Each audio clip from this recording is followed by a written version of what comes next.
So the tiniest No, little crumbs no, of still chocolate. can't hear you. Hillary says no. She posted the cat bite it. Maybe. It looks like it got a little bit of a nip. Well, it'll probably die. They get shocked pretty easy. Yeah, I think it's moving around a bit. It's only the kitten, wasn't the cat. If the cat got it, would have been one death bite. You can, if you want to keep it alive, you need to keep it warm and in a dark location. Mm-hmm. Well, keep your pussy warm and it. Sorry. I got a box. I made a box for it. So and it's got a lid on it. Yeah, put some oats or cornflakes or something in it for it to eat. Yeah. All right then. And a little bit of water or something like that. Yep, I've got a little 3D printed cup for it. Oh, it's so cute. I'm thinking I can see this mouse habitat that Sheeples has put together, and he's. I tell you what, if this thing survives, it's going to have a hell of a life with me. He's gone sick on the 3D printing. He's got cups and saucers and tables and little chairs. I'm late. I'm so very, very late. I would let it go as soon as you possibly can because it might have babies somewhere. It's not a. It's a baby mouse itself. Oh, it's a baby. Okay. Yeah, it's not a mouse. It's not a mouse, it's just a baby mouse. Yeah, it's like a little baby mouse. Not big enough. Yes, we did, Scott. Could be worse. Could be rats. This is gonna be eating luxury cereal right now. You'll never want to leave. We used to feed loads of rats because Dad gave up building silos inside the barn and he just dumped the wheat straight on the barn floor. And then during the winter, all the rats would come in and just eat it. So we'd go in at night with air guns and little shotguns and blast 7 shades of shit out of them. Oh, it's good fun. Oh, bloody pest! When you go into the barn, turn the light on, and you see 2 dozen rats. I know, but Ooh.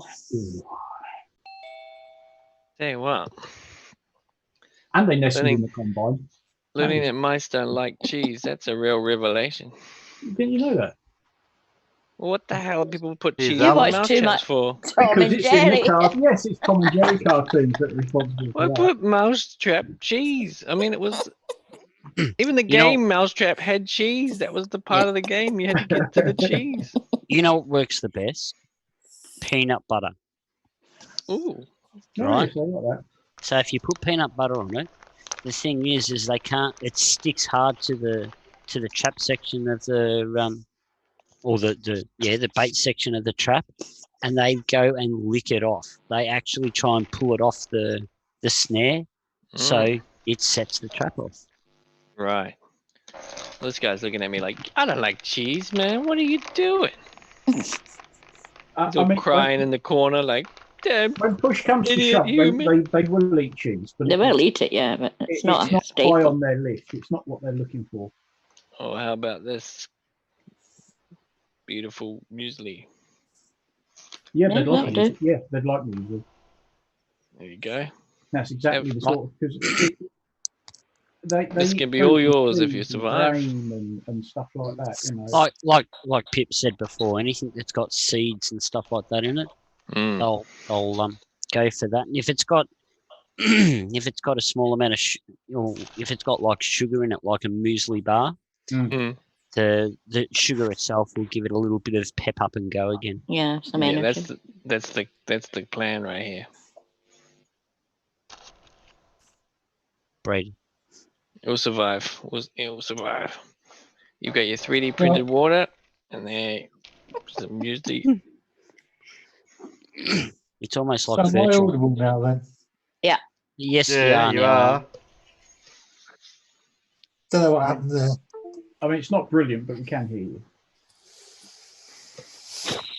Then when he's on his phone, he's barely audible. Yeah. Well, it's a bit like when Jose comes into Sean's hangout late at night. He comes in on a totally different setup, and it's like Yeah, I'll just listen. Barely bloody hearing. Yeah. I can try putting the headset in. Ah, Oh, that might help. that's better.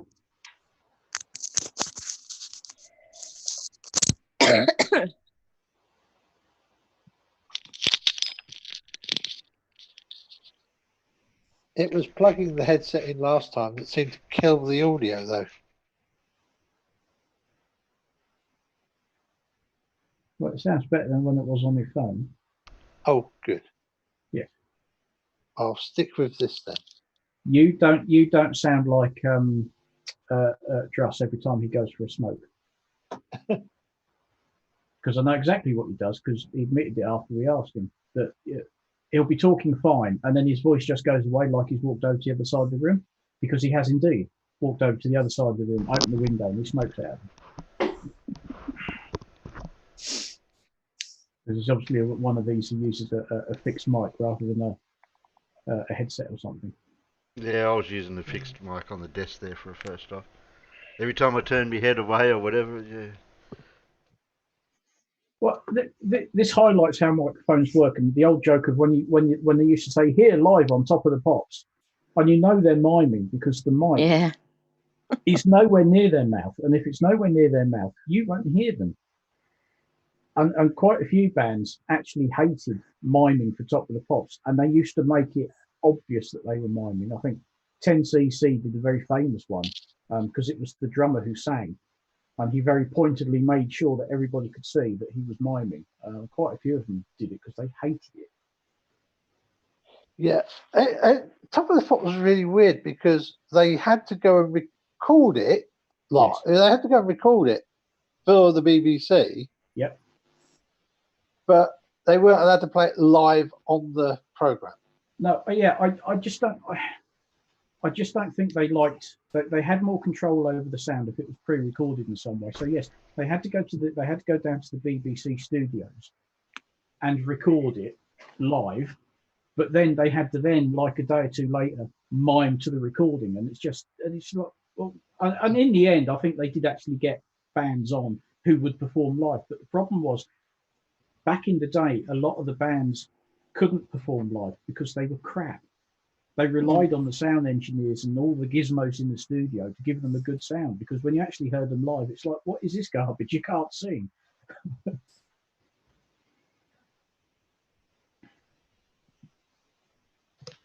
Yep.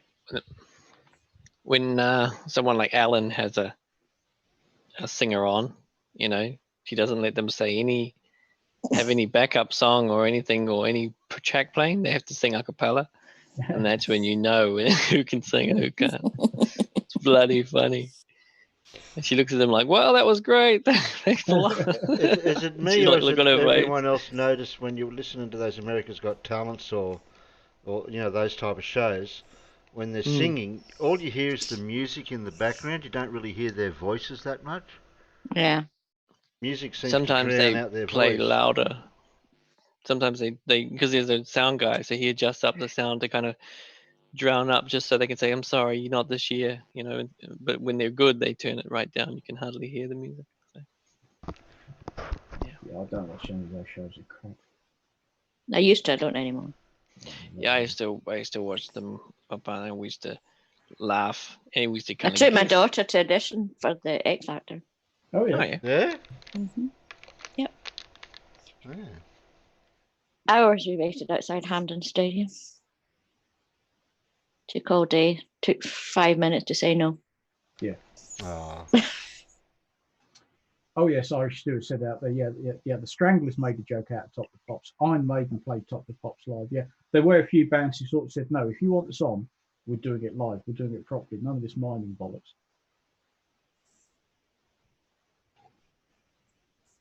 Yeah, it was all a bit strange.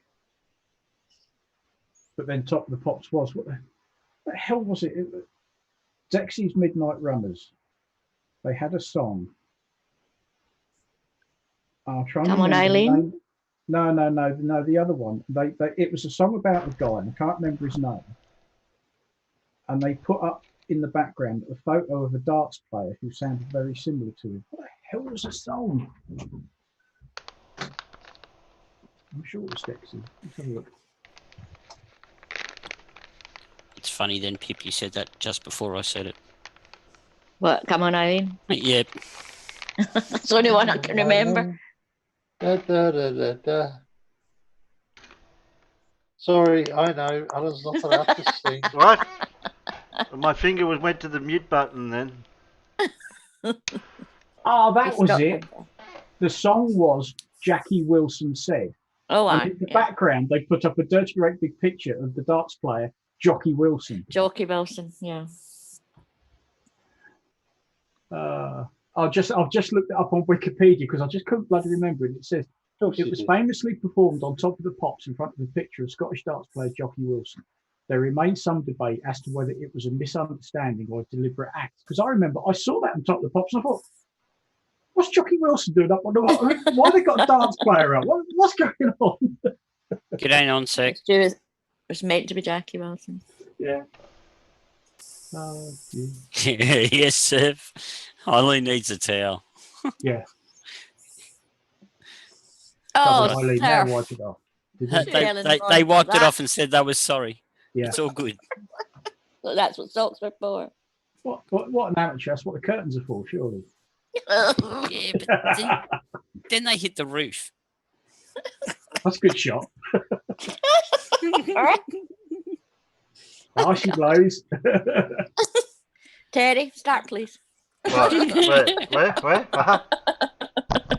Why is Pip now acting all sort of embarrassed with the bloody avatar she's putting up? She's all coy and stuff, farmers. So oh dear. Like she doesn't know what we're on about. Oh, boys I'm are- crying. You boys are just so disgusting. So filthy. Oh dear. Anyway, anyone from Pearl Necklace? No. Oh, I think God. Terry, you're too play far some. there, mate.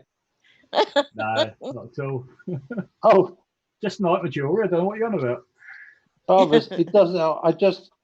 I just clicked the start menu to shut the computer down, so to give it a reboot. Yeah. And the first, the program at the bottom of the list of programs to open was sticky notes. Oh, God. Oh, brilliant. Absolutely brilliant. Good old sticky notes. You But got a if you video or can't have- something, Terry? If you can't have a laugh, what's the point, eh? Oh dear. Ugh. Oh, that's nice and quiet in here now. No whirring from the computer anymore. Ah, Cool. And your washing machine isn't going yet. Where you outside, Ah, Alan? that's been and gone. No, yeah, I'm that was inside. yesterday. Ah, That was running earlier on as well, but Terry was the only one here to hear it. Ah, And I didn't turn it up to 1400 spin speed this time either, That's phenomenal. because I might have done that. I might have accidentally done that yesterday. Not accidentally on purpose. Accidentally on purpose, yeah. Yeah, exactly. Like I might have accidentally forgot to ask Sue to shut the doors between me and the washing machine. yeah. We could all hear it getting ready to lift off. Yeah. Sound like a flight test. Throttle up.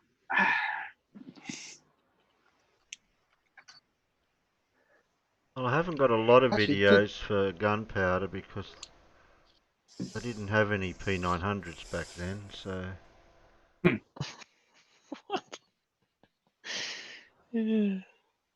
Yeah, strange that, eh? I've got a couple here that might, a couple of 2 or 3 minute ones. I mean, there's basically only 3 ingredients. You just got to get them in just the right proportions, and then you get kaboom instead of.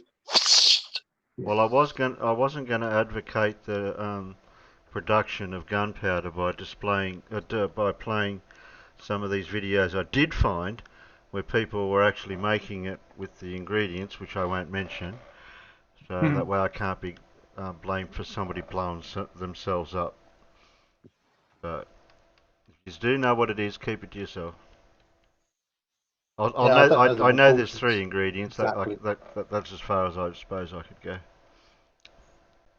It's magic, wishes, and dreams all mixed together. Yeah. What do you got? You should be seeing something. Yeah, we can see the video that you've got up, Terry. Okay. It's Yeah. a video. There is a couple of others, but I don't know which order I should have played them in. But we'll just play them and see what happens. Deep within the mists of mythology and forgotten history lies the origin of gunpowder, better known as black powder. Through the centuries, many scholars have tried to pinpoint the origins of this simple concoction of saltpeter, sulfur, and charcoal. Many have laid Oh, claim you didn't from hear the that. Chinese to the Greeks, the Arabs No, to the Didn't hear Hindus. that bit.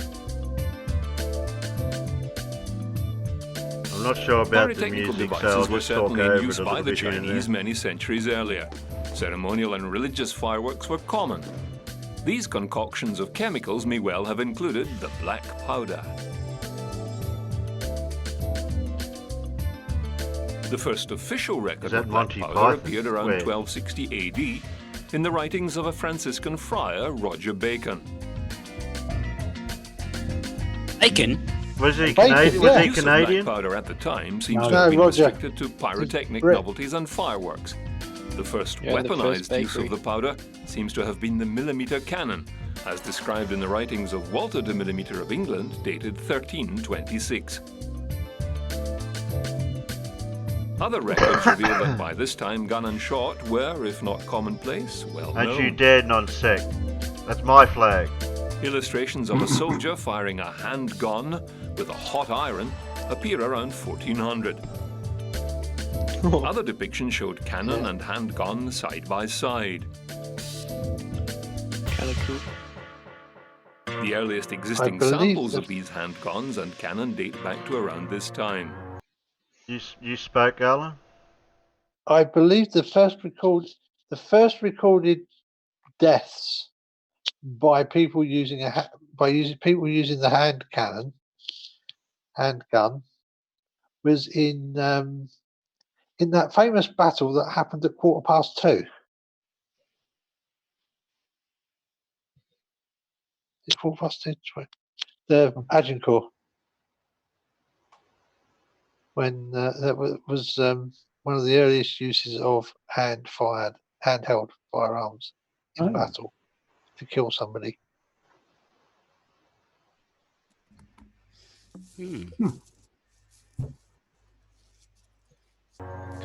Gives a new meaning to handgun, doesn't it? These simple crude weapons were often heavily decorated.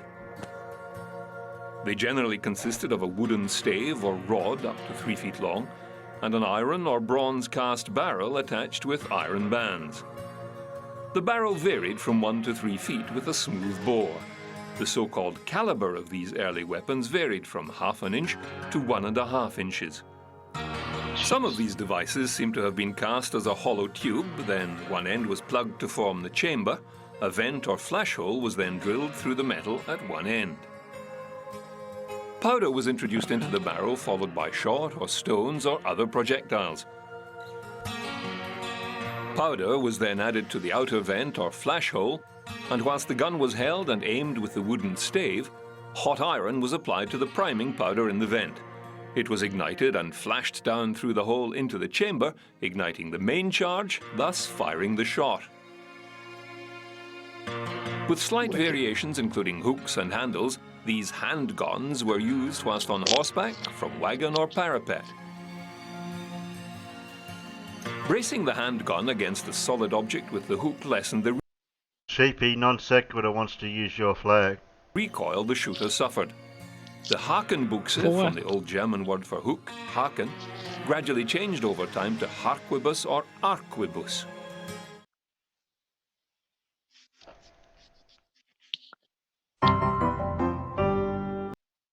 Craig, Hello.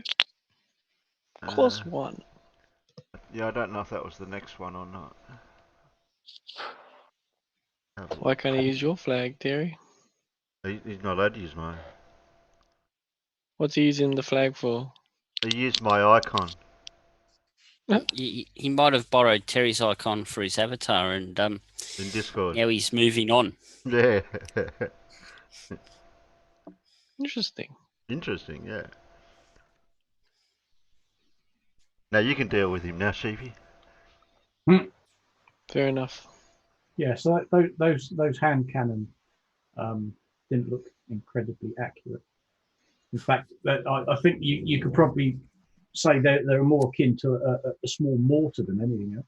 Yeah. Mm. Well, I was going to say they would absolutely kick like a mule, being like a, what do you say, a 1 inch, 1 to 1.5 inch Yeah, projectile. Yes. oddly, with black powder firearms, because of the limits of black powder, they don't kick as hard as you expect them to.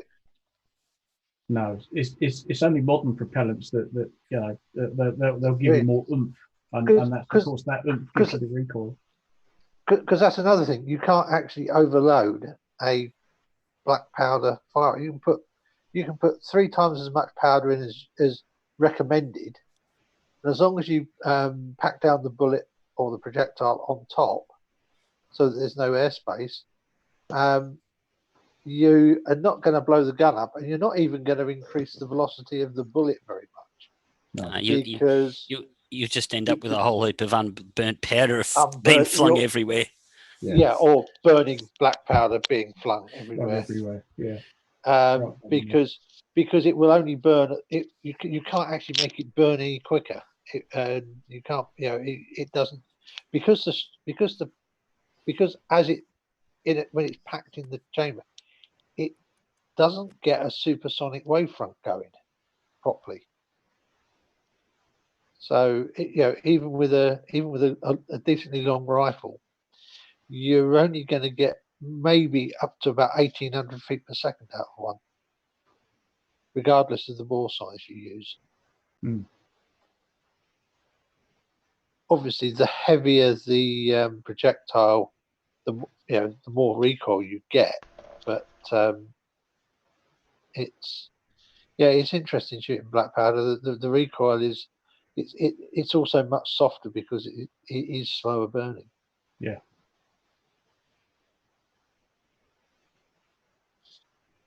Sorry, this is one of my real big areas of interest. So. There's Pippa said in the side chat, these blokes in their element today, and I can't even complain. Sorry, yeah, Pip. well, I'm sorry, I can't see the side chat today, being on the phone. I just can't cope with having. An Irish stew is explaining where freezing the balls off a brass monkey comes from. Yes. You also got back in the days of the slightly later types of firearm when you got to the 16th century. This is where spanners. This is one of the first, I guess, recorded use of spanners. Right. Because you had a spanner to span your lock, which was basically the bit you put on the because the guns were using like a clockwork type action. Yes. To strike the sparks, so you wound up the clockwork spring with the spanner when you fired the gun.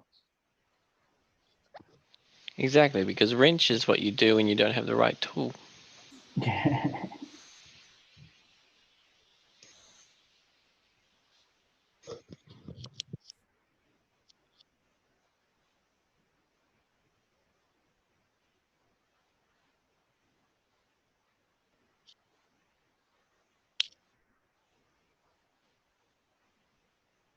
Well, you may as well I just think we better. Might as well just go straight to gunpowder and its usage then, and not so much how it was made. I didn't really want to go in that area. I mean, people can Google that themselves. It's interesting that although the Chinese and many parts of the world had fireworks long before anything in Europe. Actual gunpowder and firearms development was a European thing.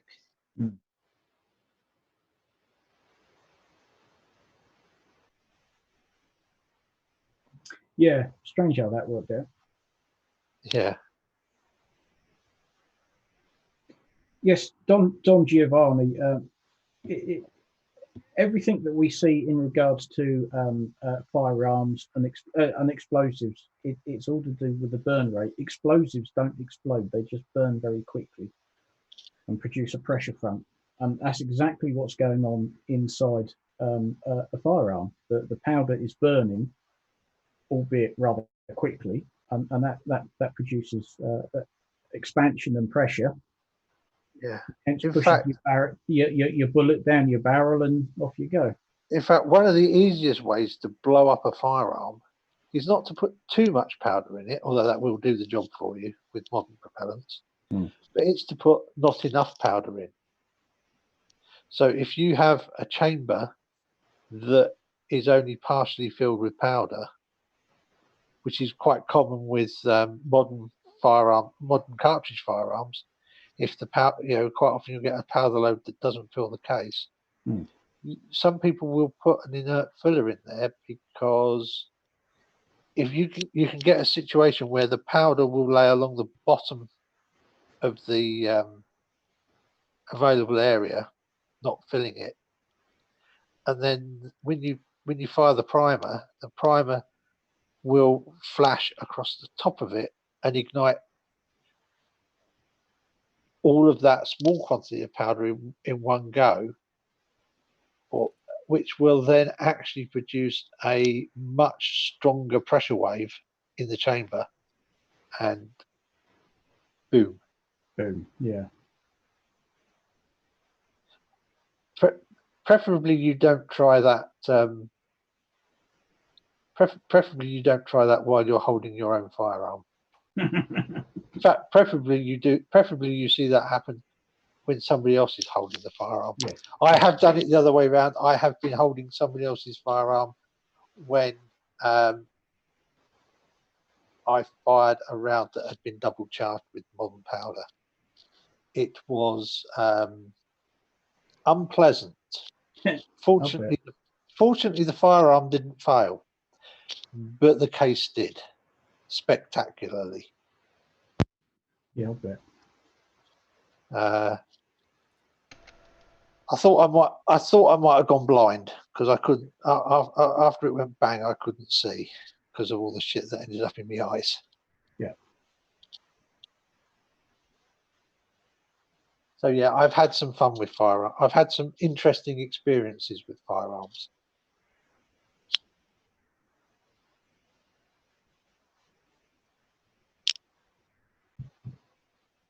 Well, I've been doing it for a long time. Yeah.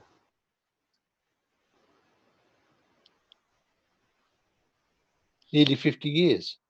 Oh my God, that just says how old I am, doesn't it? I'm not saying a word.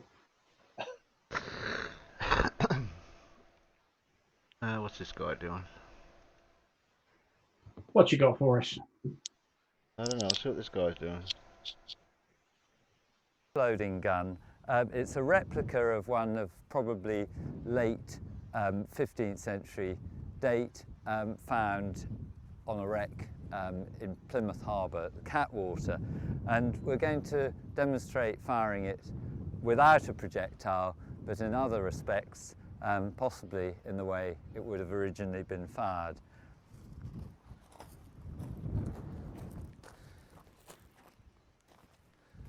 These breech loaders were provided with usually at least 2 powder chambers, and the powder chamber is lowered into the breech. The ball would of course have been put into the barrel before putting in the powder chamber. So I put the powder chamber in. I like to make sure that it's lined up and with the vent or touch hole at the top, and it looks as though the taper at the forward edge is It presented looks a bit well more modern to than the a barrel. cannon than what I And thought then this would be. The No, wedge the very earliest not were general- breech loaders. Wow. doesn't have to be incredibly tight, but it needs to be I was just thinking tight of what enough the so that one we were that- looking that at before, seal where you just is as good had a as hole possible. drilled into That a is barrel and simply you... a metal to metal Yeah. seal. So the powder is already the- in there. These breech and loaders are so quite the good gun because you now basically is you have loaded, the but breech it's not end quite ready to with the fire. powder in. The You drop it priming in, powder has to and then be you put just wedge in, it up to and the then barrel it's with a wooden ignited wedge behind with a it. slow match. In the Right, I'm now putting priming powder in the touch trolley hole it's sitting or the on. vent so that the flame from the slow match can communicate with the main powder charge. I'm going to put this back in a safe place the gunner would wear it, and I'm going to put on my ear defenders. Put the apron of lead there.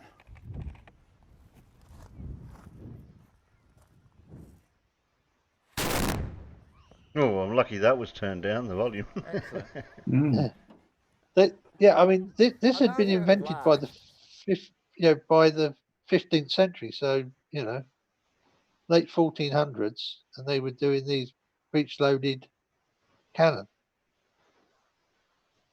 Okay.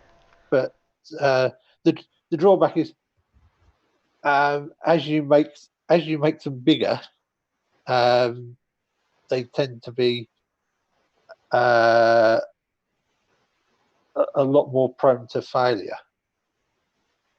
and you don't want to be around a cannon like that when it fails, because it generates a lot of really good shrapnel. But the act We haven't watched this one yet, have we? Might be able to watch this.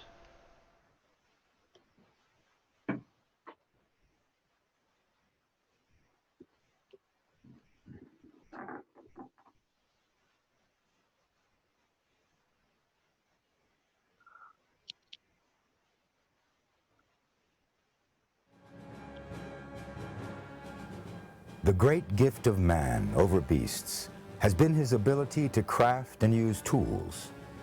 A simple stone axe gave man the power to shape the world around him.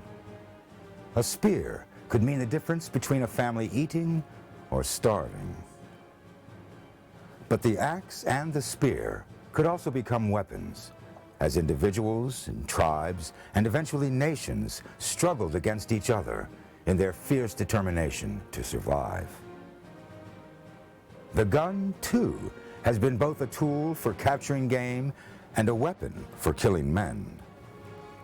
Guns gave individual men the power to hunt larger, more dangerous game, and gave groups of men the power both to enforce and resist the will of rulers. The United States of America is a nation born well after the invention of firearms, and whose size and influence expanded alongside the development and with the use of firearms. What were the guns that conquered the land that would become the United States, and how did they develop? How did firearms change the course of this continent's future? And how were advancements in firearm technology used by men and even other nations throughout the American experience? Join us as we trace the history and development of the gun and the evolution of the firearm. Before there could be guns, there must first be gunpowder. Over 1,000 years ago, a Chinese alchemist combined potassium nitrate with sulfur and charcoal with explosive results. It is commonly known that the carefully guarded secret mixture was used for fireworks, but the Chinese were quick to find military applications as well. Early weapons included gunpowder-packed arrows, which would blast off like a rocket to explode into enemy lines. Over the next centuries, they would develop the first cannons and grenades as well. The fire lance appears to be the first handheld firearm. A hollow bamboo tube was filled with gunpowder and some small projectile. The weapon had a range of only a few feet, so it was used in hand-to-hand combat, attached to the end of a spear. Gunpowder remained a Chinese secret until the 13th century. It may have made its way to the West as part of the Mongol invasions of Persia and Eastern Europe. A Franciscan monk, Roger Bacon, appears to have witnessed the creation and use of the powder in fireworks. He described the use of saltpeter, sulfur, and charcoal, and wrote around 1250 AD, "The sound of thunder may be artificially produced in the air, with greater resulting horror than if it had been produced by natural causes." Cannons were used by Moors in Spain in the mid-13th century, and then later, by the 14th century, the King of England was using cannons against the Scots. During the 100 Years' War, the English and French both dragged cannons to the battlefield. Perhaps it was inevitable that some brave and industrious person would attempt a smaller, handheld version of this thundering weapon. The original firearm was a hand cannon. Although there is evidence that hand cannons were used in 12th century China, it wasn't until the mid-1300s that they were used in Europe. These ancestors of the modern firearm truly were just hand-sized versions of the cannons used against castle walls. Simple metal tubes, usually made of bronze. On one end, a small touch hole is used to ignite the gunpowder. The other end is open, and from it blasts a deadly projectile and foul-smelling black smoke. It could fire a lead ball, a heavy stone, or even a handful of gravel. As fearsome as it might sound, the weapon was cumbersome. It was best mounted against a solid surface to keep it from blasting back into the chest of the gunner. The gunner must concentrate carefully when lowering a hot coal or burning rope to the touch hole, which meant that the gunner was not concentrating on the actions of his enemy. Accuracy suffered, and there is some debate regarding the effectiveness of these arms of fire as useful weapons in the field. Firearms development is obviously centered on the initial discovery and development of gunpowder, or as we call it today, black powder. It was developed in the Far East. The Chinese are credited with the first black powder developments. And it wasn't too long before black powder, originally used for rockets and for signaling and for fireworks, just as they are still currently used today to mark celebrations. Those were the initial uses that the Chinese put gunpowder to when it was first developed.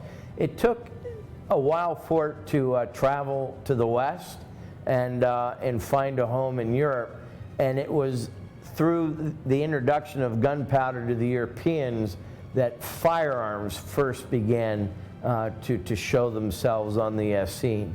We know that as early as 1350, a hand cannon was developed that would fire projectiles with the aid of gunpowder.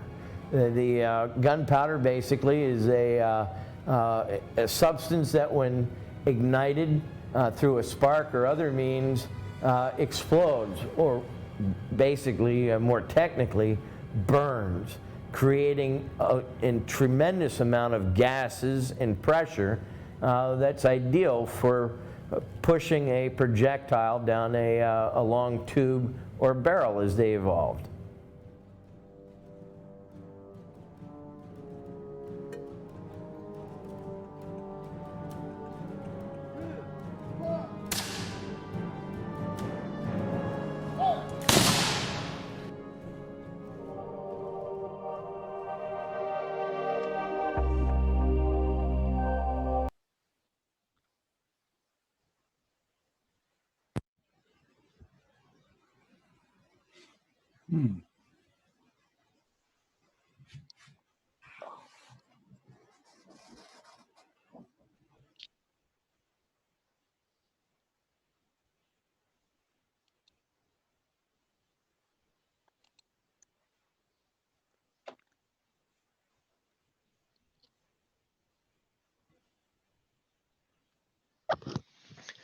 Well, there's some good information there. Was I muted again? I think must so. have been. Yeah, because I was talking. Well, I had the same suspicion because your box was lit up and it's like, what's he doing? He's not saying anything. I was just pointing out the obvious. What we see is where they started out as fireworks for entertainment in the Chinese side of it, and then as more people got hold of this technology, they found that it could be turned into a weapon. But that's somebody did it, like they said, the Mongols could have done it, or I don't think the Mongols, but it was brought over to Europe. Somebody must have. It took the Europeans to really refine killing with gunpowder. Yeah. Yeah.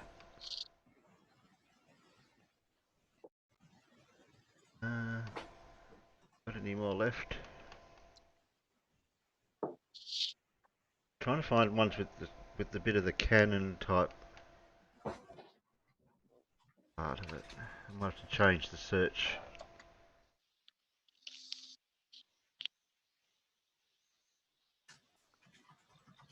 Thing is that although artillery and small arms seem to develop very quickly, the basics of them didn't change very much for a very long time. Yeah. Not in at least not in general widespread use. The refinements were how you basically had a long tube that you've stuffed the powder and shot down the front of, and then you had some means at the back end of igniting the powder, and that's pretty much what changed. That went through say sticking a hot iron or a slow match in it, and on small arms they did actually develop a system for automatically dropping the match on to the touch hole, so that the operator could concentrate a little more on pointing the thing at the target. And so we had the wheel lock, which was introduced in the early 1500s, and was basically a clockwork iron disc running against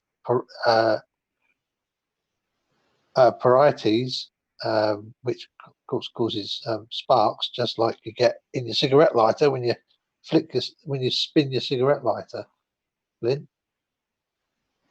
And that's really good, but they tended to be very high quality, top end stuff. So they were expensive to make, so it didn't particularly catch on. And then somebody invented the flintlock. So again, smack a flint against a piece of iron to create sparks into the touch hole. They became a little more elaborate because they would have a cover over the priming powder that was automatically knocked open as the flint went forward, and the flint would strike the sparks into it, and you would hopefully fire the gun. Of course, one of the problems you had would be that the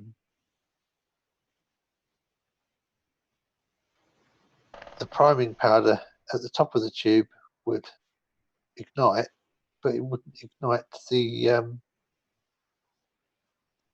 powder charge inside the gun. Yeah. In which case, you had a flash in the pan.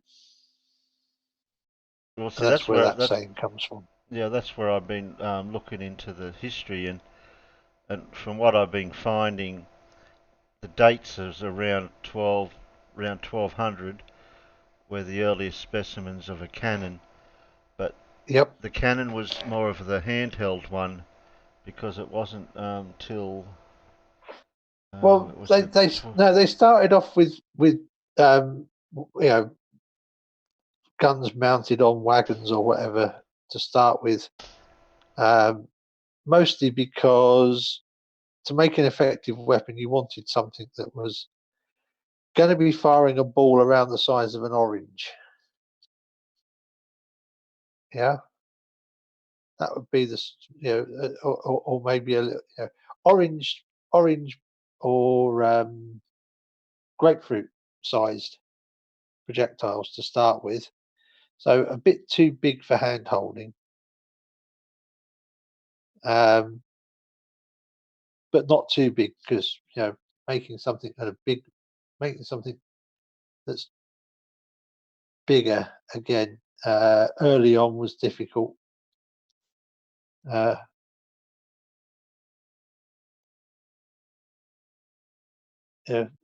early metallurgy was not as good as it could be. So you had to be careful your gun didn't go kaboom on you. So you didn't want to make it too big, because that was difficult. And a lot of early guns were actually made like metal barrels. So you had metal staves held together with iron hoops, just like in a wooden barrel.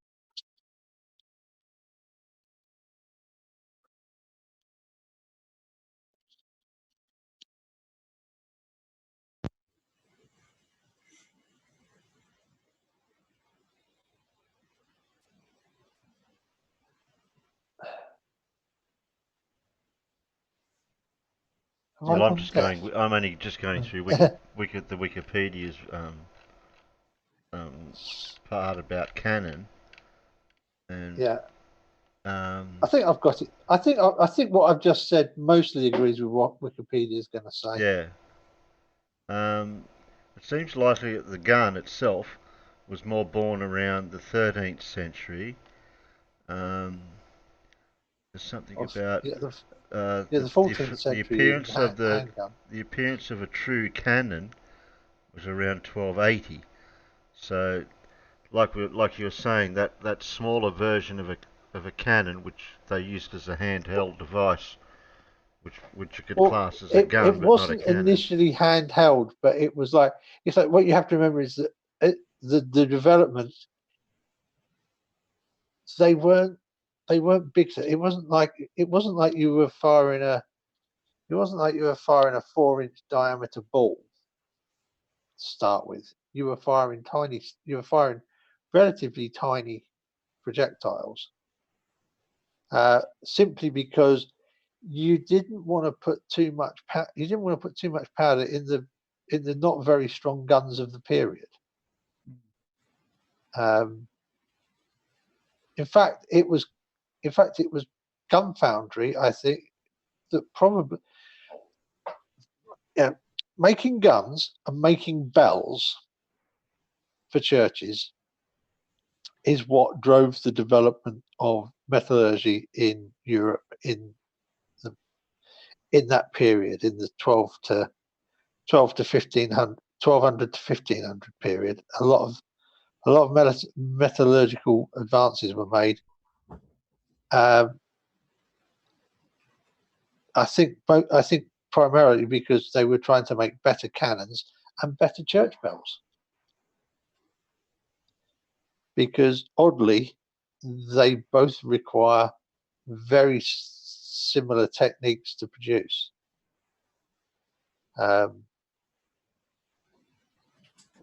Because all the successful late medieval cannon, and in fact even up until the beginning of the 19th century, they were all pretty much cast metal. So cast iron, cast bronze, and bronze cannons were incredibly popular because it's actually much easier to cast a good quality bronze barrel than it is to cast a good quality iron barrel.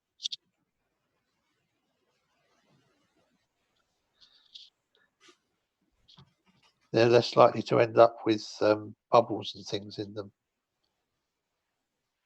And those sorts of defects in your cast iron gun are fatal. And oddly, those types of defects in a bell make the bell useless because it makes them ring incorrect. It makes the ring wrong note, and odd harmonics when you have bubbles in the metal when you have when you cast a bell.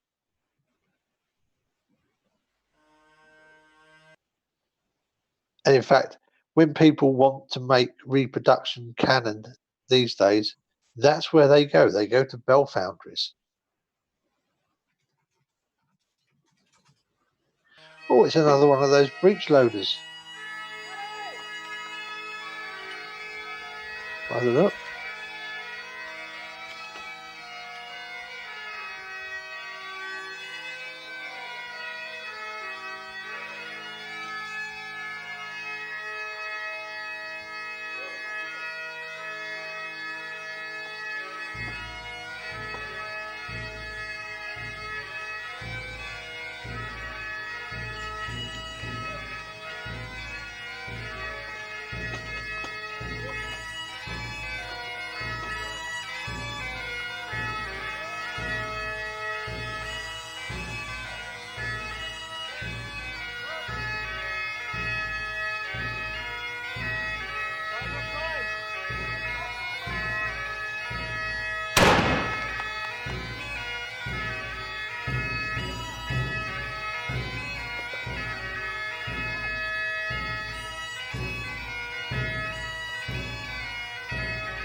I mean, that's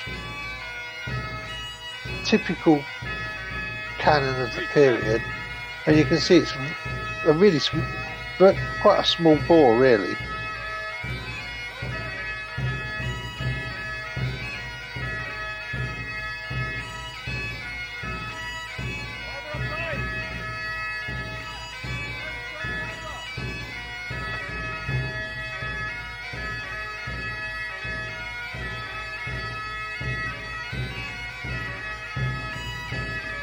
Obviously, they haven't got the projectile in there. Yeah, no projectile.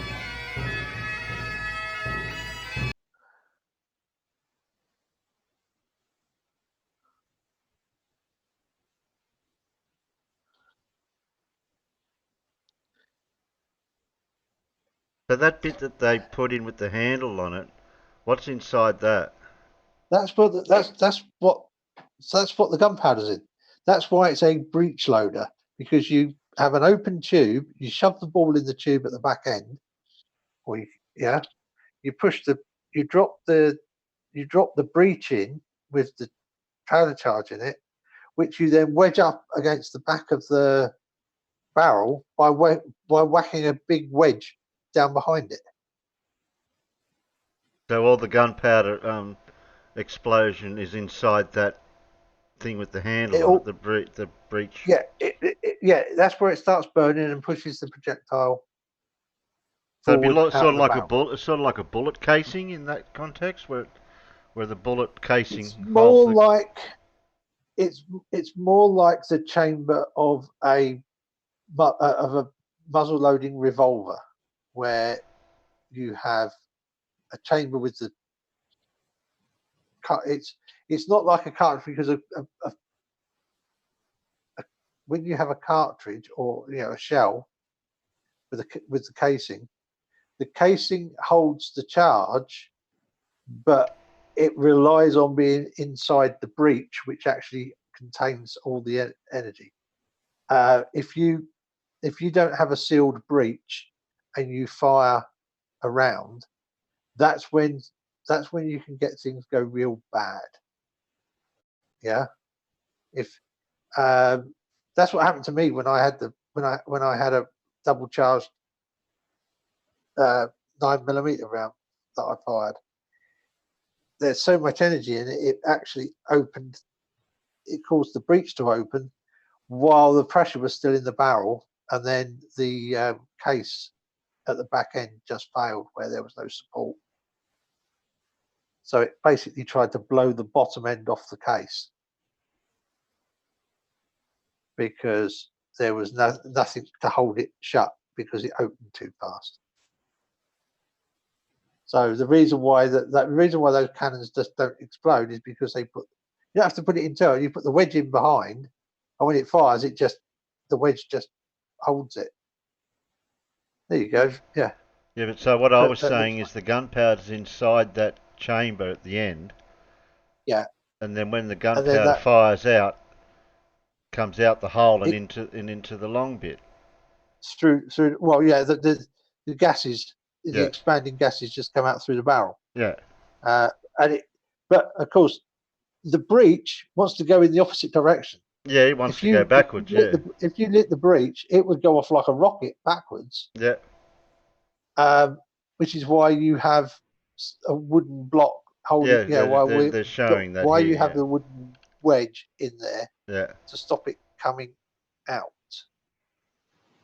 But that's okay. But as you want to make a bigger cannon, you need more powder you then need more powder to push the ball out. Yeah. And that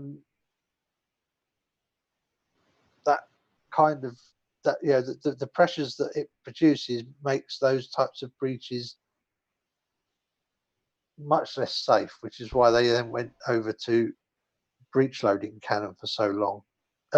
Muzzle loading cannon for so long, when you put everything down the front end of the barrel, because you don't want the join in the back end. Yeah. Yeah. I mean that's okay. That's okay for firing an orange or a grapefruit-sized stone at a target. But by the time you want to throw, say, a 24-pound ball of lead, one of those breeches is not going to hold the pressure. So you literally go over to having a cast cannon with the breech intact that you feed for the front end. And like I said, that's why metallurgy improved. There was two reasons why Middle Ages metallurgy improved so well: putting bells in churches and building cannon. So there must have been a reason why they went that way instead of leaving them the way they originally designed them, just as a tube with plugged at the end, and then shoved all the stuff down it and shot it like with those handheld styled ones. Yeah, because you want to put a bigger, heavier ball in it. By the time you put a 9-inch diameter, a 10-inch diameter ball in the in there in that tube, and that ball's going to weigh in the 10. I mean, they had artillery, but by the 19th century they had artillery that could fire 24-pound balls. Yeah, so a 24-pounder. It's 24 firing 24-pounder lead at around about 1,800 feet per 16 to 1,800 feet per second. It's an awful lot of energy, and that type of two-part breech system just isn't strong enough, especially with the metals they had at that period. So they essentially went back to having a cast tube with the hole down the middle and a solid breech block, because you could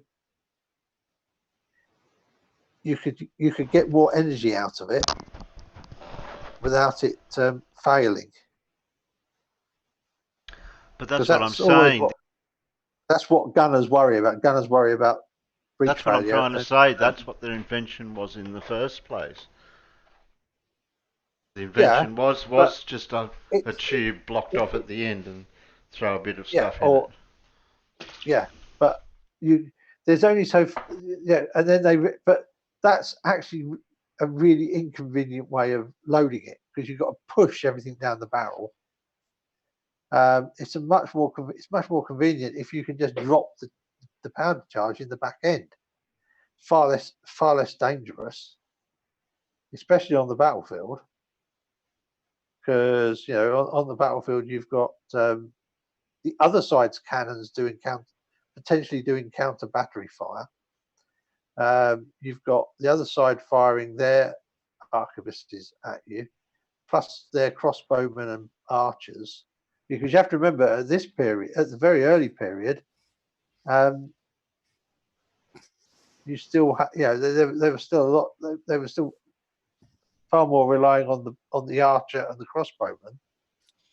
It also became a convenience in such as the technology improved, the barrels became longer and somewhat bigger, and the last thing you want to do is move away from the, shall we call it, the working end of the cannon where you're doing all of the work, up to the firing end of the cannon and pushing a bag of gunpowder down inside of it, followed by your wadding, followed by your shot.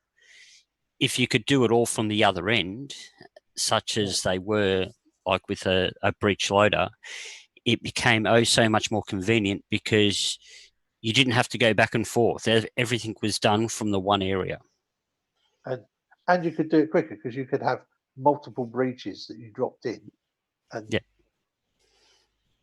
fire. But they are weak. Yeah, it makes for a weak cannon in that period, and they were very prone to exploding. And they were very prone to exploding and killing the gunners. But at least they could get a few rounds off a lot quicker than a front-loading cannon. Yes, yeah. And that's one of the reasons why they kind of hibernized it when they started moving on to, like Alan was saying before, the larger cannons and stuff like that, where they were actually pushing a round into, as in like a traditionally known as the bullet style load, where it would have a cam locking system at the back of the cannon, where you would slide holus bolus a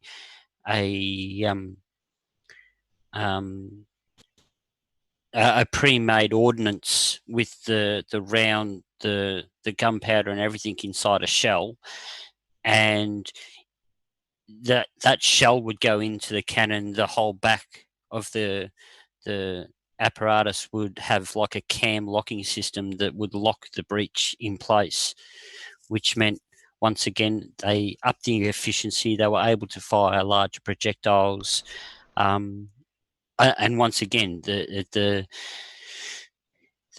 integrity of the cannon was increased, and they were able to fire a lot quicker. Yeah, but that required metallurgical improvements that didn't come until the middle of the 19th century. Yep. And you had to go middle of the 19th century. And I'm looking at that video that you've got up there, and that says cannon loading in the 18th century. And I'm absolutely certain from the uniforms those guys are wearing that he meant to say cannon loading in the 19th century. Because they are 19th century. So I've gone a bit too. Because they're not because they're 19th century uniforms, and I'm pretty sure that's the main battery at Lucca in Malta. Yeah, because I've seen that video because Lindy Page is good. So I've gone a little bit too far ahead, have I? Well, yeah, because that's a breech load. Pretty sure that's a breech loading cannon, and I'm pretty sure that's from the He said 18th century, but we means 19th century because it's from sort of about 1850 period. Okay. We'll play it anyway then, for other people that haven't Yeah. seen it. Yeah, Lindy Beige is good. It's fun. These are British 18th century 24-pounder naval guns. You can tell that they're naval guns, partly because they have small wheels, which don't get in the way when you're trying to get to the gun from the side, but which are a bit rubbish on rough terrain, and partly because they have a loop at the back of the gun. This was for restraining the recoil of the gun when you had limited room. Thick rope would attach the gun to the wall in front of the weapon. That's not the touch-hole. I am French. It is called the Okay, that is 18th century. My mistake. They're just being used later. Weighs 24 pounds. If you think that these cannons weigh 24 pounds, I challenge It's a different battery. There's a couple of different batteries involved. I can assure you, you will not manage. The cannon actually weighs 2 tons, so that's equivalent to 2 cars. The pounder refers to the weight of an iron Quick cannonball shit, there's of a that yacht out caliber. there. This one's a 5.5 incher. We will fire 600 grams of black powder, which is still quite a bang, I can assure you. They also have here the world's last remaining 8-inch field howitzer. So for a donation of €10, you will get the only chance in the European Union, as a civilian, that is, to fire a cannon for yourself. Do we have any brave takers? Yep. Yeah. Number 1, number 2. So the public came forward and were steeped in the ways of the British Army by being given smart uniforms. There's always one. 1, 2, 3, 4. Do you like being in the artillery? I got a motto. Oh yes, what's that then? Always merry and bright. The first tool in the loading sequence is the worm, or wad screw. This was twisted to catch any remaining bits of bag, wadding or charge from the previous firing, birds' nests or whatever else might be fouling the barrel.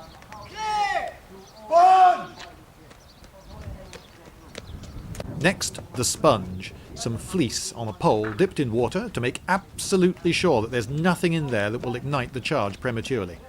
Safety first. Throughout all this, the ventsman holds his thumb over the touch hole to prevent a through draft, which might fan some embers and cause an explosion during the loading process. He uses a leather thumb stall so that he doesn't burn his skin on the hot metal. Next, a man runs to get the charge of powder in a silk bag, and no, it would not be a good idea to keep these closer to the gun.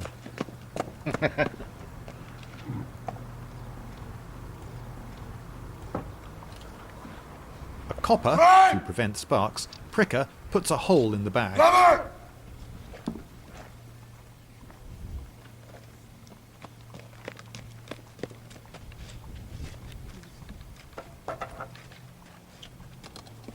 Fuse! Mag! Ready! Now a quick match is being inserted. Quills filled with gunpowder were sometimes used for this job. Other media for detonation existed, such as the flintlock, the percussion primer, and the friction tube. Strike the spark by yanking a roughened wire out of this, which was filled with antimony sulfide and potassium chlorate. To light the quick match, a slow match is used. He's lighting it from a simple lantern, a candle in a box. A slow match was a rope soaked in potassium nitrate wrapped around a forked stick called a linstock. Number 4, please. Place that inside of the box, right? Now the training of the gunner commences. It can take years for a recruit to master all the nuances of firing a cannon. The perfection of posture, the special diet, the idea of not leaning over the vent. And, oh, he's trained. Fire! Now for the moment, the fearsome detonation that will strike terror and ironmongery into the enemy. Any minute now. Oh, I can't stand the suspense. I suppose I could use this time to talk about his shorts. They're a very nice colour.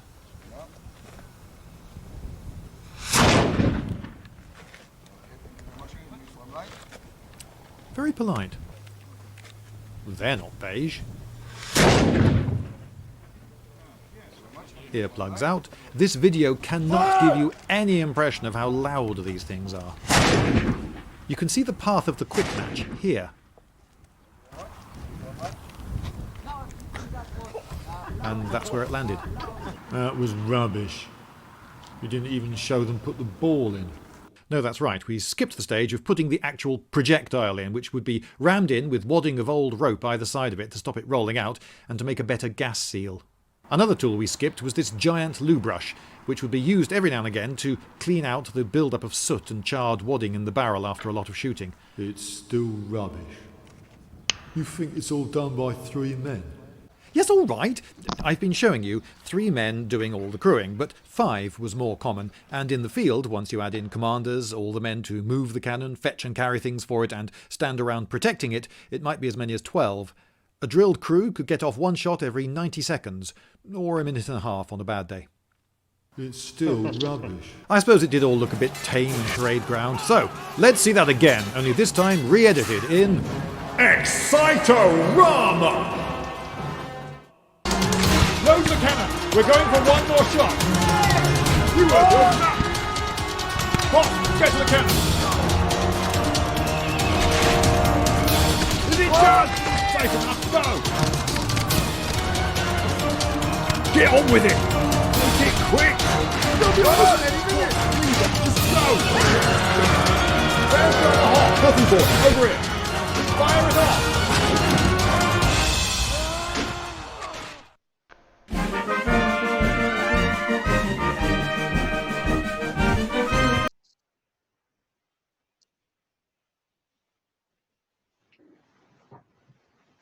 Oh, Lindy Page, yes, I've seen 1 or 2 of his videos before.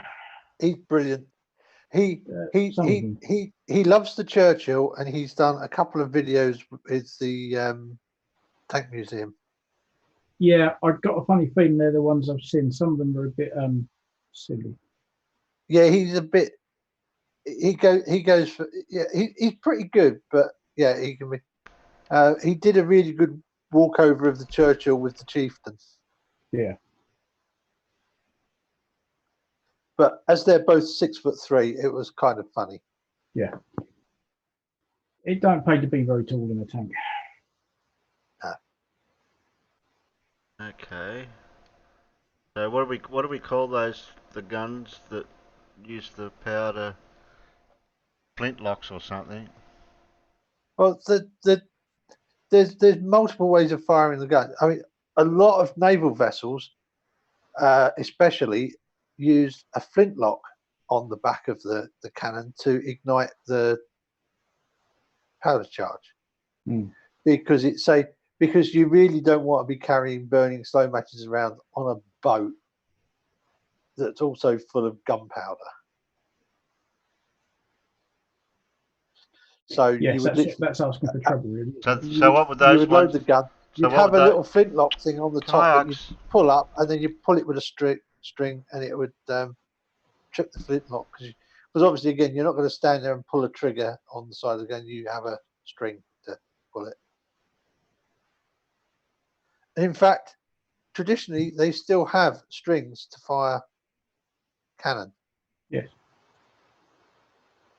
Even cannon that are electrically fired still very often have a backup string for emergency use if the electrical fails.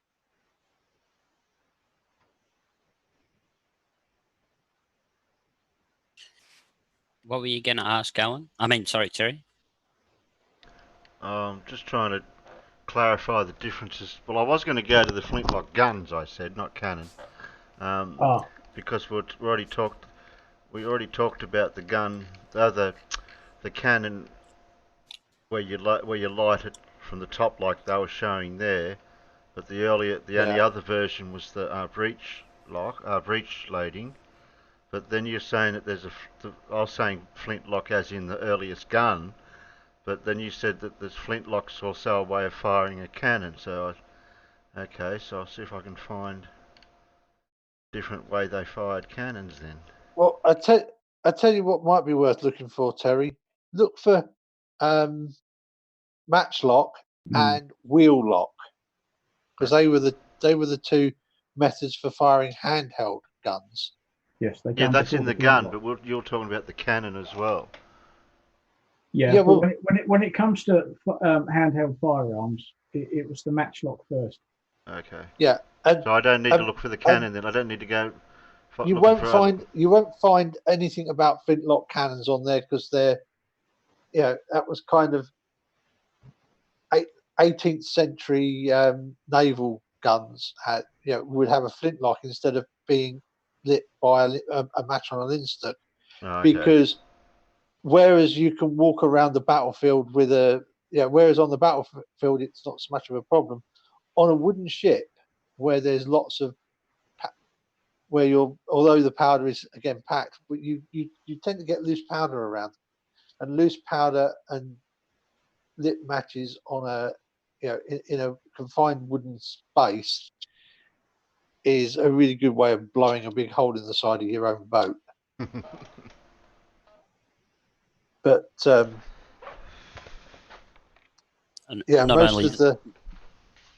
most of the advancements in how to make a gun fire came on on muskets, handheld firearms. Not only that, but it did become an issue on the ships because wet gunpowder doesn't work too well. Nah.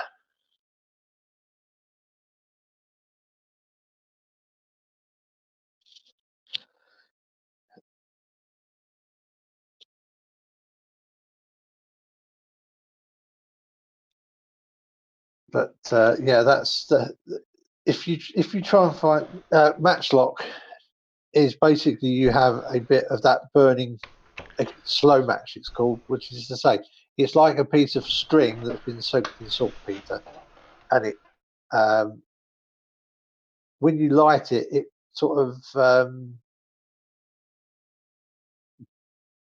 burns down almost like a cigarette. Yeah, so it burns down slowly, and you can put it in a holder, and originally all they did was they put it in a little holder and put an axis in the middle, so you had essentially you would have a lever underneath, and you pull the lever back, and that tips the match forward and puts it on the touch hole and fires the gun. And that is pretty much what a matchlock is. They got to the point where you could have a spring that would do that for you, and you could then trip the spring, and it would just bring it forward and put it onto the touch hole, and Bob's your uncle. But then they'd been using flint and steel and iron pyrites to light fires for years. You would strike a flint against a steel, or strike iron together to make sparks to light a fire. That's how people lit fires very often in those days. So it didn't take that long for somebody to think, well, hang on, if I open up the top of the touch hole a little bit and make a little pan there instead with some powder laying on it, I can fire some sparks into it, and that will light it. And that was the concept of the wheel lock, and pretty much the wheel lock holds. You wind one bit up so that it spins quickly, and it spins against the flint and fires the sparks into the pan. And like I said, I believe that's where one of the earliest mentions of spanner, because like I said, you literally had a spanner that you wound this lock up with.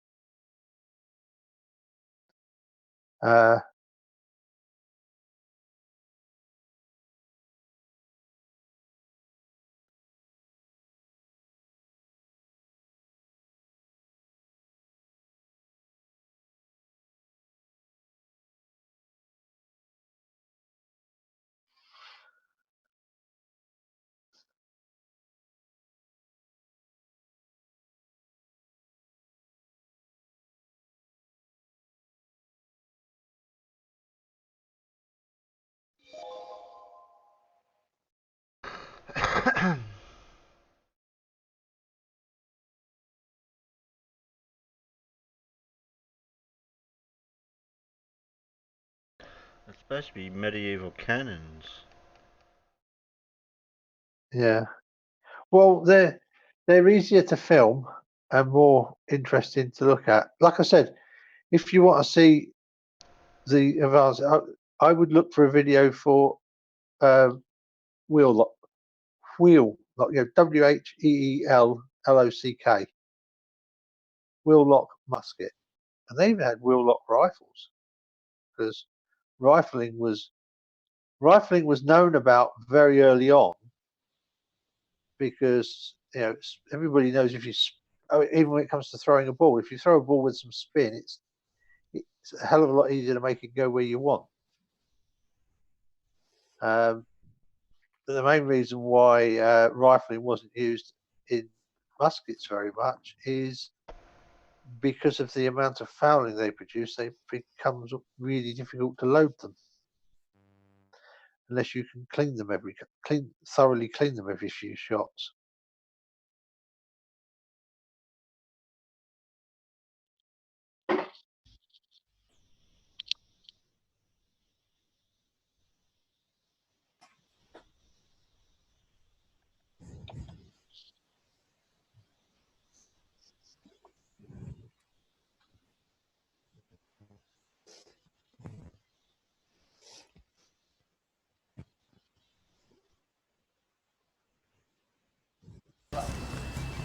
Den här kanonen är avsedd att skjuta iväg en lagom stenbumling med... Just gonna drop your link in Discord, Terry. Vi ser hur det fungerar. Ja.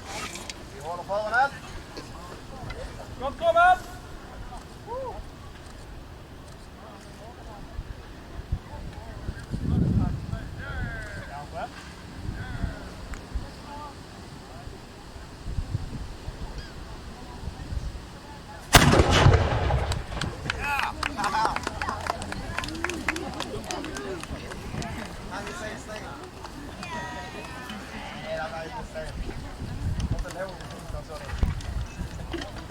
Originalet i den här bössan står på Metropolitan Museum i New York.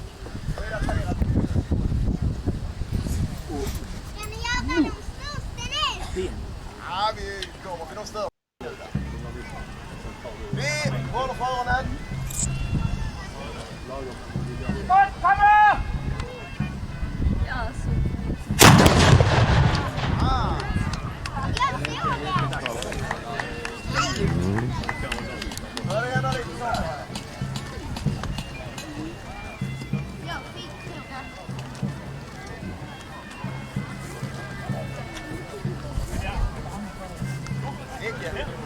Nicke, den järnhåk. Men man fortsätter inte bara göra kanoner. Well, they're getting bigger and bigger.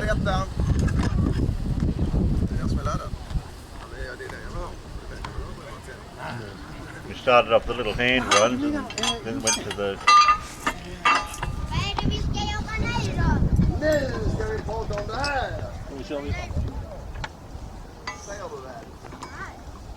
En kanon. Ett kammarstycke. Kammarstycke. Kammarbussar. Det är high-tech nu. Med hjälp av en kammare så kan jag ha den förladdad och fyller hela kammaren med krut. Man slår i ett trädplugg så är det förpreparerat. På så sätt kan jag ha ett... If he speaks in English, I can't understand him. I haven't got any closed Så captions. när vi sen ska börja skjuta, istället för att mellan varje skott blöta ner pipan, släcka glöder innan jag kan ladda om, så tar man helt enkelt och sätter i kammaren bak på kanonen, vilket gör att man kallar den här kammarbössa eller bakladdare. They're not going to be talking in English because they're Lithuanians. So Man låser fast den med en kil. Man preparerar med fängkrut i en liten kanal som går ner till den stora krutladdningen. Man riktar in vapnet.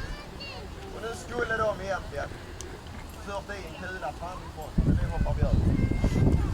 Så istället så håller vi för öronen.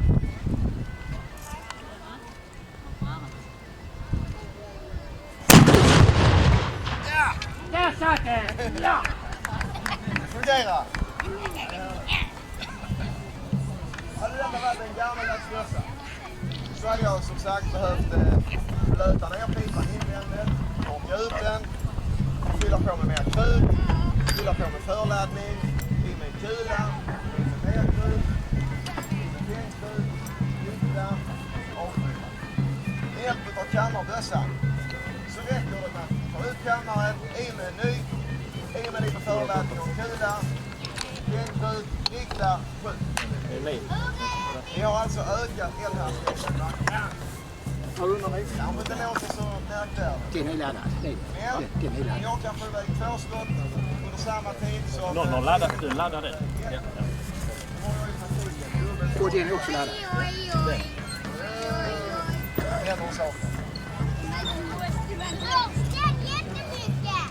Ja, vi får se. Nästa kanon. Kärnbössan vet vi att den dök upp i mitten av 1400-talet. Originalet till den här står nere i Bern museum och är daterat just 1450.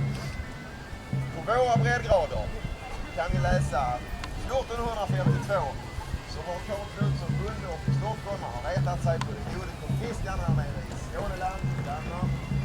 Och han tar och samlar ihop en massa mannar. Han tar med sig några kärrebössor, marscherar över Hallandsåsen, bombarderar Helsingborg, bränner, skövlar, rövar och tittar på.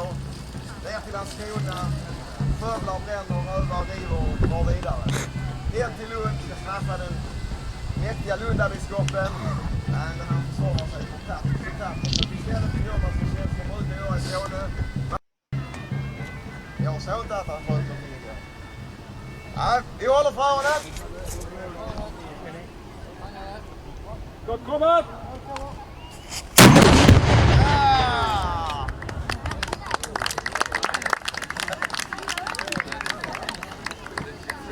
Nu har den fladdrat lite i byxbenen. Det är härligt. Jag tror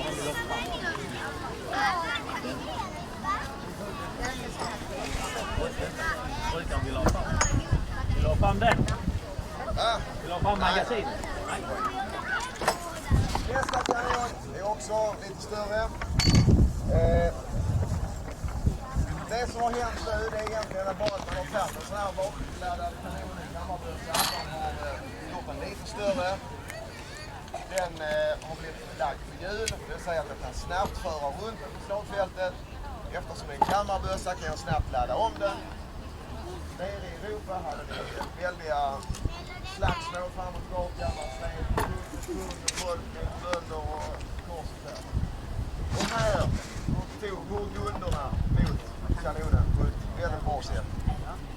Man investerade alla sina pengar i krig såklart. Kanoner tog med sig den här snabbrutande, snabbrörliga kanonen. Laddade med kartetter, alltså en massa småsten. Det man har gjort då är att man tar med sig en stor hagel. Sån här fienden kommer i stora formationer, jättemånga människor. Så då blåser man en. Håller vi för den? Gott! Komma!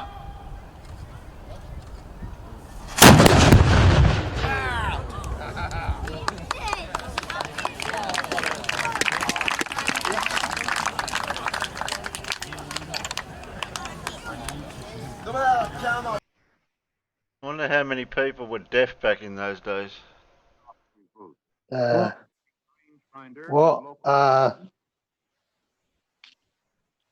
Let's just say if you were anything to do with artillery, you would probably have a lot of hearing damage.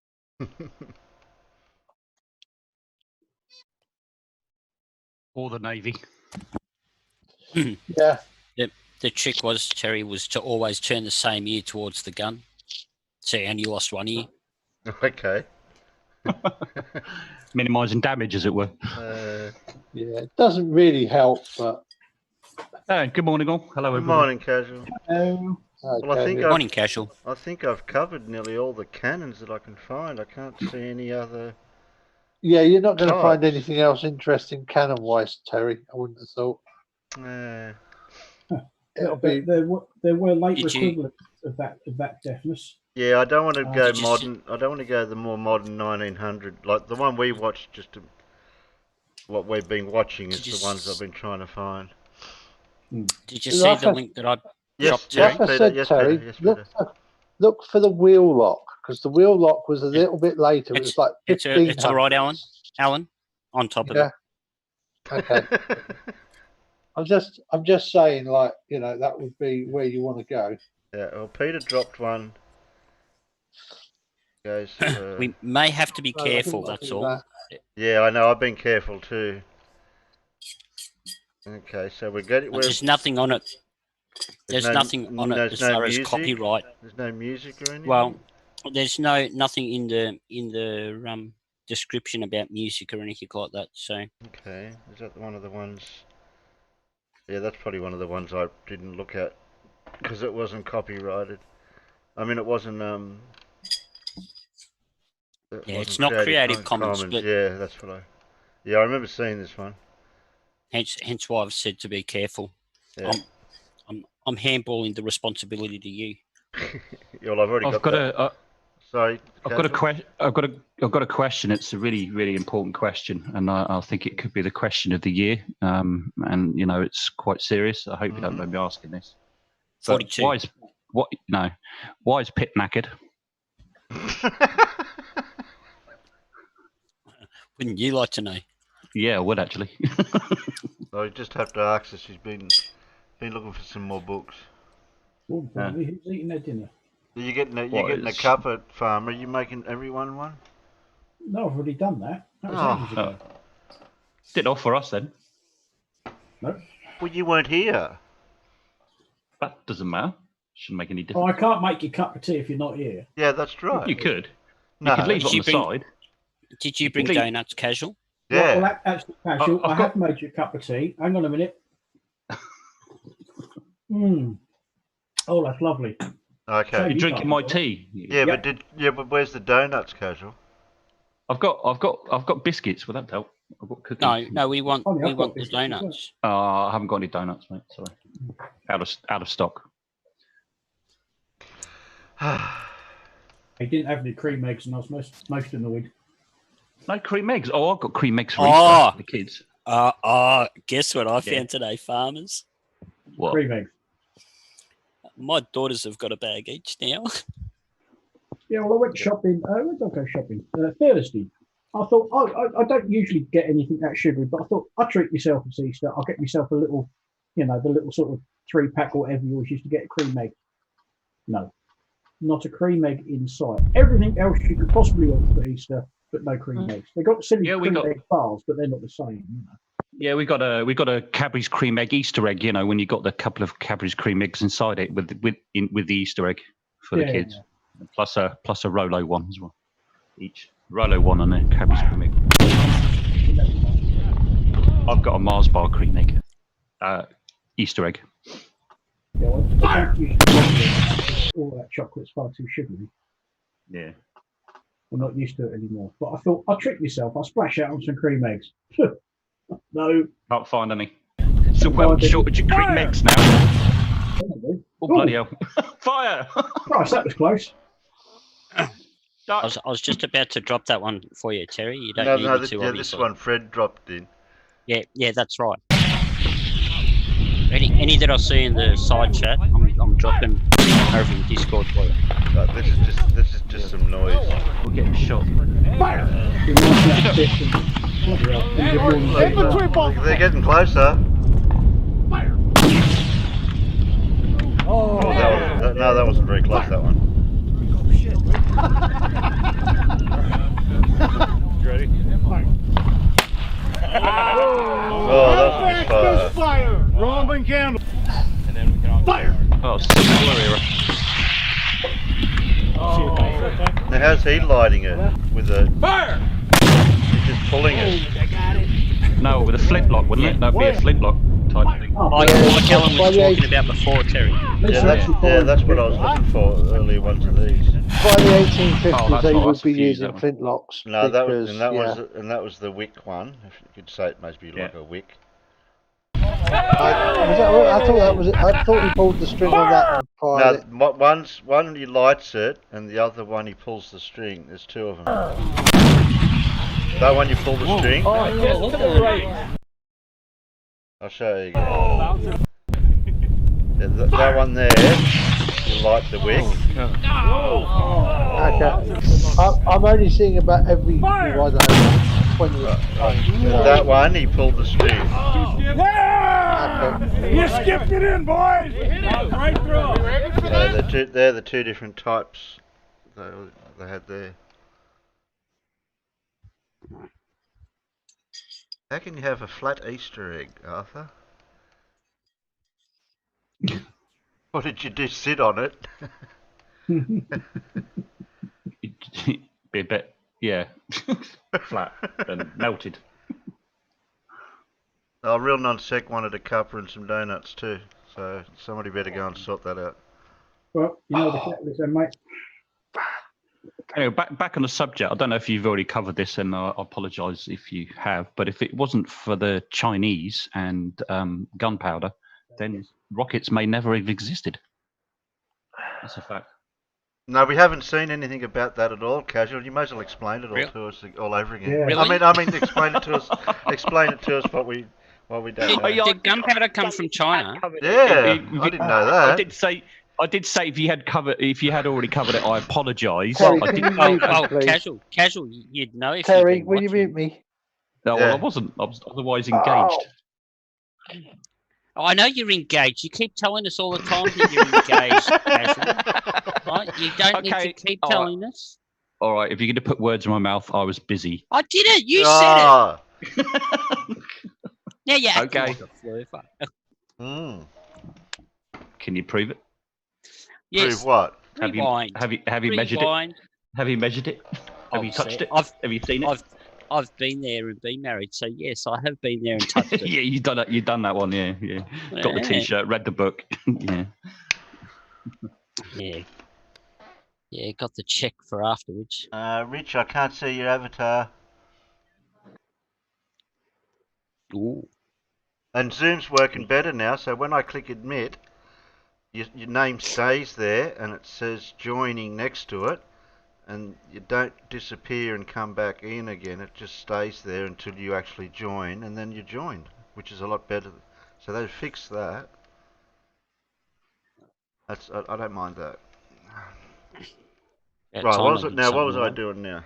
Oh, this one. That other one, Terry. Yeah, I'll do that one now. I'll let Rich in, but he'll have to jump back out again because he's not listening. No, he is. Why didn't it show up in the little avatar in the side chat? Probably because of the way that he set it up, Terry. That's all. Oh, okay. Anyway, watch the video. We'll say g'day. G'day, Rich. G'day, Rich. Hello, Rich. Hey guys, happy what? Easter Saturday or something? Happy Easter Eve. Hello, Rich. Happy Easter Eve. Well, you say now Happy Easter. It's still Easter weekend, isn't it? Easter Eve, yeah. Did you bring some chocolate Easter eggs with you? No. Yeah. I kind of don't do the Easter thing. So. That's it. Silence, right?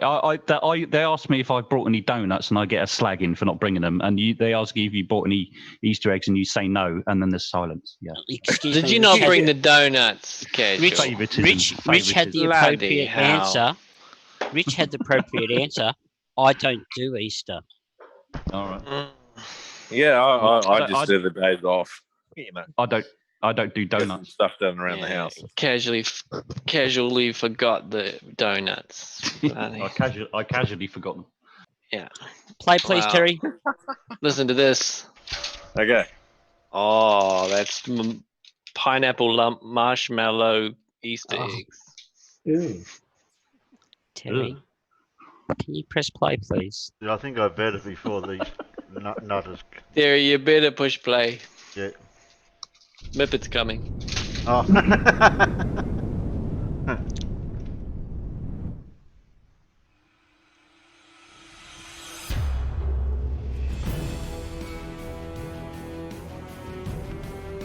Didn't we just play this? No. No, I think it's just got a similar intro. Oh, it's the same people. Yeah. Yes. As the 14th century advanced, so did the technology of the gun. Key advances included adding a wooden stock so that the gunner could brace the weapon on his shoulder. Even more important was the change in the ignition process. That's a modern gun. The Where's the goal older was one? to allow the No. gunner No, to it sight down the barrel of the gun No, there's while older than that. applying the igniting spark to the gunpowder. We've done them already though, Terry. Gunmakers No, conceived you of a might kind show of it in locking here. system in which a lever, think Wait, I'll point it out trigger, to you when they show was it. used to move the igniter to the powder. The matchlock was the first truly effective lock system and worked by lowering a slow-burning match to the ignition powder.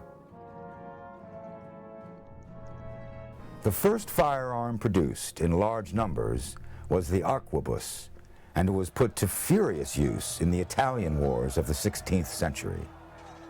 The arquebusiers, soldiers wielding these cutting-edge weapons, could have a tremendous impact upon opposing armies. Though the loading and firing of these old firearms can seem ponderous in comparison to modern guns, it had a faster rate of fire than the crossbow. Meanwhile, the arquebus could be mastered more quickly and in larger numbers than the longbow, and was more powerful than either bow. At first, the arquebus was particularly useful against cavalry, especially when partnered with pikemen. This pike and shot formation revolutionized the Spanish army, which used it to defeat the French in the Battle of Cerignola in 1503. The arquebus could fire a heavy lead ball, but it could also fire small shot, which would scatter into the face of a charging foe. In his commentaries, Captain Blaise du Montluc of France described some battles involving arquebusiers fighting alongside soldiers with more traditional weapons. The company I commanded was no other than crossbows, for at this time the use of the arquebus had not as yet been introduced among us. Then 6 Gascon arquebus came to us from the enemy, which I had received into my company. It wasn't long before du Montluc had squadrons of arquebusiers under his command. But he himself would fall victim to a shot from an enemy arquebus. He survived the wound, but his face was shattered. Would to heaven that this accursed engine had never been invented. I had not then received these wounds which I now languish under. Neither had so many valiant men been slain, for the most part by the most pitiful fellows and the greatest cowards, that had not dared to look at those men in the face, which at distance they laid dead with all their confounded bullets. What made these arms particularly deadly was the development of volley fire. Again, the Spanish were using a version of volley fire in the early 16th century. The German Count Wilhelm Ludwig wrote at the end of that century, I have discovered a method of getting the musketeers and soldiers armed with arquebuses, not only to keep firing very well, but to do it effectively in battle order. That is to say, they do not skirmish or use the cover of hedges in the following manner. As soon as the first rank has fired together, then, by the drill, they will march to the back. The second rank, either marching forward or standing still, will fire together and then march to the back. After that, the third and following ranks will do the same. Thus, before the last rank has fired, the first will have reloaded. as good as the advancement that the matchlock was, it still had drawbacks. It was difficult to keep the slow match lit in wet weather, and in dry weather, failure to keep the lit match away from stored powder could have disastrous results. Unintended explosions aside, The burning match created both a glow that could be seen by an enemy at night and an odor that could be smelled, giving away the gunner's position. But this was the Renaissance period, and advances were taking place in all disciplines. The new art of gun making was not an exception. The wheel lock applied the engineering of clockwork to the problem of igniting gunpowder. The wheel lock was a spring-loaded steel wheel, wound tight like a watch until it caught or snapped against the trigger. When the trigger was pulled, the wheel would spin against a piece of pyrite, generating sparks which would then ignite the gunpowder in the priming pan. The wheel lock allowed cavalry to take greater advantage of firearms. It was difficult to keep the slow match of a matchlock gun lit while riding horseback, a problem eliminated by the wheel lock. It was also easier for cavalry to fire smaller, one-handed guns. Beginning in the 16th century, it was customary for cavalrymen in Europe to carry a brace of pistols into battle in saddle holsters. These were, after all, still single-shot weapons. But the complex design of the wheel locks meant that they were expensive to produce. The common soldier was not afforded such arms. They were more commonly used in hunting, while matchlocks were predominant in the militaries of Europe. Of course, what truly made the guns effective was the incredible destruction they wrought upon the human body. Even armored knights could be taken down at close range. For a time, armorers tried to compensate by building and designing heavier body protection.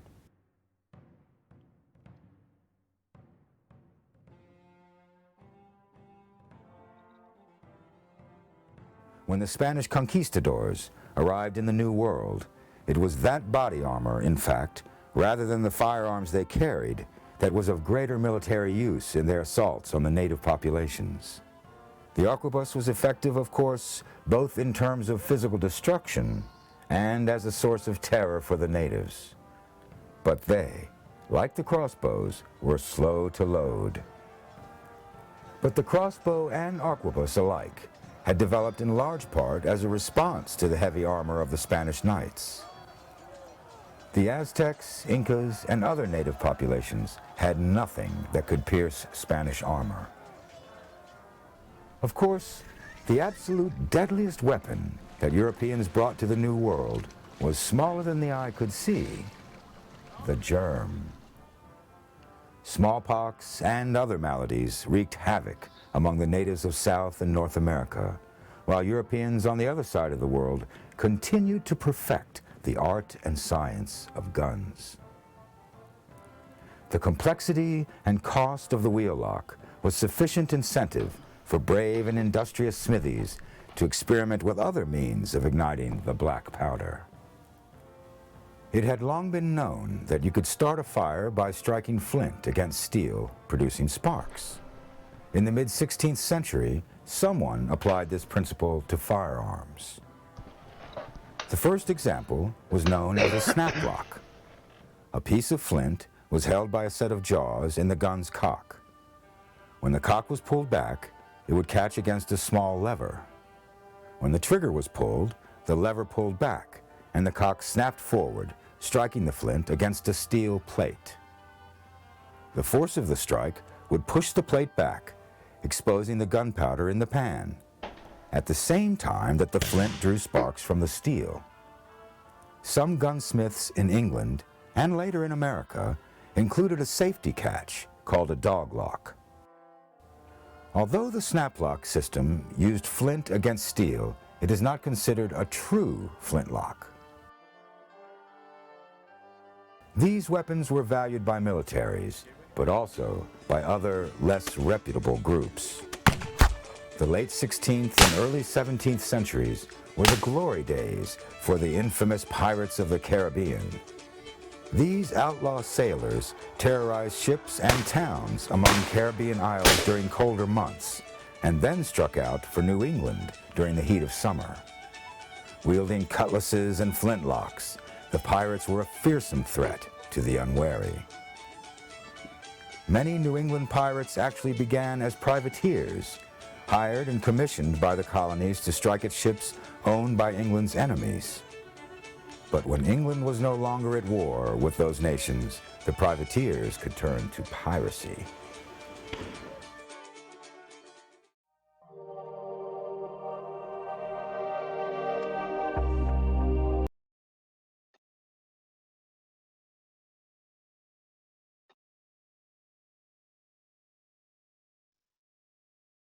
I don't think much of their pirate ship.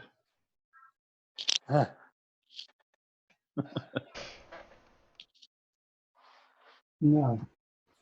Yeah, I was trying to find Just to make mention, Terry, we've got 56 minutes until Professor Phil's video premieres that he did tell us to have a look, well, asked us to have a look at when it does in the side chat. You mean to mirror it live? I think that's what he was alluding to. Yeah. And Pip may have just uploaded a video too. Oh yes, so she has. I did. I found some good books today.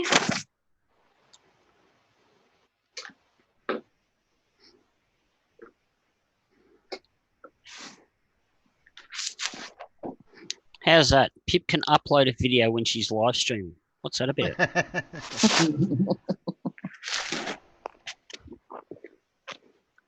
Multitasking. Why are you knackered? Why are you? Sorry, go Because ahead. people kept me up yakking till God knows when this morning. Okay, who was it?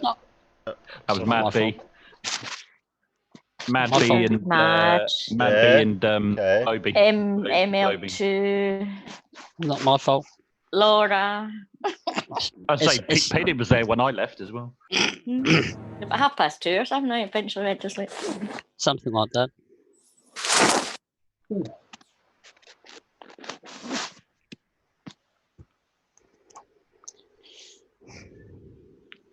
So I found some adult Ladybird books. Do you know what Ladybird books are? Oh yes. Oh yes. They're quite good. Jane. Yeah, that kind of thing. But for grown up. I remember having arguments over them at primary school. Because I this is said, you can't expect me to read this nonsense. I can imagine what Jane would be getting up to. This is Dick. And this is Jane. Dick and What? Jane like each other. Haven't came across that one yet, but I bet it's there somewhere. This is going down to Terry Wogan, Janet and John stories, isn't it? Yeah. Yep. Which are superb. All right. So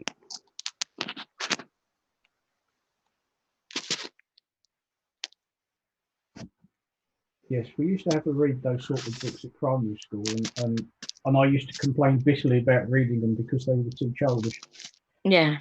And they said, "Why? What do you read?" And I reached into and we still had some of the old-fashioned desks with a hinged top, and I pulled out one of the Isaac Asimov Foundation trilogy books, and I said, "I'm reading this." And they just sort of looked at me and went, "Ah, what? And you understand all that?" Well, yes, I'm not a child, you know. I am 8. I'm not a child. I'm 8. See, I was, yeah, that was the running joke. I was born middle-aged, you know. Why are we reading all these child's books at school? Well, because that's what you're supposed to be reading. Well, I'm not. They said, "Where did you get that from?" I said, "It was on the bookshelf at home. My mum's got the Foundation trilogy. Must go back and read them again sometime." I was looking at some of the titles of these adult Ladybird books. A Ladybird book about Donald Trump. No idea where you want to read that. What else is there? Is that? You know, I won't say. No, don't say it. No. Ladybird book of the do-gooder. I've just got sort of spoof front covers to some of these. I've got the Ladybird book of hair coursing and other activities. I've got Curious George finds the secret in the sock drawer. The Ladybird book of balls. Footballs, of course. The Ladybird book of the Big Night Out. It's got a bottle of beer in the front. Vivisection with Dick and Jane. Capturing and dissecting the family pet. Oh, here's one for some of us. I probably wrote this book actually. The Ladybird book of the X. You can send me that link later, Casual. Yeah. And I've got the epic publication by Nigella Lawson, her recipe book, Pictures of My Amazing Tits. Because that's about all that's in the books. Well, they're a bird watcher. Yeah, obviously. Yes. Famous 5-go dogging. Yeah, I've seen a lot of famous 5 ones when I was going through as well. They're a bit long, I think. Though. Peter, I'm going to chuck you. I'm just going to DM you a cover for a Ladybird book that. Oh, where the hell has it gone now? Nobody's doing my job.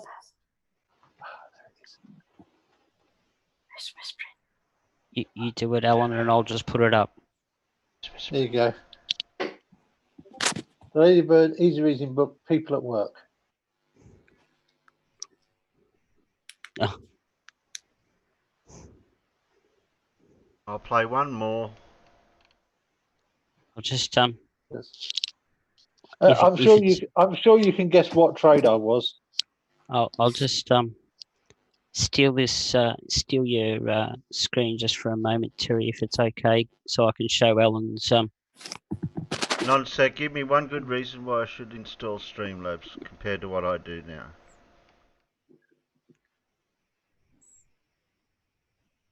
so that they can play games, Terry. Oh, is that what they want to do? Ah, Yeah. I see your plan. There you go. Hey.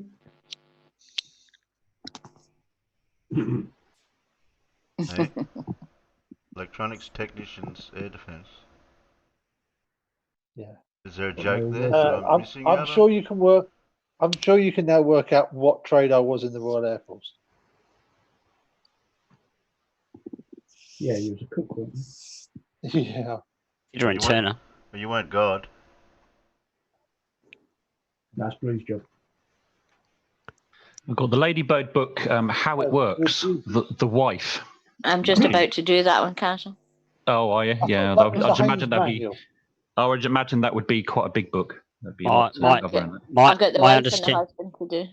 My understanding of the wife book is that it's wrong. Yeah, unless We will she's find out. right. I'm going to do it later. unless she's right, then in which case she's right. still She's right. always right. Oh. Rule 1, she's always right. Rule 2, Yeah, that's rule 1. That's what I'm saying. She's right, but the book's wrong. There's also that one that I've just sent you as well.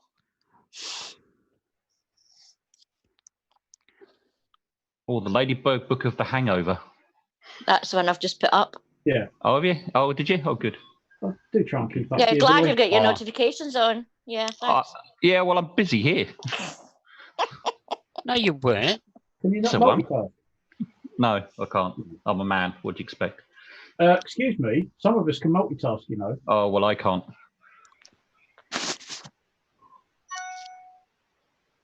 Yeah. Got to get that dig into the Royal Navy. Yeah, Oh. I'm just not gonna say anything. I'm just sharing for Alan. That's all I'm doing. I'm just sharing for Alan. It's not my fault. Alan wasn't a sailor though. No, I was. No. I was a radar Jesus. Radar Jesus in the Royal Air Force. Yes. The oldest independent military, the oldest independent air arm in the world. I think there's somewhere else that might have claim to that. No. No, I think there is. One of the Nordic countries tries to claim it, but the problem is they didn't actually have an operational air force at the time.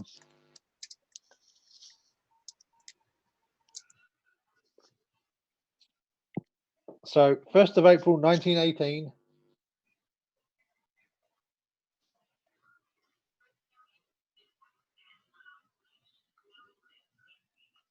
If I've got a kite with a Molotov cocktail on it, isn't that an Air Force?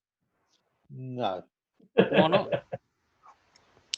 That's I our, bet you'd be saying something completely different if that Molotov cocktail landed on you. That's anti-aircraft artillery. No, that's all those balloons that you let go with hydrogen in them. I think one aircraft doesn't qualify as a force, really, as an air force. It's multiple of, really. Can you more than one? No. No. Play, Terry? No, yeah. Yeah, I'll make this one the last one for now.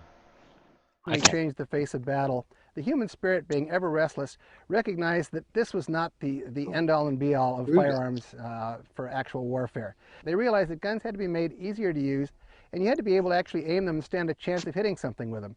Tucking a hand cannon under your arm and hoping the ball is going to hit somewhere in the area of your target, it just wasn't good enough. Well, about the middle of the 16th century, they came up with very, very simple serpentines that were attached to the side of the early hand cannons, into which you could cut a match cord.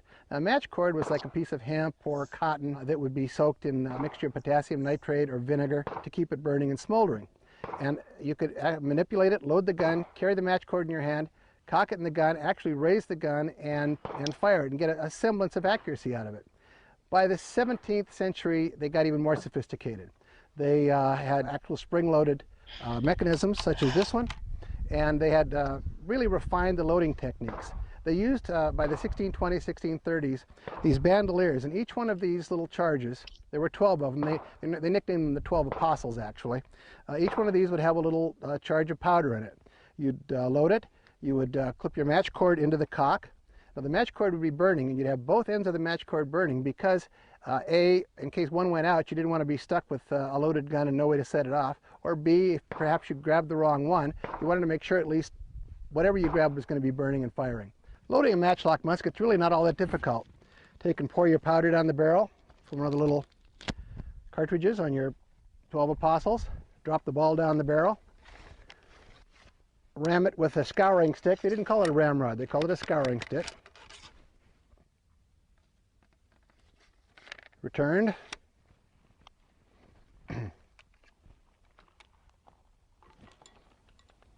Primed.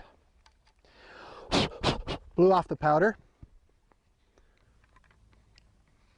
Put the match cord in the cock. Blow off the cord, test it. Uncover the pan and give fire. You could really fire these things about 2 or 3 times a minute if you really did practice with them. And for the first time, the foot soldier achieved parity with a mounted troop. It really democratized the battlefield.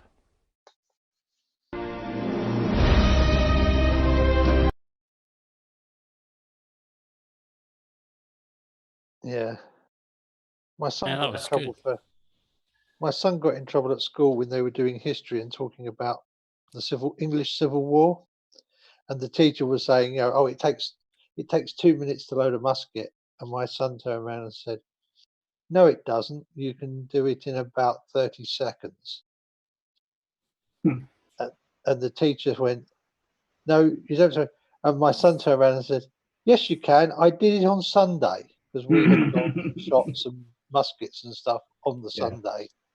And she sent him to the head teacher because she said, don't lie, you. And in the end, because I contacted the school, and because he made a fuss about it, and it was like, yeah, he did shoot them, and he is right, and he does go to the shooting club, and I think the teacher better apologise for saying he was lying. Yeah. Yeah, and inside in front of the class too. Yeah.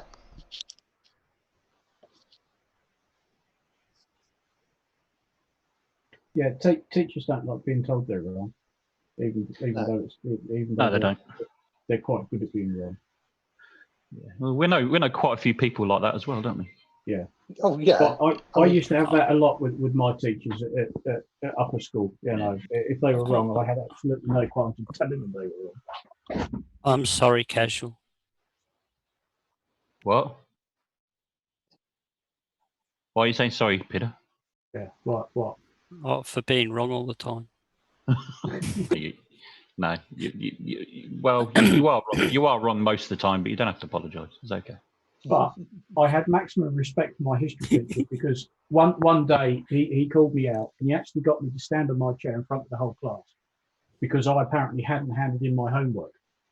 And then the next week, when we came into the classroom and sat down, he pulled his chair out in front of the class and stood on his chair and apologised to me because I had handed in my homework and he had mislaid it. And I thought, yeah, kudos to you, mate. You've actually got the balls to stand there in front of everybody and say, yeah, sorry, I was wrong. Because I would stand on their chair and say, I handed it in. I remember putting it on the pile on your desk with everybody else's. And he said, no, you didn't. I haven't got it. And then he completely reversed the roles and he stood on his chair and in his words, humbly apologised to me for being wrong. Fair play. Fair play to you, mate. Yeah, couldn't fault me for that. I still dropped history because how they were teaching it, what they were teaching. Hello, wonderful person. This is Anton, and in this video... Oh, hello, wonderful person. Hello, wonderful people. Mr. Petrov. It was about the only teacher I ever respected, though. Rest of them were toffees. Except my last English teacher. I'd have done anything for her.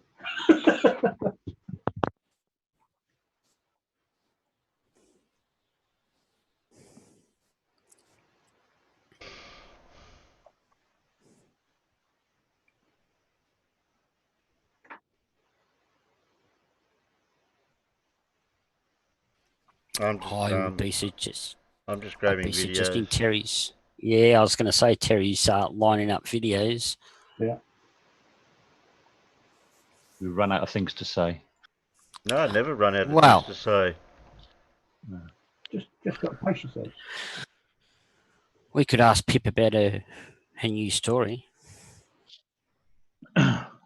Well, that'd be a spoiler alert, wouldn't it? Yeah. Yeah.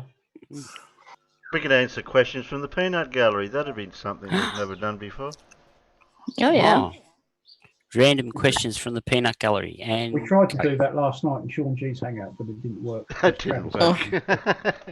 Yeah, can we have some non-sensible questions, please? I mean sensible questions from the peanut gallery, please.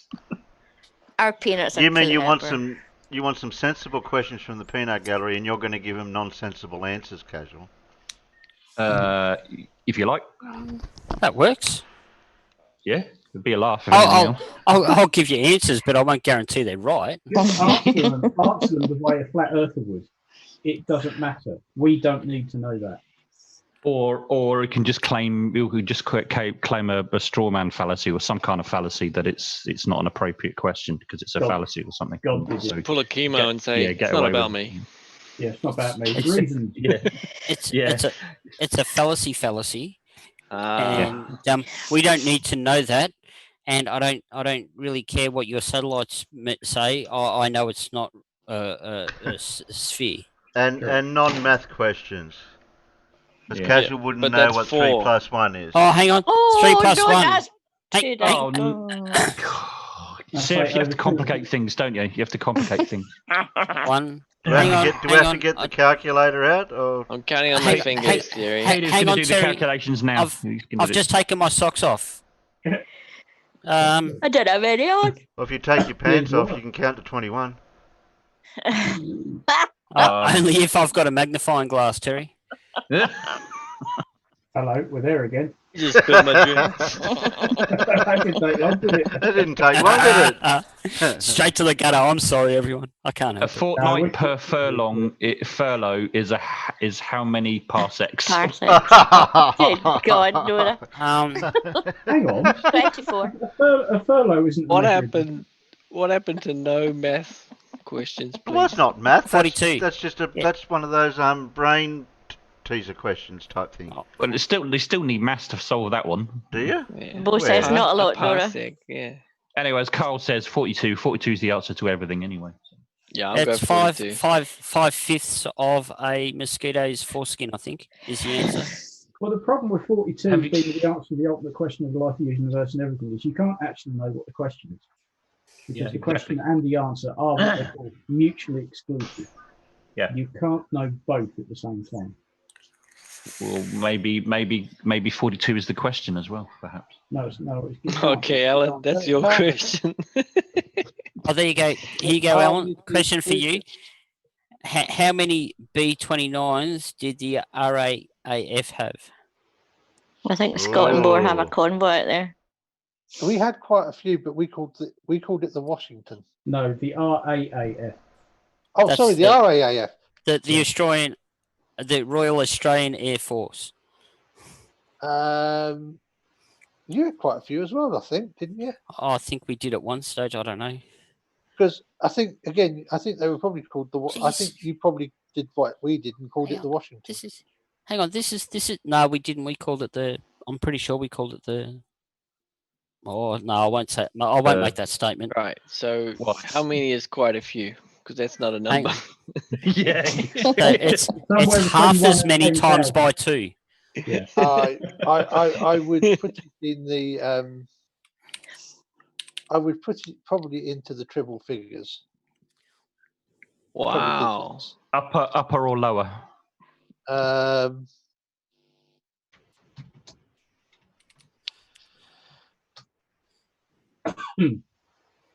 No, but well, the thing is, that, I mean, we also had the Lancaster and the Lincoln, so it was the Lower to B-29. middle, maybe. Yeah, sort of a couple of hundred, maybe. Oh, lower. I just looked it up. So yeah, I have to look it up. I'm not in a position where I can. Alan. As per the ADF series, the Boeing Washington B1, imaged above, not that I'm reading it straight off Google. No. Yeah. Because I wouldn't cheat like that. Yeah, go on. I would. Oh, well, then I am.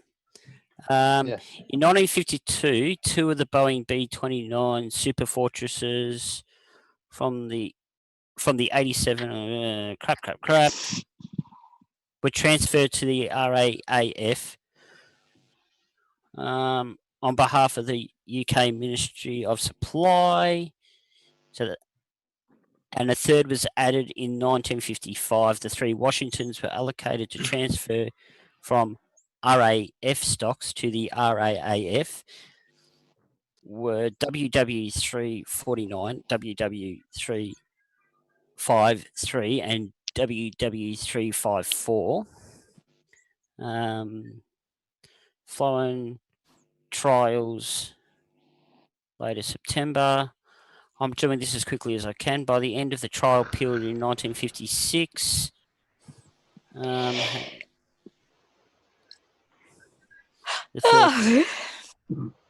mean, by 56, the Washington was a bit of a, I'm so sorry, Pip. No, it's not you. It's not you. I'm just tired. So officially, the answer is 3 from the information that I have. Yeah. Okay. I'm guessing the RAF had a few more, but again, it wasn't an aircraft we used a great deal because we had the Lincoln that we developed and built ourselves. So when you said triple figures, you were close. It was 3 separate figures. Yeah. Each one of those was 1. So there's 3. Scott confirms you had what? 3. Oh, jeez. Mad B could have answered that. Straight off. Yeah, well, he wouldn't have had to do research either. Exactly. He would have just gone 3. Ever change? See, unlike 90% of flat earthers, I can use Google to my advantage and get the right answer. Looks like we had 88. Yeah, I was going to say it. I would have put ours at that sort of into the hundreds, but not hugely into the hundreds. But 88, yeah, that's about right. It was a batch of 70, and then later on another batch of 18. Yeah. 32 minutes to the premiere, Terry. And then they're replaced by the Canberra. What's the matter with you, cat? Oh, sit in the windowsill. Morning, Squeak. And obviously the Lincoln as well. Next question, please. Nobody's asking any questions. They're too busy chatting to each other about guns. Yeah, I know. These ignorant peanuts out there. I use a book. Very good. You're not here to chat, you know. You're here to listen. Yeah, well, if I had access to the chat, I'd. You'd be having a ball out there, tell you, Alan. Yeah, I mean, I suppose I could, because I could just give up trying to do what I was making the computer do and just go and use the computer. No, once they get started on planes, trains, and automobiles, you can't stop them. No. How many people on the panel are Aussies? Technically, right now, there's 3. 3. 3. 3.5. 3.5. 3.5. Yeah. Yep, 3.5. Why am I not seeing this on my YouTube chat? On my YouTube recommended. On your recommended.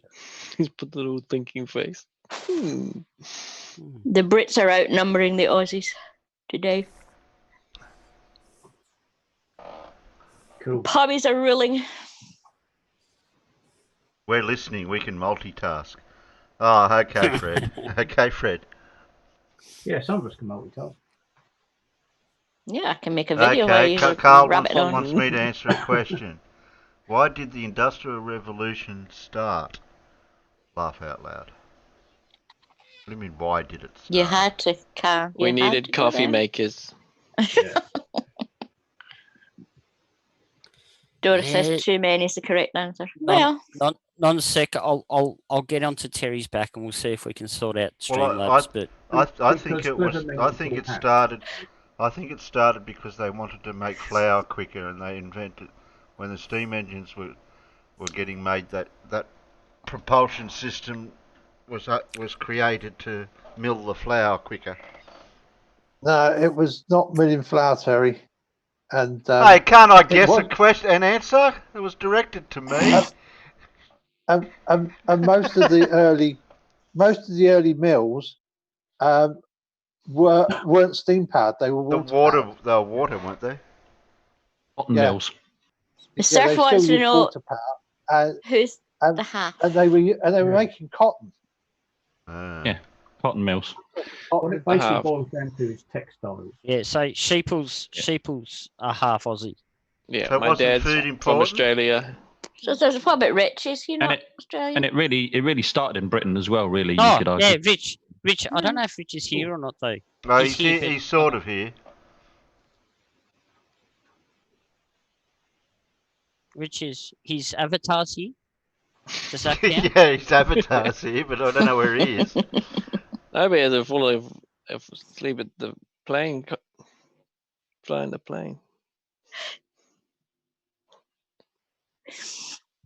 John Rapp says that's because it takes approximately 3 bits to match 1 Aussie. Hey, thanks, John. Good job, John. That middle finger icon.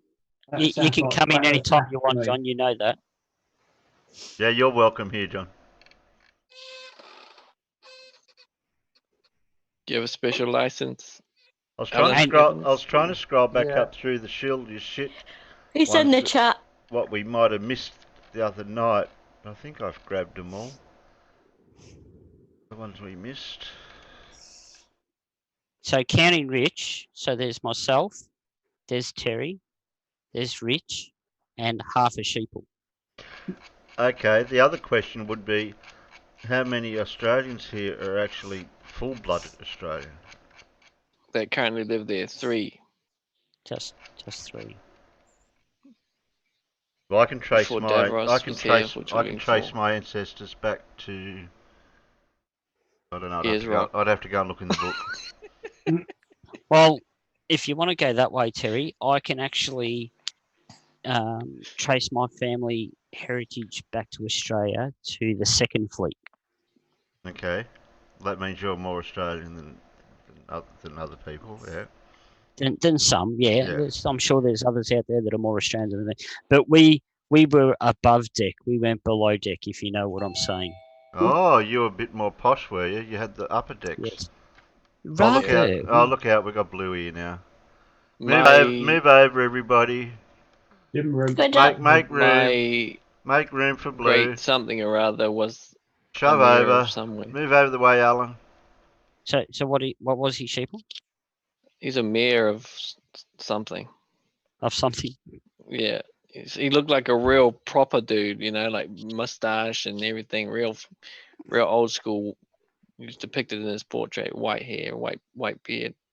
Nice. Yeah. So it takes Looked like three. really, Colonel Sanders. So it yeah, takes. Hi, really Blue. posh looking. Hi, Blue. dude. Hello. So it takes Hi, 4 Blue. Brits, Hello. one American to match. Hello, Blue. Match 3 Aussies.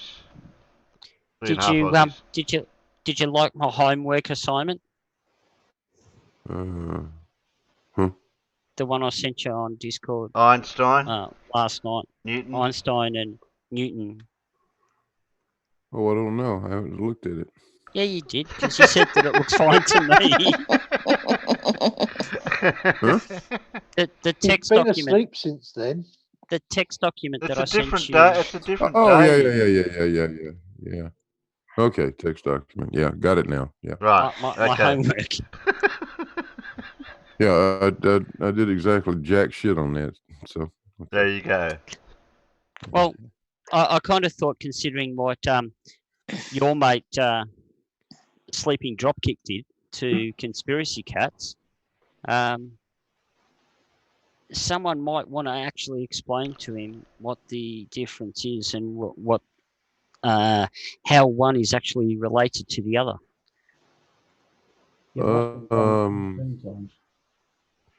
Yeah, I think we've tried that without a whole lot of success. Yeah. For sure. Yes, I know, you're correct. The real Australians are Aboriginal, but I was talking about non-Aboriginal. Yeah. If we had Demonic in here, he'd win. And he was. He was in here earlier. He was. Yeah. Yeah, but He we was, weren't yeah. talking any flat Earth stuff. Seraph, Yeah. it's okay because all the days are blending into one. So whether you sleep or you're up or you're right, Yeah. it doesn't really matter. It doesn't even matter what Morning day it doesn't is. mean the same anymore because you Even the don't days have don't like matter. yeah, Yeah, you don't have that schedule, right? You know, like waking up. It's You know? it's just the lockdown period. Don't wait It's- to hay on the handbasket. I spent half the day yesterday not knowing what day it was. I know. I thought Thursday was Friday. And now Welcome I think to today's every Sunday. day of my life for the last 10 years. Well, yeah. It's all right. It's all right. I neglected to go and do that special Easter shopping that a father needs to do for young children until today, which is the day before Easter. Yeah. Oh, yeah. You always know that you're going to get the crap eggs at that time. But, Yep. I got my son an egg yesterday. It's demolished already. So that's that. well, I remembered Good Friday, and it's like, oh, I'll have to shoot down early, and then I realised, oh no, that's not going to work. Public holiday, bugger. Yeah. Uh-huh. Yeah. Well, of course, the one he wanted was £6 for white chocolate buttons. Bloody hell. Oh yeah, that's expensive. I got 2 thumbs down. I'm going to have to investigate this. Yeah, Oh, that's it's ridiculous. terrible. Oh, pardon me. Why don't the people that give you a thumbs down just come in and talk to you about it too? Yeah, come in the side chat and explain yourselves. Yeah. A question for you, Terry. Oh, another question. Is Terry Davies... No, Plainer walks on Kiwi, isn't he? Yeah. I'm not Kiwi. Terry, the only way to tell is to say ahoy hoy. Ahoy hoy. Ahoy hoy. Go. Ahoy no, hoy. you can't. You can't. No, you can't possibly be his father with that ahoy No, hoy. I'm definitely not Kiwi. No. Not many can be, Terry. We're chosen. Anyway, isn't Wolfie Planet Walk's father? I'm sure I've read that somewhere. Yeah. I'm sure I've read that somewhere. Yeah, I heard that. poor I heard bugger. someone say that. Oh, those are just they are just Aussie thumbs ups, the thumbs down. There you go. Oh, that's good. Okay, I'm gonna look at it like that from now on. That's all right. Oh, Terry, so your next stream's just gonna have all thumbs downs. So I've got 22 thumbs downs and I've got 2 thumbs up. There we go. You got 23. Oh. Yeah, no, it's fine. Imagine playing that game and then a flurfer comes in. Oh, I'll give it a thumbs down too. Yeah, thank you very much. Yeah, that's a Southern Hemisphere thumbs up. I like that. I like that. There is no thumbs down. It's a win-win, Terry. It finally makes sense. I like that. I can live with those 2 thumb downs now. They're not down. And we didn't play Blue's video the other night because Blue wasn't here. Oh, that's right. We do get to do Blue's video in front of Blue again. Yeah. We've got 21 minutes. 21 minutes for Professor Phil. Just so you know. Yeah. Blue's video is like 10 minutes, isn't it? Which one was Blue's? Oh, I'm gonna miss. I'm gonna miss Professor Phil's premiere. I've got to go and get ready soon. I mean, you have a life. How very dare you? Yeah, I'm working tonight. So the last video that Blue did was Debunk of Ranty's Debunk of Conspiracy Code. Have I got the right one? Okay. Yeah. Yep. Okay, I'll make sure I got that one. And don't forget, we missed an Isaac too. I think we've missed 2 Isaacs, to tell you the truth. Oh, did we? I'll check. I found Hey, one. Blue. Yeah. How obnoxious was that Indio's voice? Oh my God. It was borderline sickening to listen to. You know. I couldn't make it all the way to the end. There was more. I just had to cut it off. Jeez. Yeah. Yeah. It was bad. That was actually something. He mirrored that from somebody. I don't know where it came from. It doesn't say on his channel. Yeah. But it was so stupid. It'd been around for a year and a half or something. So stupid though, I felt like, yeah, why not? Yeah, no, it's good because Indio's a bit of a a celebrity over at, like, say, 24/7. Like, when he goes there, they let him have the floor and he does his thing, and it's horrible to listen to, but that was good. It's got to be done. You know what? After looking at this again, I do agree with you. I think factoring out the metric tensor the way you did will probably clear things right up for Riley. Sorry, no. He'll look at those symbols and go, "What's that mean?" Yeah, they're just numbers. I don't know what they mean. This is the same Riley that said, "Well, that debunks Einstein," and Nathan follows up with a, "Yep." I'm just like, I just thought, Blue, that even if a few people that grab onto that idea that what they're talking about is right, if the information can be shared and shown that, well, they've made a mistake and the information that they're trying to give out is inaccurate and they know it, so that they can be shown to be the bald-faced liars that they are, it may help stop some people potentially following him or even believing the rest of his crap. Yeah. I don't know. There's only one way to save the world from Riley. And I don't think, and I don't think you're allowed handguns in the UK. So, well, you can get some 3-shot guns for not hate speech. I was joking. It's not hate speech. I was joking. Yeah, we're joking. Yeah, I wouldn't advise. I would, you would not find a licensed gun owner that would want to do that for you. No. I just wish he'd open his eyes. And this is actually true, but apparently there is a piece of legislation that goes to back the days of Oliver Cromwell. Apparently, if he was Welsh, he could get away with it because apparently you can shoot a Welshman apart from on a Sunday with a bow and arrow. Really? Yep. That's bow and arrow. That's an act. Yeah, it is. Look out, creaky! You can shoot a Welshman with a bow and arrow, except on Sundays. I think that legislation may well be superseded. Oh yeah, of course it is. Of course Up, it is. Yeah, up absolutely. until Of course it is. recently, here's one just random crappy legislations that never got taken out of the government regulations when they should have. Up until recently, there was a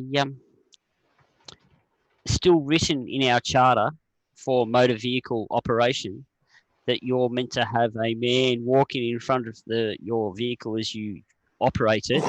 That's right. Yeah. With red flags.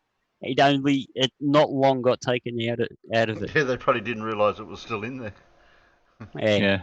And another law that Cromwell got enacted was that Christmas pudding is illegal. Ooh. Eating Christmas pudding on Christmas is illegal. Apparently, it was they a were all bloody pagan. Puritans, weren't they? Yeah, exactly. Yeah, it was because it was a pagan tradition. So That's it's all right. actually illegal to eat Christmas pudding on Christmas Day. We'll call it Boxing Day pudding. Yeah. Yeah, I mean, just eat it on Boxing Day instead. let's face it. The religious turmoil in what became Great Britain was such that the original Bill of Rights applied to everybody but Catholics. No. And they didn't get the rights for about another 20 years. There was another bill enacted that applied it to everybody, but initially the Bill of Rights didn't apply to Catholics. 15 minutes, Terry.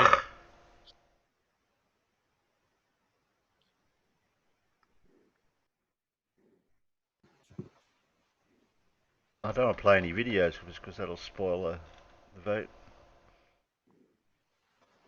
Spoil the vote. Did you well, we've got 15 minutes until Professor Phil's thing goes. Yeah, well, I've only got 7 videos so far.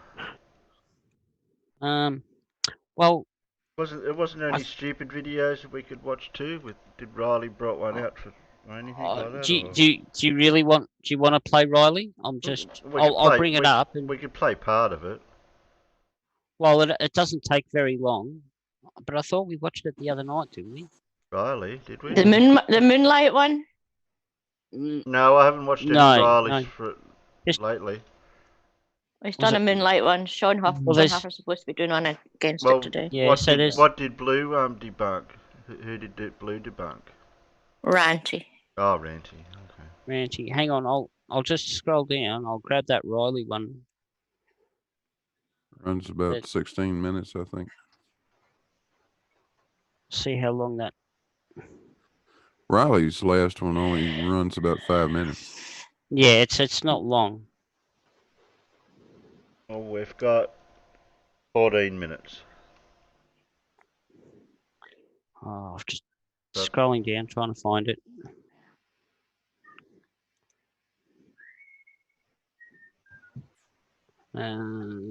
Copy. I'll drop it in the normal place, Terry. Okay, so you got it? Yeah.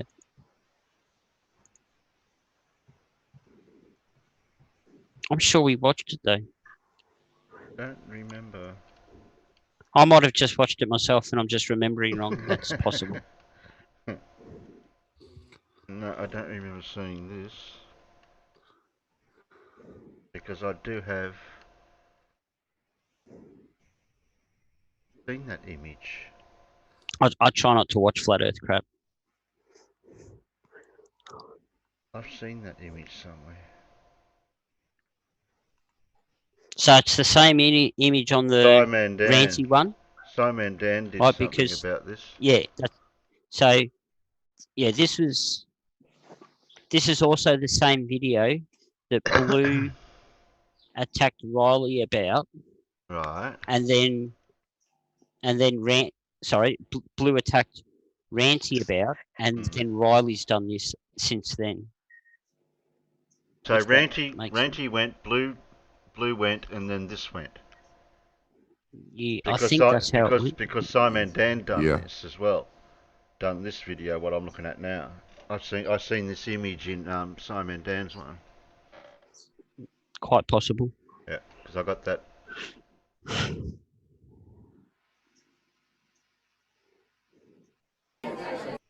You believe in gravity. Why do you believe in gravity? Yeah, Well, to put it simply, it's because we understand its behaviour very, very well. We've also detected gravitational waves at LIGO, and we can use this equation here to make accurate predictions in the real world. Can you tell me the mathematical formula for gravity? Yeah, I just did show you. It was this equation here. It isn't. Anybody tell me the mathematical formula for gravity? Yep, it's this equation here.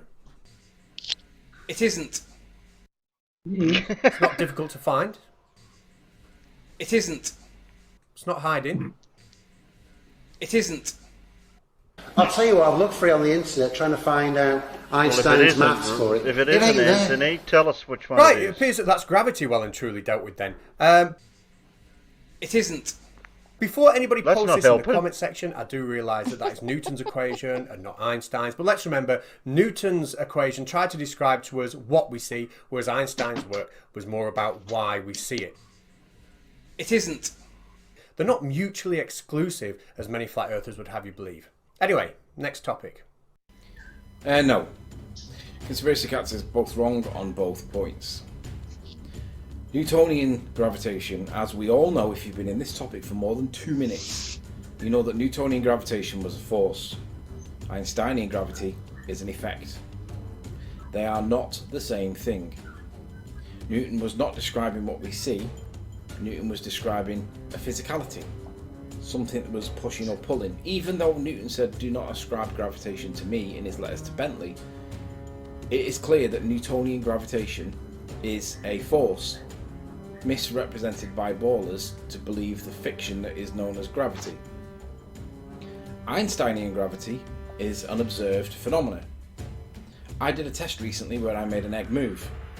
When the egg moved, it's the movement of the egg, as per Einstein's gravitation, that is gravity. It's the effect of the curvature of space-time caused by the uneven distribution of mass. It isn't the why, it's a visualization, a phenomena, an observed phenomena, step one of the scientific method. This teacher is lying to people, his subs, his children that he teaches in school, about gravity. Newton was not about what we see, Einstein is about what we see. Einstein is an effect. Newton was a force. He was wrong. Hang on. Einstein superseded Newton. Hang on.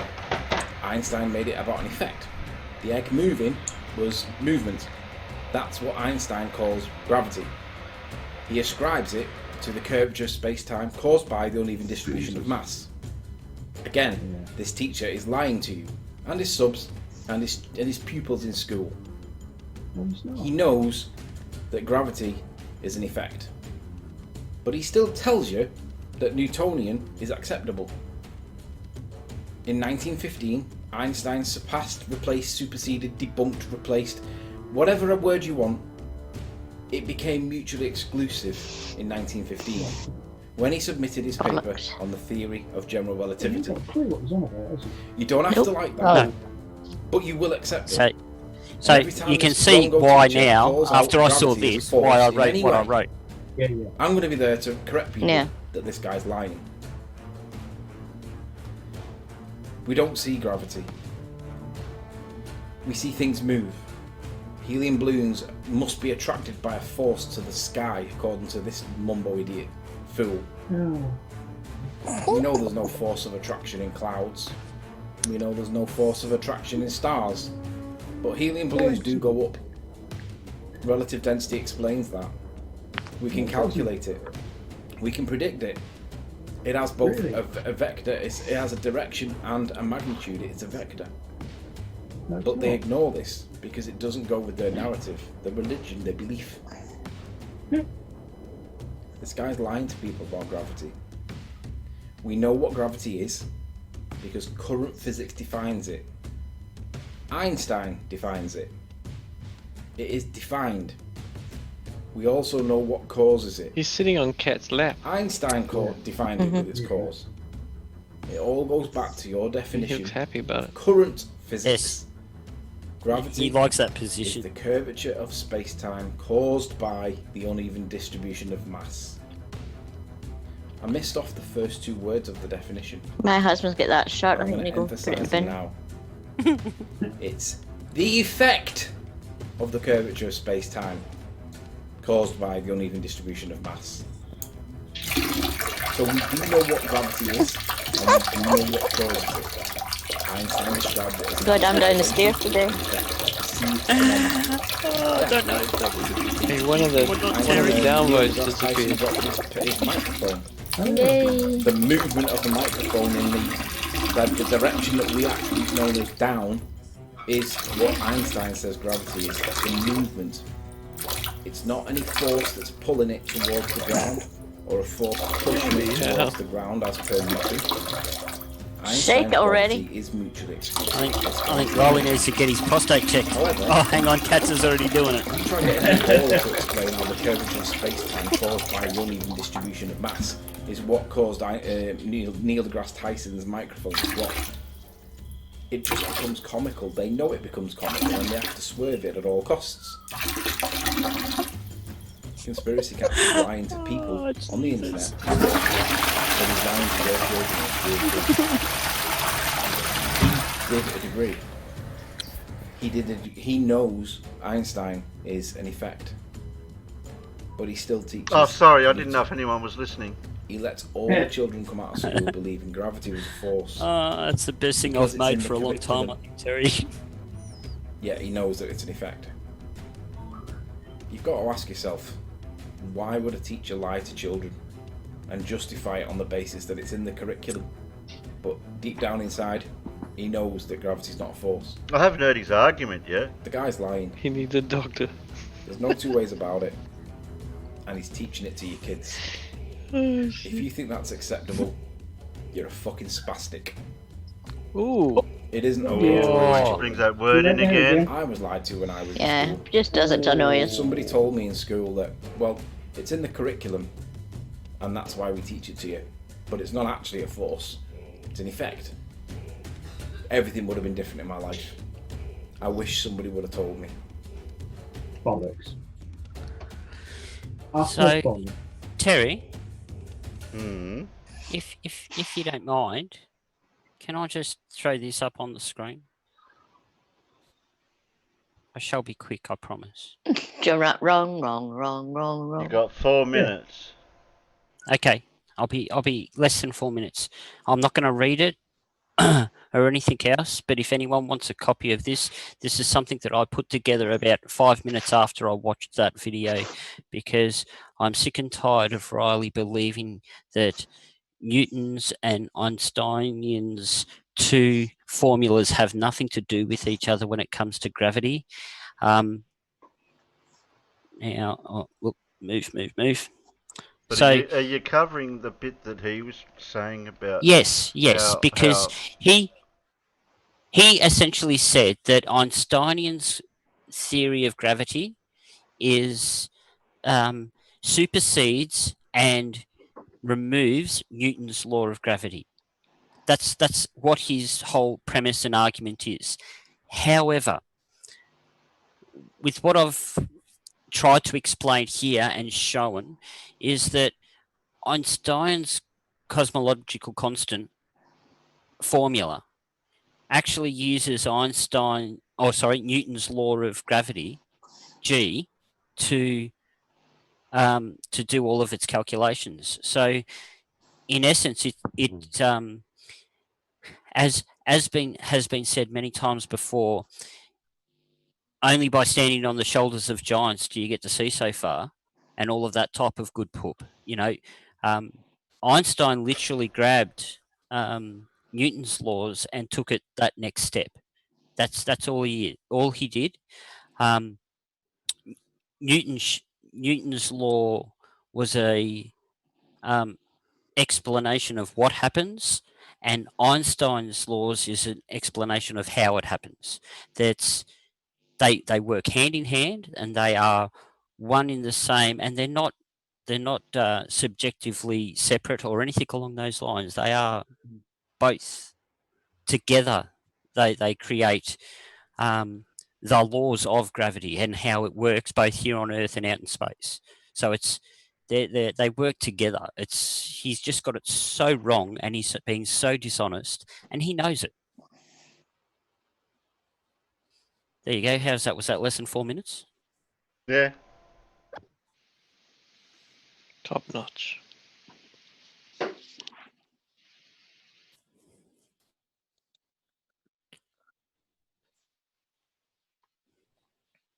Well, I'm sorry, Dora. I'm not a nerd either. I really am not a nerd. And please don't look at. You'll notice that there's very minimal amount of big words in there. But it's you get all these explanations when you're actually in secondary school. I think that's whatever the equivalent there in it would be. Is it your third year in? Oh, sorry, your third tertiary year in America Blue, is it? Huh? Our year 12 before you go to college. What's that in America? That's like your high school. Your high school, yeah. So it's the last year of high school. Yeah, last year of Yeah. high school.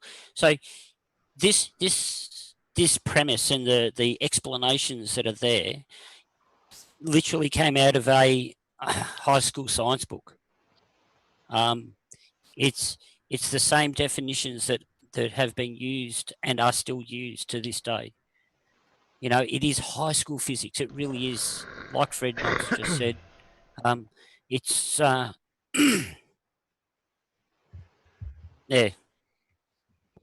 Oh, did I miss Riley? No, you didn't miss his stream. Oh, So- thank God for that. I did miss it then. We No, recorded it. I went to do something a bit more useful. I did the washing up. I can play his stream again if you want. No, thank you. And Professor Phil's stream is about to start, Terry. Take us there, Captain. Yeah, I'll play his stream again for you.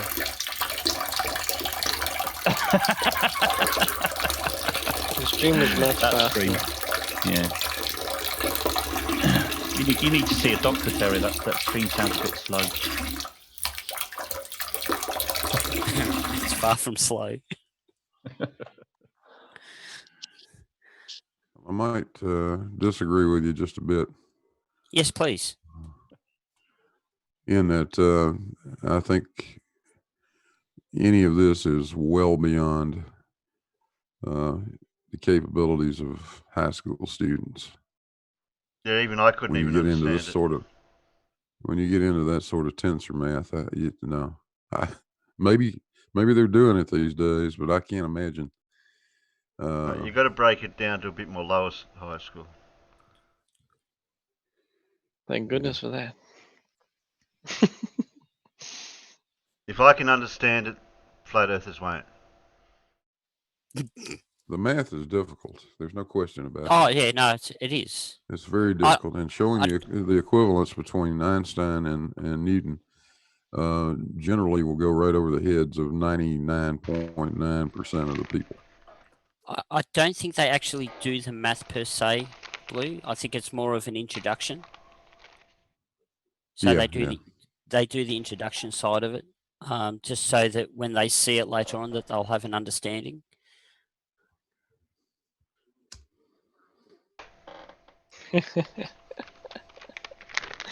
But as usual, Riley gets it completely wrong.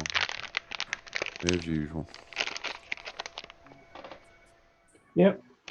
He consistently misquotes Newton in that letter. What Newton said is do not ascribe innate gravity to me. In other words, don't say things have gravity just because. Yeah. Because I don't know what causes it. I just know what it does. I mean, Riley still claims that he didn't misquote George Musa when he said, snapping the wand.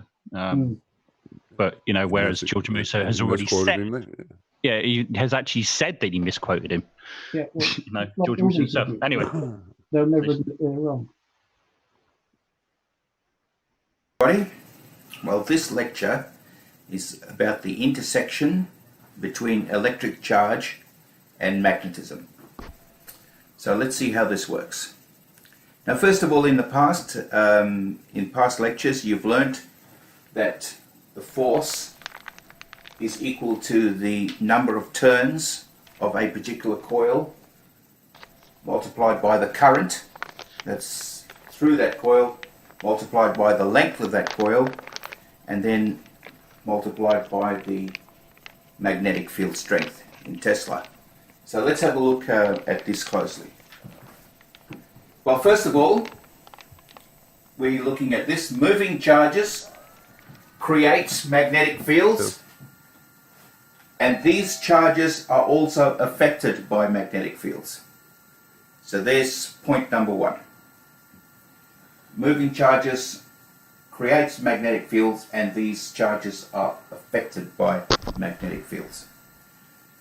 The next thing is Hendrik Lorentz identified these two equations here, these two phenomena, these two models, if you like, where force is equal to the charge times the velocity times the magnetic field strength, and also that the charge times velocity by magnetic field strength is also equal to mv squared on r. And if you recognize that's also force naturally, and this was devised by Newton.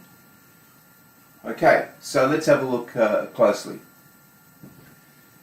Now, Lorentz identified this as charges that moved in a straight line, QVB, okay, and in circular motion, mv squared on r, V squared over okay, R, yeah. through magnetic fields. All right, so let's have a look at some of the units over here. What we're looking at, so we're looking at F, which is force, of course, in newtons. Q is charge in coulombs. Now we've already done Coulomb's law, so remember that F equals K Q1 Q2 over R squared, which is remarkably similar to the gravitational field force as well. Okay, and then B being the magnetic field strength, okay, which is in Tesla, okay, M being the mass of the charge in kilograms, V being the velocity, of course, in meters per second,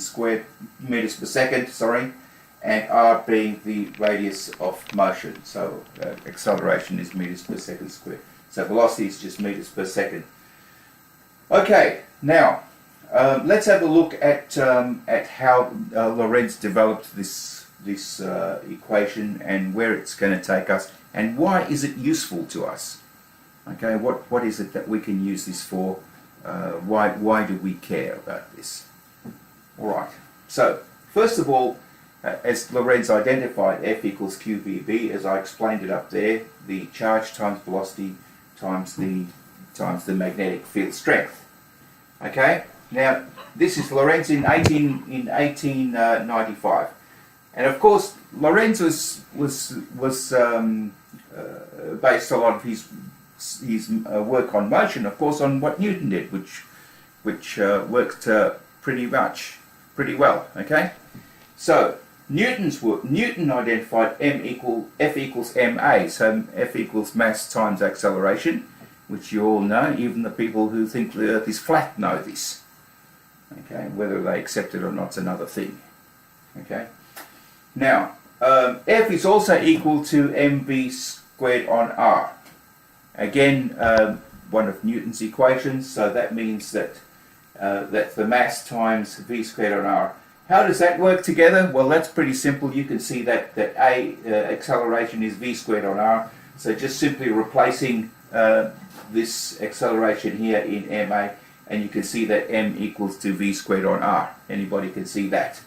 Now, let's replace this over here in Lorentz's work. So in other words, we can take Newton's laws of motion and put them here into Lorentz's work, and you can see that QVB, which is up there, is equal to mv squared on r, obviously.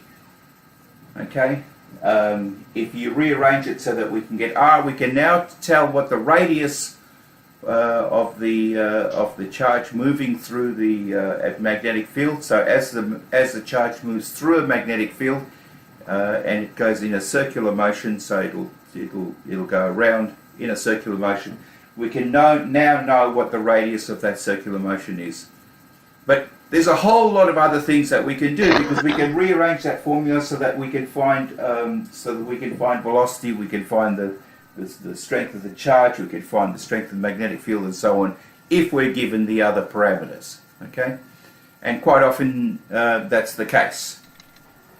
Now, so we also can have a look, and we can see how fast a particle is moving through a magnetic field. Now, this is really, really important, because we need to know how fast it is. Okay, and this is important for all sorts of reasons, which I'm about to explain to you. But let's have a look at it. The velocity is RQB over m. Okay, so we now can calculate the velocity given the radius, given the charge, given the magnetic field strength, and given the mass of that particular charge. All of these things, of course, we know, because I mean, we design our equipment knowing this, but we want to know the velocity, and the velocity is the variable. Okay, the velocity is the dependent variable, the one that we're interested in looking at. These ones over here, independent variables. Some of them, others are static, but independent variables that can vary, will then vary this velocity. Okay, so this causes that, if you like. Alright, now, so let's have a look at and why we do that. Now, electron accelerators. That's an example. So electron accelerators, there's also electron microscopes. So in other words, the magnetic field is used to keep the beam straight. Okay, so normally the beam would want to bend, would try to go into a circular motion, and how do we stop that from going to a circular motion? We introduce magnets, and this magnetic field together with an electric field can in that balance will be able to keep the charge going in a straight direction, and this is then useful as an electron microscope. Okay, and that's how that works. If you want to know more about that, specifically how an electron microscope works, I'll be happy to do that at another time, but it's not for this lesson. Okay, all right. And then, of course, we have mass spectrometers. So what's a mass spectrometer? It is an instrument, a very, very expensive instrument that can tell us what certain substances are made of, what mass these things have, and because we know their mass, then we can actually determine their makeup and sometimes whatever element is in it. So, but let's have a look more closely at that, at the mass spectrometer. So this here is pretty much a diagram about how mass spectrometer works. So here you have a path, a tube for in which a charge will travel. So a charge, an ionized sample. So usually heat vaporizes it. A vaporizer will then ionize the sample. The sample now becomes a charge. Okay, so it's an ionized sample. If it's a non-metal, then it'll probably have a negative charge. If it's a metal, it'll have a positive charge. Okay, so if it's ionized in any case and has a charge, this charge will then be fired into this with an electron gun, fired into this tube. Okay, and what happens is it's got these magnets here at the bends, and these magnets will cause this here to be centralized. So in other words, that will keep a central position, shoot straight up here, and as it reaches up here, it's got a magnetic field separator. And if you look at here's a depiction of how the magnetic field works in this section over here. The pluses means that the magnetic field is heading into the board. Okay, so if you see dots, that means that that's coming out of the board. Pluses means it's going in, that because they're depicting like the back end of an arrow, if you like. Okay, so it's going into the board. Now, as this goes into this section over here, where it can be deflected, then this then moves in a circular motion like that up there. Now, how much it moves, how fast it moves, tells us a whole lot of things about the sample, because we can now decide There was going to be a quiz what the later, sample is Casual. You're going to by miss how out. fast this particle would move. Okay, so the particle moves, according to a particular speed. All right, so you can identify the particle by the speed. Okay, so let's have a look, for instance, at a graph here from this end over here. Abundance. So this will be the abundance, how much of the stuff there is, and over here is going to tell us what particular substance it is. So you can see from these peaks here, we can identify that if you're at this stage here, at this velocity over here, then this is the type of stuff you get. If you're over here, you get this type of stuff, and if you're over here, you get this type of stuff. And how do you know that? You know that because obviously you've got standards. You create some samples that have only got the things that you are interested in, that you know what they are and you know what their abundance is. So this is this is called a standard. You put the standard in the machine, and of course it will produce this. You can then compare it to an actual sample, which is an unknown. Okay, and that will give you the abundance and the elements or products that are in your particular sample. And that's essentially a mass spectrometer using this. Now, of course, it's not just stopping at mass spectrometers and all that. Then if you have a look over here, I equals Q over T, so that's current is the amount of charge over time.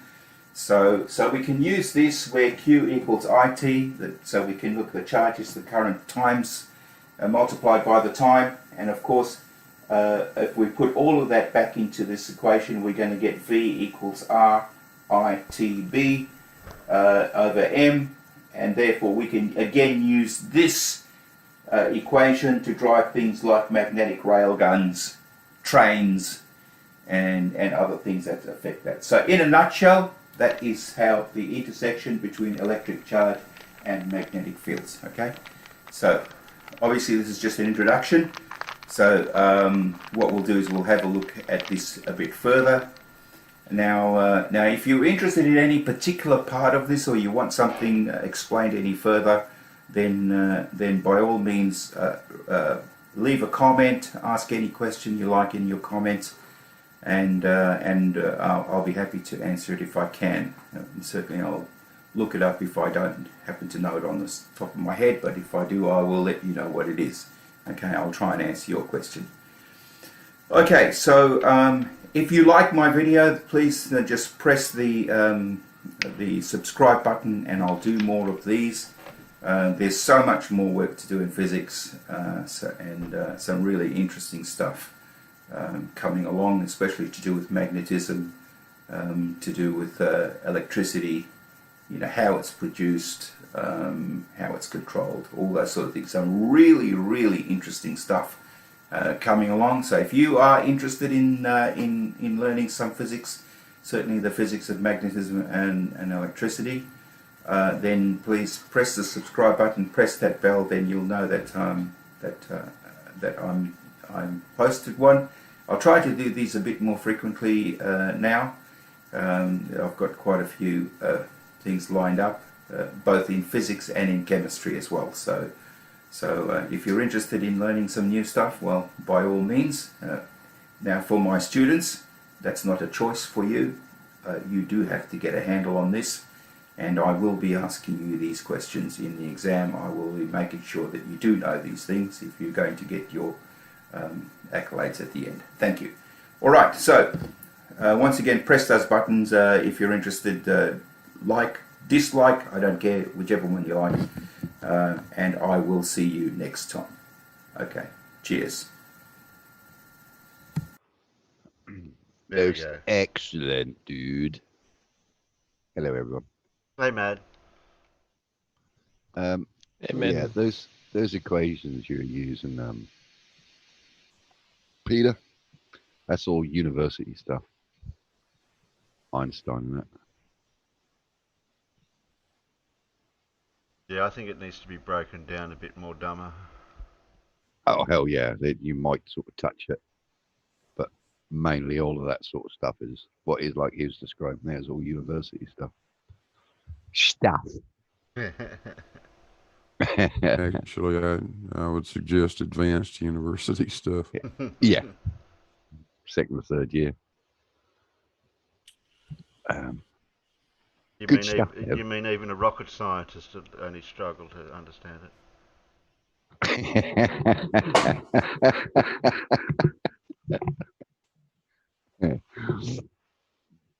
Well, like like I said, the information that was there came out of a Year 12 physics book.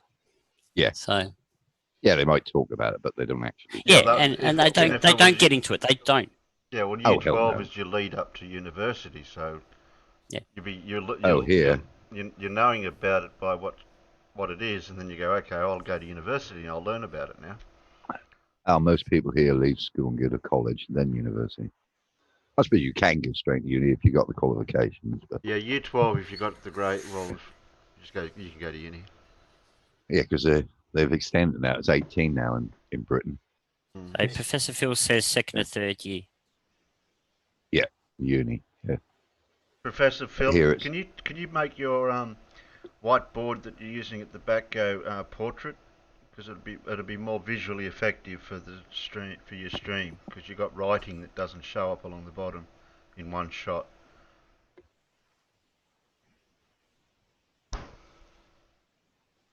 I'm just helping him out with his production. Yeah.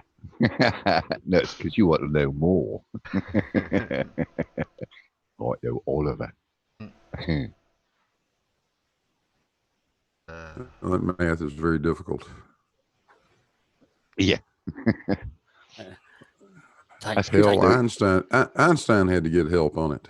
Yeah, don't get me wrong, Blue. I don't claim to be able to do it. Isn't one of those mass spectrometers those ones that tell you if there's different elements of yes, it's exactly the same. So when I was with the chemical, biological, radiological response team, Terry, quite often what we do is we take a sample of whatever the unknown item was inside the package, and it would take a small sample, and we used a mass spectrometer gas chromatograph, which basically heats up that item so that it off gases, and then measures, like Professor Phil said, it measures the weight of the gases that come off that item. And then by that it can determine what each of the elements are. You know that video I showed you about the guy Debunk who's taking that transistor out of that CPU? Kerry, yes. Can you remember that? I wasn't watching it by the sound of it. Yeah, you were. Was I? Yeah, you were. Oh, did you expect me to remember? Yeah, no. Anyways, that's he used exactly the same thing. So the spectrometer. Well, he used a what was it? Scope. Mass spectrometer gas chromatograph or an electron microscope. Electron microscope. And then he went to the big one, didn't he? And he was showing you. And when they pointed the actual pointer at specific parts of the actual processor, it told you what every single thing was made of, all the elements, and it came up on the graph, like your massometer. It came up and shows you all the elements and the percentage of how much. Yeah, that's what I was thinking. What they did, yeah. Yeah, clever stuff. Yeah. Like Peter. Peter's a clever man. No, he's not. No, Yes, you are. Please don't say that. No, I'm not clever. Yes, you are. Like I said before, things. I'm like a strobe light. Occasionally, I have a moment of brilliance, and then you have to wait for the next one to come along. It's not always there. You're like Alan's radar impulses. Boom, boom, boom. A pulse of brilliance for a few minutes of a second, and that's it. It's gone. I'm sort of like a few light years behind you, but yeah, I know what you mean.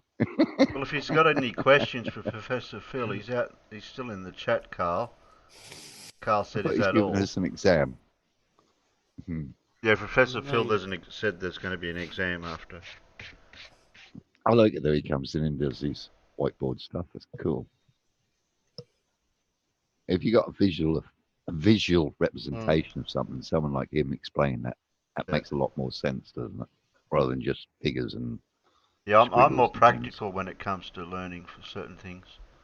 Yeah, I hear you. If you just try to explain it to me, like you explain something to me now, without any visual representation of what you're saying, I won't quite understand it properly. Yeah. Oh, by the way, hello, Peanut Gallery, and Carl, hello. So, is it ready for voting in the Peanut Gallery yet, or I'm ready to run away fast? Why, Carl? Because we're having an. Yeah. Any questions? That's what I said, Phil. Yeah, I did my bit because I was just checking to make sure that's the same mass spectrometer. Yeah, that word. Yeah, apologies for missing you this morning. I felt a bit groggy. Oh, it's okay. You can bring a note next time. I'm afraid I can't. The doctor won't let me see me. Can I get Peter to write you a false one? Oh, yeah, I can do that. All right, thank you very much. That's sorted. I can even write it a guardian. Not your guardian, but a guardian. A guardian. Dora says, I vote no for not ready. Okay. Well, vote no or yes if you're ready. Dora will be fine. She's quite a bright spark, that one.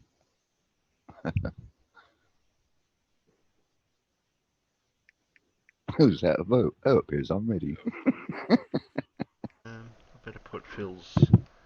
Yep, I've got Phil's video in there. That's done. There's some really practical uses for that stuff Phil was talking about. If I want to design a transformer using the stuff Phil just presented, I can come up with an equation that relates. If I want to build a transformer, I can come up with an equation that equates the number of turns of wire I need to the magnetic flux density, the voltage, and the frequency. And if you don't understand that stuff, you can't do that. And the diameter of the copper in comparison to how much current you want out of it. And the resistance. Well, that's a secondary part of it. That doesn't have anything to do with the magnetics, but or the voltage. Inductance that you can impress or any of that stuff. Yeah, inductance is a whole other thing. Yeah. But yeah, we actually use that stuff. Yeah, you just think when you got finished with it, you think, "Oh right, I sorted that out. Oh bugger, now I've got to do all this stuff in front of it." Yeah, if you want to design a CRT, it'd be pretty handy to know how fast those damn electrons are going. Meow. It would also be pretty handy to know how much magnetic field I need to deflect it if I want to sweep it across the screen of the CRT. Mm-hmm. That's where all that stuff comes from. Yeah. Thanks to our forefathers helped us to learn this stuff. I dare say a lot of them had a few zaps experimenting with it and all. Phil said there's another video coming out in 20 minutes. Oh, cool. Oh, I don't goodness. Damn, you're putting them out almost as fast as Dr. Bob, Phil.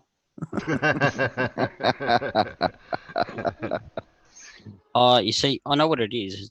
It's Professor Phil's using up his normal travel time to make videos because he doesn't have to go to the university now. He's got that extra hour or so up his sleeve to make videos. If you've got another one coming out, has it popped up in? Yes, Universal Dictionary of Human Experiences at 1:45. 17 minutes. Yep. Oh, well, I'll grab it. Yeah.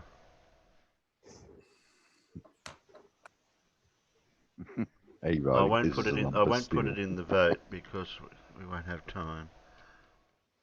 That way. We'll just do it That way. There we go. So we've got 17 minutes of videos.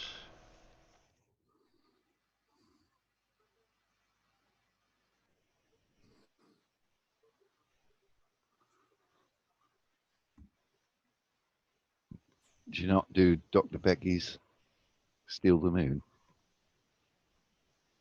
I haven't got a I suppose Dr. it's Becky. That's not relative to what we're talking about at the moment, I suppose. Since you've got such a good relationship with Dr. Becky. I only posted one thing and then she liked it. you might send her a message to find out if we can use her stuff. Man. Yeah. Yeah, I shall what's the word? Request. No, well, I was going to say something else, but yeah, request them too. Yeah, because that'll match the maths guy Matt Parker's videos that I want to do later on too. Yeah, exactly, Carl. Exactly. You ain't got Dr. Becky on your list. No, I got on Matt you, Parker. Terry. He's just as good. No. No? You can keep Matt Parker. We'll have Dr. Becky. Yeah, I think I'm with Mads here.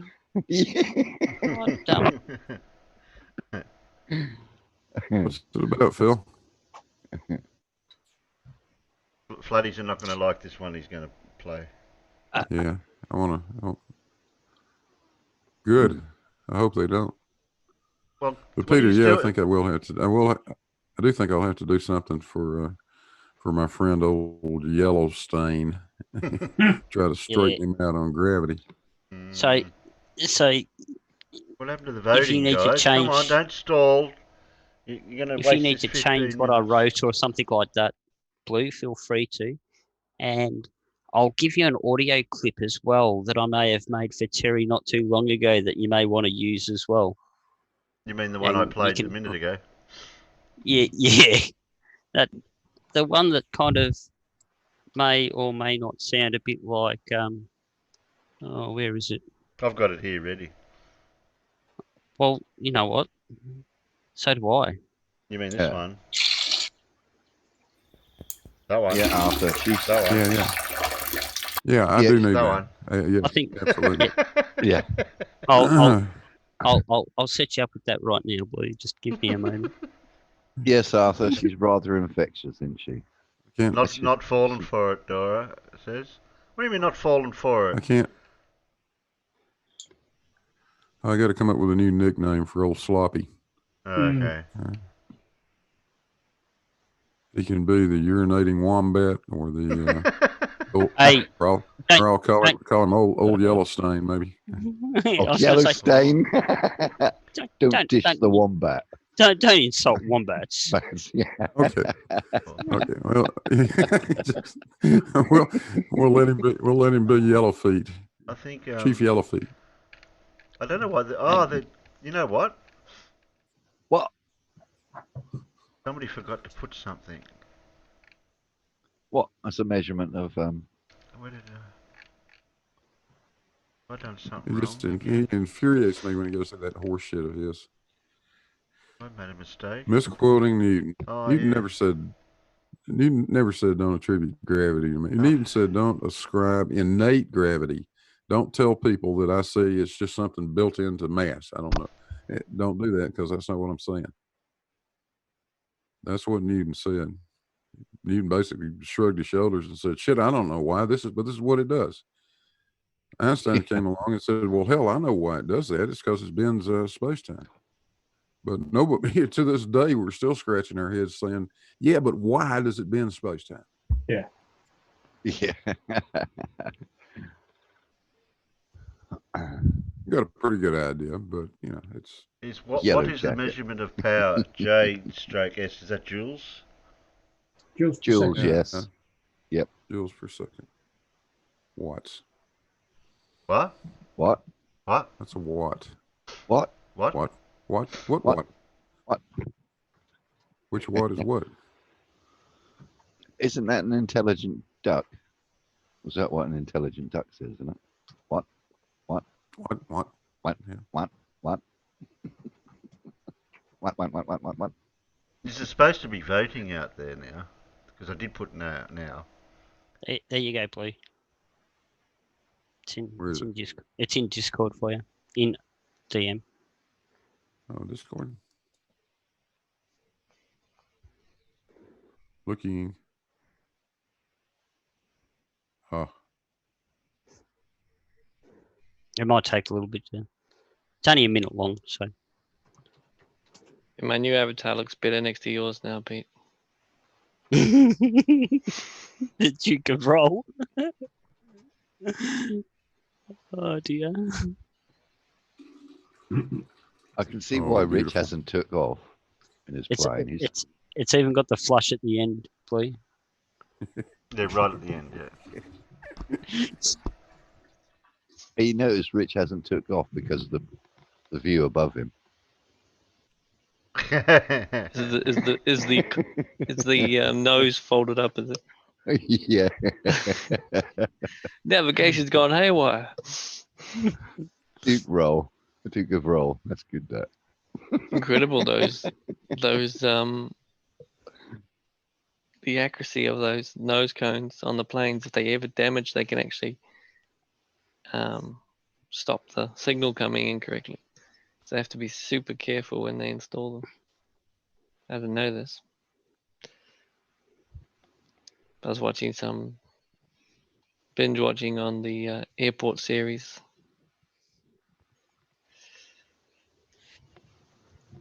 Arthur. Oh dear. Roll, roll, roll, Duke of roll, roll. Oh, roll, Duke of roll, Duke of roll. Careful, careful, careful.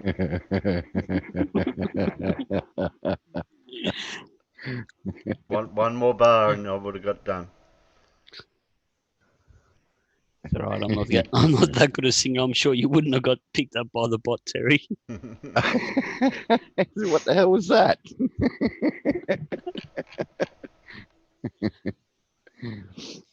Yeah. Rolling. No, I better not do that one either. No. I was going to say the only way I can hold a tune is if it's in a CD. Or a tin bucket, maybe. A tin bucket, yeah. A bell. I don't know. I don't know. That goes for 13 minutes. Have we got time? No, we've got 9 minutes. We need a 9-minute or less video. Hurry up and finish voting so that we can. No, we already have. They took. They don't need to know what really. They don't need to know what was really number 4. Number 4 is now the 9-minute or less video. Yeah. Well, I can't help that. They took so long to bloody vote. Push play. Yeah, I am. I'm looking for. I'm going to have to use one that's a bit less than. Just edit it a bit, Terry. I did. Yeah, I edited it. You got it. Well, you got to stop on it too. So. 1.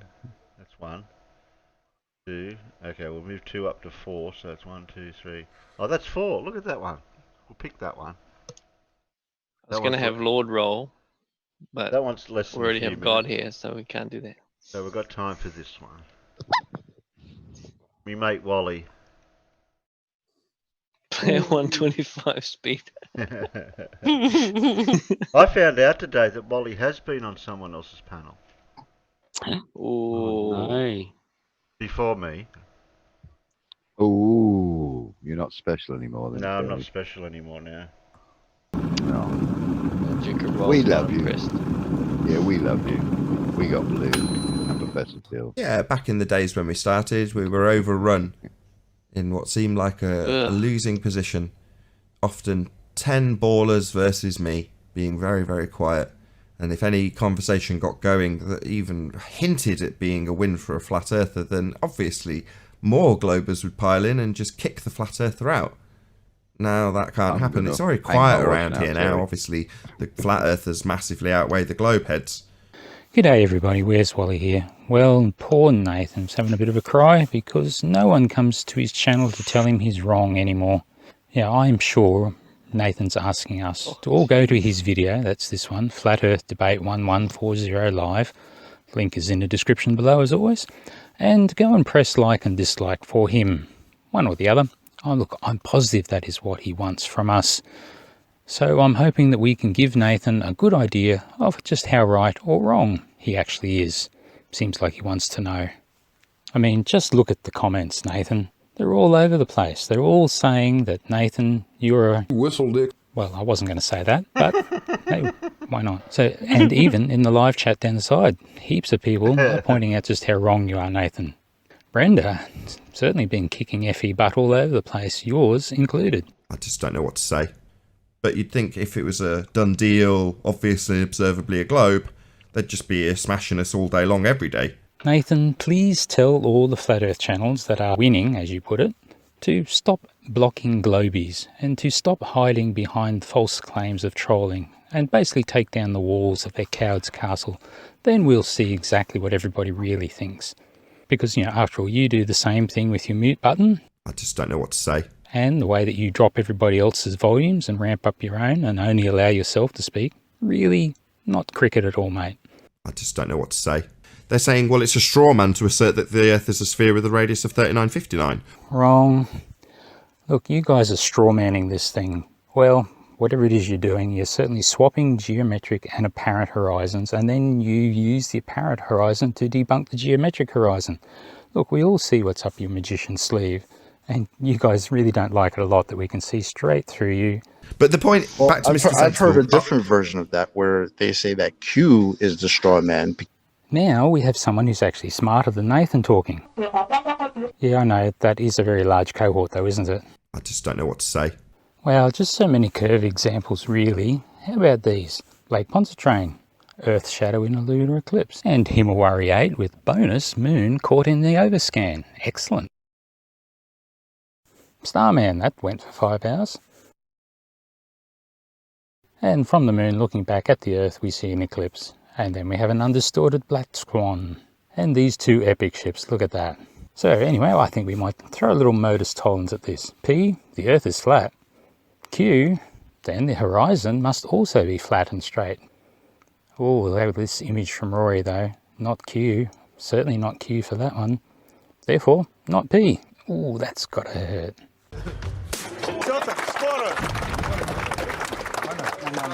Well, that was too easy. Barely an inconvenience. I just don't know what to say.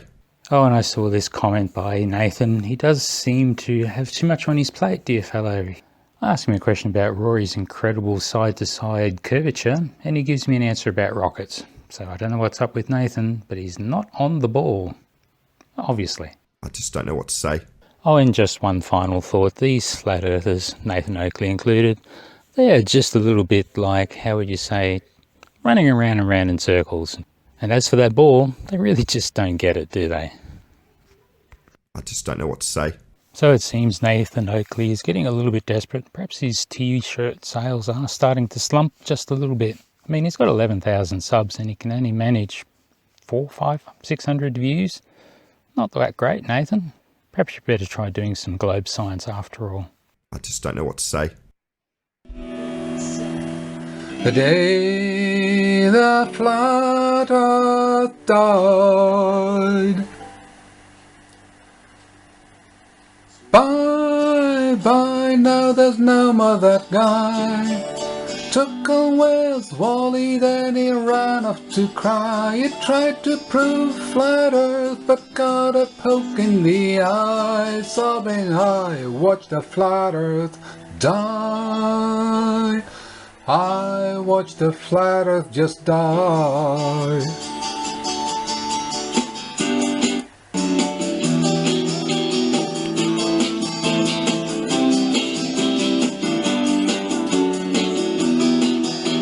The day the flat earth died. Bye bye, now there's no more that guy. Took on WheresWally, then he ran off to cry. Tried to prove a flat earth, but got a poke in the eye. Sobbing, I watched the flat earth die. I watched the flat earth just die.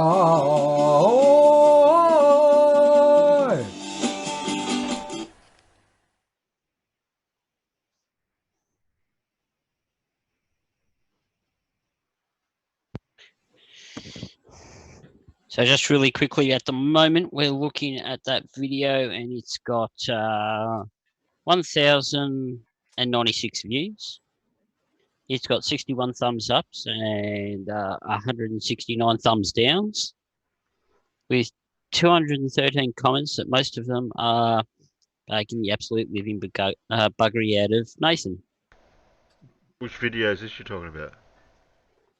That would be the one that Wally was talking about, Flat Earth Debate 1140. Yeah, he doesn't get many views compared to the number of subscribers, does he? Oh, heck no, because let's be honest, 90% of the Flat Earth community that have anything to do with him don't really watch him a lot anyway. No. The globe component, just download it and don't give him the view at all. Except for the people like Wally that will go on there just to drop comments.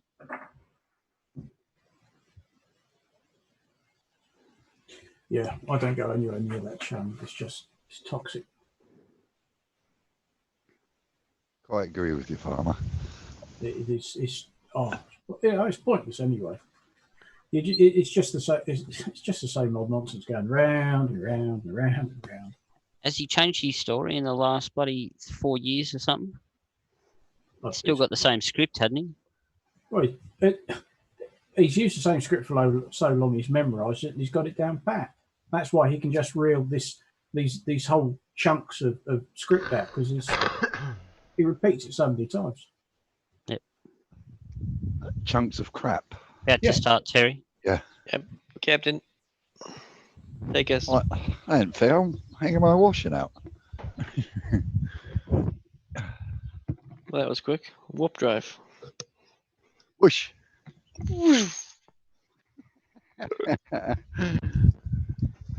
Meow. Just need someone to do the Chewbacca.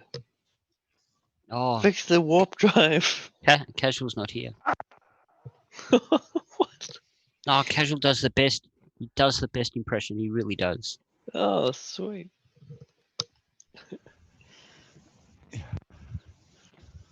You seen that one? There's like on that program Lucifer. It's like starts off as he answers his phone and someone does like a Chewbacca impression. He's like, "What the hell?" He hangs up.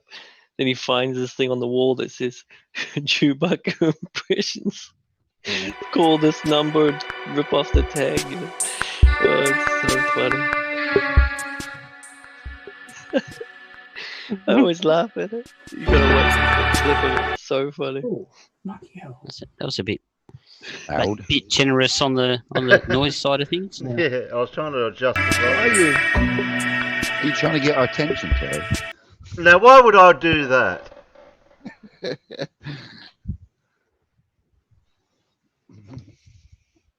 I figured out I've been figuring it out that if you don't hear my voice just when I say something, I found that if I play sounds or anything in the background, it seems to get your attention a lot easier. Yeah, this is just the standard YouTube countdown. Nobody in their right mind would choose to have A, this countdown, and B, that music. Yeah, no, I was wondering about it. So every time you go to watch a YouTube premiere like this, you get this 2-minute countdown with that god-awful music. Yeah, I was thinking right now I'm taking back everything I ever said about it because I thought people actually chose this. No, I don't know. I haven't met anybody who's actually said, "Yep, this is what I'd have for my premiering a video." It's awful. I think my mic went spastic. Be careful. Oh no! Oh, Phil, you're going so well with your new mic. It's a headphone warning. Turn it down a bit, then, Terry. We're gonna be blasted. If it's anything like the other night, it'll come through like an intercom. Yeah, but we got him all sorted and we got it just perfect. Well, all good things come to an end. Like my dinner tonight. I'll put it at halfway to start with. Like a decent road on your motorbike. Keep going to eat. Well, hello folks. Well, here I am back again for the second time today. And this particular video is in response to a discussion that I had with Turn about your 5 blackboard flat around. earthers at a time. And one pretty noisy one kept insisting that we don't make predictions using any models. We simply rely on past experience. So he says everything that we do is based on some past experience. So it occurred to me that if he was right, if you look down here, Right the hand, wouldn't it? okay, that there would have to be a flirt. If you turn your whiteboard around, we can see it. This is where we go and dig up the experience that we're after, and see if some other person has done it, and this will tell us what we're going to get. So let's say, for instance, I've got a chemical reaction going, and I want to find out how much I'm going to get. Then I go to the Flurf book of experiences and I seek out that particular reaction, have a look for the occasion when some chemist did the exact same thing that I want to do, with the exact same quantity, with the exact same conditions, and then I can see what that chemist got. So I don't have to make any predictions because, of course, you know, the chemical reactions, the equations that I do are of no value at all. They're not there to make any kind of predictions. They're just there to have some nice letters and numbers on the board, and have nothing to do with how much stuff we make. Moles is not a thing. Apparently, atoms don't even exist. And we just put stuff together, and everybody who does that records it in the Flurf book of experiences. This is where you go and you find out how much stuff you're going to get. Okay? All right. Well, I'm going to change things around. I'm going to see if we can actually make predictions. Okay? In other words, we're going to see what we can make some predictions. Now, in this particular case, this isn't chemistry, this is physics. So what we have here is we have a helicopter, and this helicopter is dropping a package. The package is 75 kilograms, the helicopter is 1,000 meters up, and we want to see how long it will take for this package to hit the ground. Okay? So let's have a look at the question. The 75 kilogram, that's 165 pound in the old language, package is dropped from a helicopter, hovering at 1,000 meters. That's 3,280 feet or thereabouts in the old language, and air resistance is negligible at this stage because, I mean, we're talking about something that's quite heavy. So 75 kilograms of mass is quite substantial, and of course air resistance would be negligible compared to the rest of that. Okay, so our first question is, how long will it take for the package, to hit the ground? That's the first question. And the second question is, does the mass of the package influence the time that it takes for the package to hit the ground? Two very interesting questions that we could ponder over, and let's see if we can make some predictions on it. Well, it just so happens that this chap called Newton, he actually did make some stuff, did some work on that, and did make some predictions, and actually wrote a very substantial model on this. And here it is, right there. So he predicted that the distance is equal to the initial speed times the time plus half of the amount of gravity, or acceleration due to gravity, half of that, times the square of the time.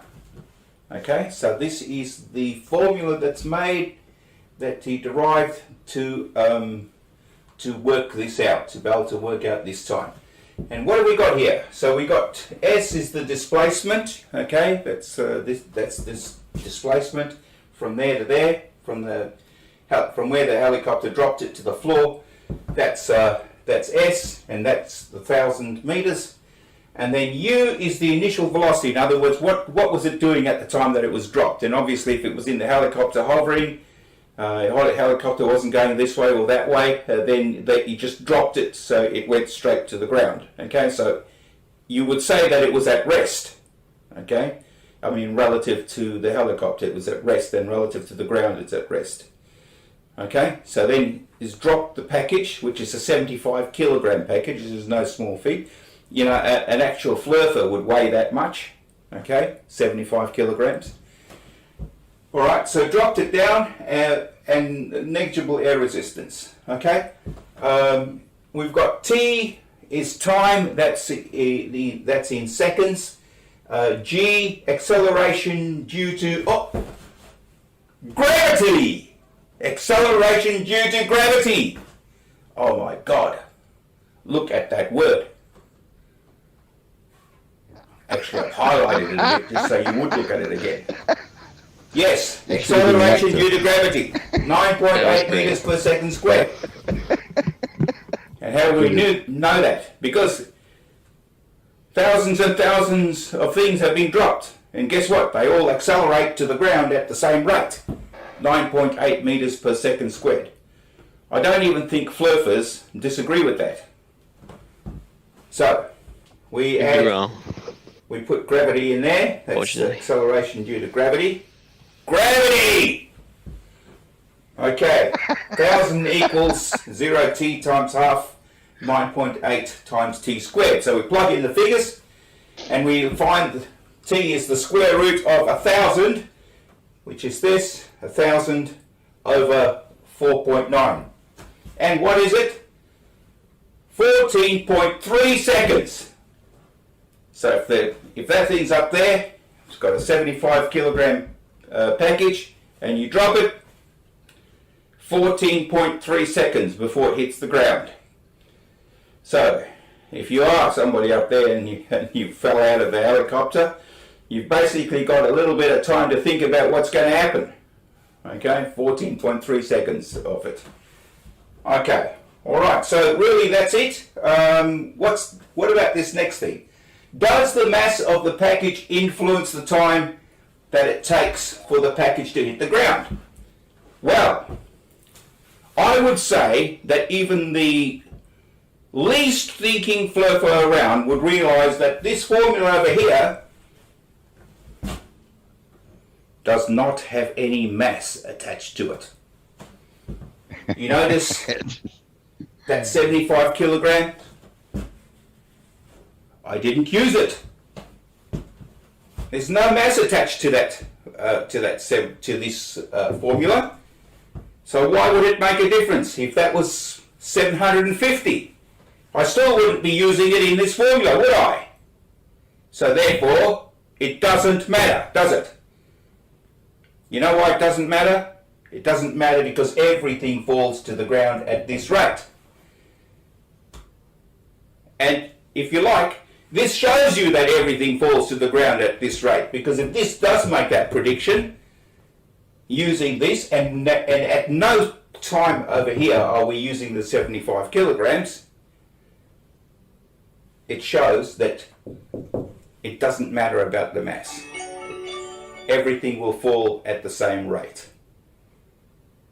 Now, plenty of experiments have been done to prove that, including a very famous one done by Professor Cox. If you haven't seen it, you ought to. It's quite an interesting experiment. Okay, that's enough for this particular bit of it. I said it was going to be short, and if you like the videos, then please press the subscribe button, and if you don't like the video, press dislike. Okay, now you flurfers, go ahead now. Ready, set, go. Dislike, bang, bang, bang, smash it. Okay, you ordinary people, the ones that come with a brain, just hit like, please. Okay, good on you. See you next time. He's brilliant. Love you, Phil. Reverse psychology there. I'm not going to push dislike. I'm going to push like. tricked you. Oh, what do we have here? Oh my God, gravity! Look at that word. Words. That was fantastic. Oh, I'd love to take 3 or 4 years in his lesson. So if you're falling out of the helicopter, you've got a little bit of time to think about what you're going to do. It's like, what? Oh, okay. So you're going to die. That was It's a quite bit funny. harsh, Blue, in the peanut gallery. What happened? Wait. Seconds can't be square, Yeah. and they don't have any roots. Yeah. You can't plant a second and grow a new second. WTF? Is wrong with you, Professor? I'm going outside and plant some now and see if that happens. Where can I buy the seeds? Go to the plant shop. I'm looking to buy some seconds. Throw some numbers. I need some seconds. You got any with roots on them? And would it be the same if I plant my my wristwatch in the ground? Would that work? Would I get a bush? If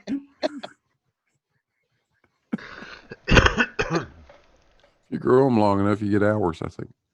Oh, right. Oh, that's good. Well, first you get minutes, the in-between stage. Those are the seedlings. Minutes from the seedlings. You plant them, and then they grow up and become hours. Right. So as long as it doesn't grow into days, because that'd take forever to cut down, wouldn't it? Oh, yeah. They just become a nuisance when they become days. They're too tough to eat. I mean, Can you get seeds that compensate for daylight savings? In go the out ether, one, Terry. What are you talking about? you go out one morning, Terry, and they've actually pulled themselves back in a little bit. Or you plant them after the daylight savings. That's good. That was good. Yeah, we liked it. Thanks, Professor Phil. That was good. Well, if you take a flurf up in a helicopter to 1,000 meters and you throw him out, you can hear him scream. Which one should we choose? Yeah, you can hear him screaming, "There's no such thing as gravity!" Splat. I still don't believe you. Wait till I get down on the ground and I'll. Yeah, okay. I wonder if it's like a Bugs Bunny cartoon. You know, like the old Coyote and the Roadrunner. So the flurfer steps out of the helicopter and he just kind of just hovers there. Yeah. Oh, he just stands in the midair. No, yeah. I don't believe in gravity, therefore it doesn't work on me. Yeah. Yep. Yeah. Choom. Tell that to the ground when you meet him. Yeah, it's not the fall he has to worry about, it's a sudden stop at the bottom. That's right. That's right. Buoyancy will protect you, mate. Don't worry Get a about hell of a it. view. Get a hell of a view. Panoramic shots. Cool, yeah, for 14 seconds. Oh, no, 1,000 foot. That wouldn't be that long, would it? Well, you could get one of those 360-degree cameras. Yeah. That'd be less than 10 seconds at 1,000 Just make sure he holds the camera over the head so it's got some chance of surviving. If he holds out a shovel, he can dig his own grave. No, I want the camera facing his face. That'd be hilarious. Yeah, Gimo said there's no such thing as gravity and nothing accelerates. He said, oh, you have no problem then jumping out a one-story building. Yeah, off you go. Oh, you can't do it. It's not going to hurt at all, right? You'll just float. Or as RT96 was saying, Dell falling out of a helicopter. No. Alan, where are you?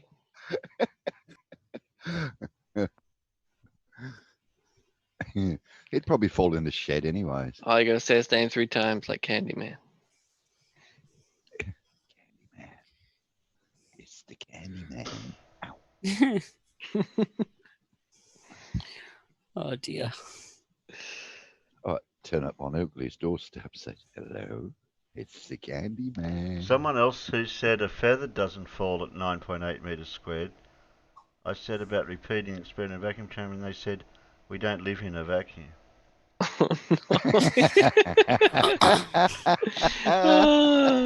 Oh, goodness. What is this? My brain hurts. How can we get in the vacuum cleaner and try it out? So you can use that same analogy on a piece of tin foil. You know, the old remove the tin foil's wind resistance and crumple it up, and it's going to fall at the same speed as you know, the. I just nah. Anyway, 3 wins, Derek. 5 threes. Peter, you're That's foiled 15. again. I was foiled again. That's right.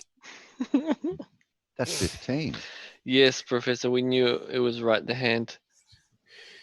Tell yourself a story. Left the foot. Can't do his accent. Yeah, it's such a weird accent. I'm sure we haven't seen this video. It's a story that you tell yourself. When he said that hydrogen doesn't exist. I said, well, you don't know that there's only hydrogen in there. I was like, well, let's try it with cyanide. You get in the chamber, we'll put cyanide gas in there, and we'll see if it's oxygen or not. Yeah. You won't be around to tell us the result, but we'll work it out. We'll know, but you won't. Yeah. Oh, look at him spasming. What's that RT96 put? Vacuums don't exist. If they did, you're implying that space between objects aren't infinite. Infinite. And infinity destroys the mind. Dash LB. Lemon bird. Oh, no. Yeah. Lemon bird. Yeah, I think he's the lemon's gone to his head. It's gone a bit sour. Hey, Terry. And their video which they thought would convert all of us to flat earthers. Now, it dawned on me that because we didn't watch the entire video, some of you might not be fully converted. So let's finish it today and see where the land lies after that. This is Woketown's most dangerous video 2.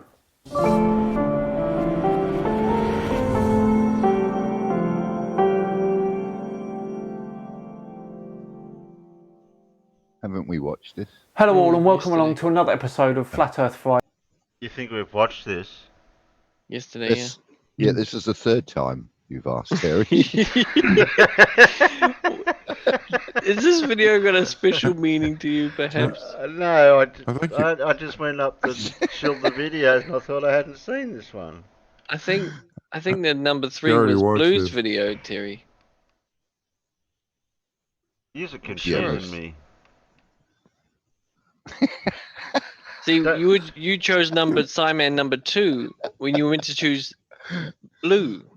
You see, it's an easy mistake. So we've seen this video. Oh, yes. Yeah, Terry, I played it yesterday when I took over playing stuff on the stream. Okay, I get the point. And where are my Delnos? Well, that means I'll have to play this one then, because this is the next video. It's in the third slot. Must be. We got more than one third slot. Oh, I'm going to play this guy.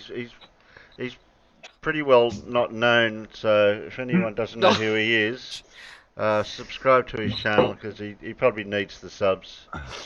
Yeah, have a look. He's only had 3,500 views. And he's only got 893 likes on his video. Randy watched it 3 times. I was going to say, is that Sleeping Warrior? And Nathan's watched it both by the looks of it too. Yeah, Ranty's is one of them with the down thumb. Yeah, that's one. One must be Ranty. Yeah. Yeah, Sleeping Warrior still trying to work out how to make the thumb down. He's like, but then they'll know I've been here. Look, every time I go to the video, it's got a blue thumb down. I know it was me. Moron. Yeah. No flurf has jumped in here. Oh, they wouldn't dare. Well, they might dare, but they get pretty owned in Yeah, Blue's they get comment section. crucified. They get crucified by everyone. I've noticed the first thing Blue does is pin their message straight to the top so everyone gets to see it. Yeah. They come back and delete it. But the first one was Yeah, it that was one. Catz. Oh, that was Conspiracy Catz. Yeah.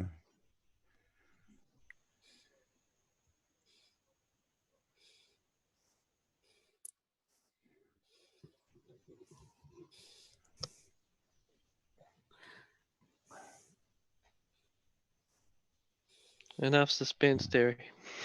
Yeah, come on, let's push the play button, Terry. It was saying how great it is. It's like, let's watch it. We'll see what this Blue Marble Science guy's like.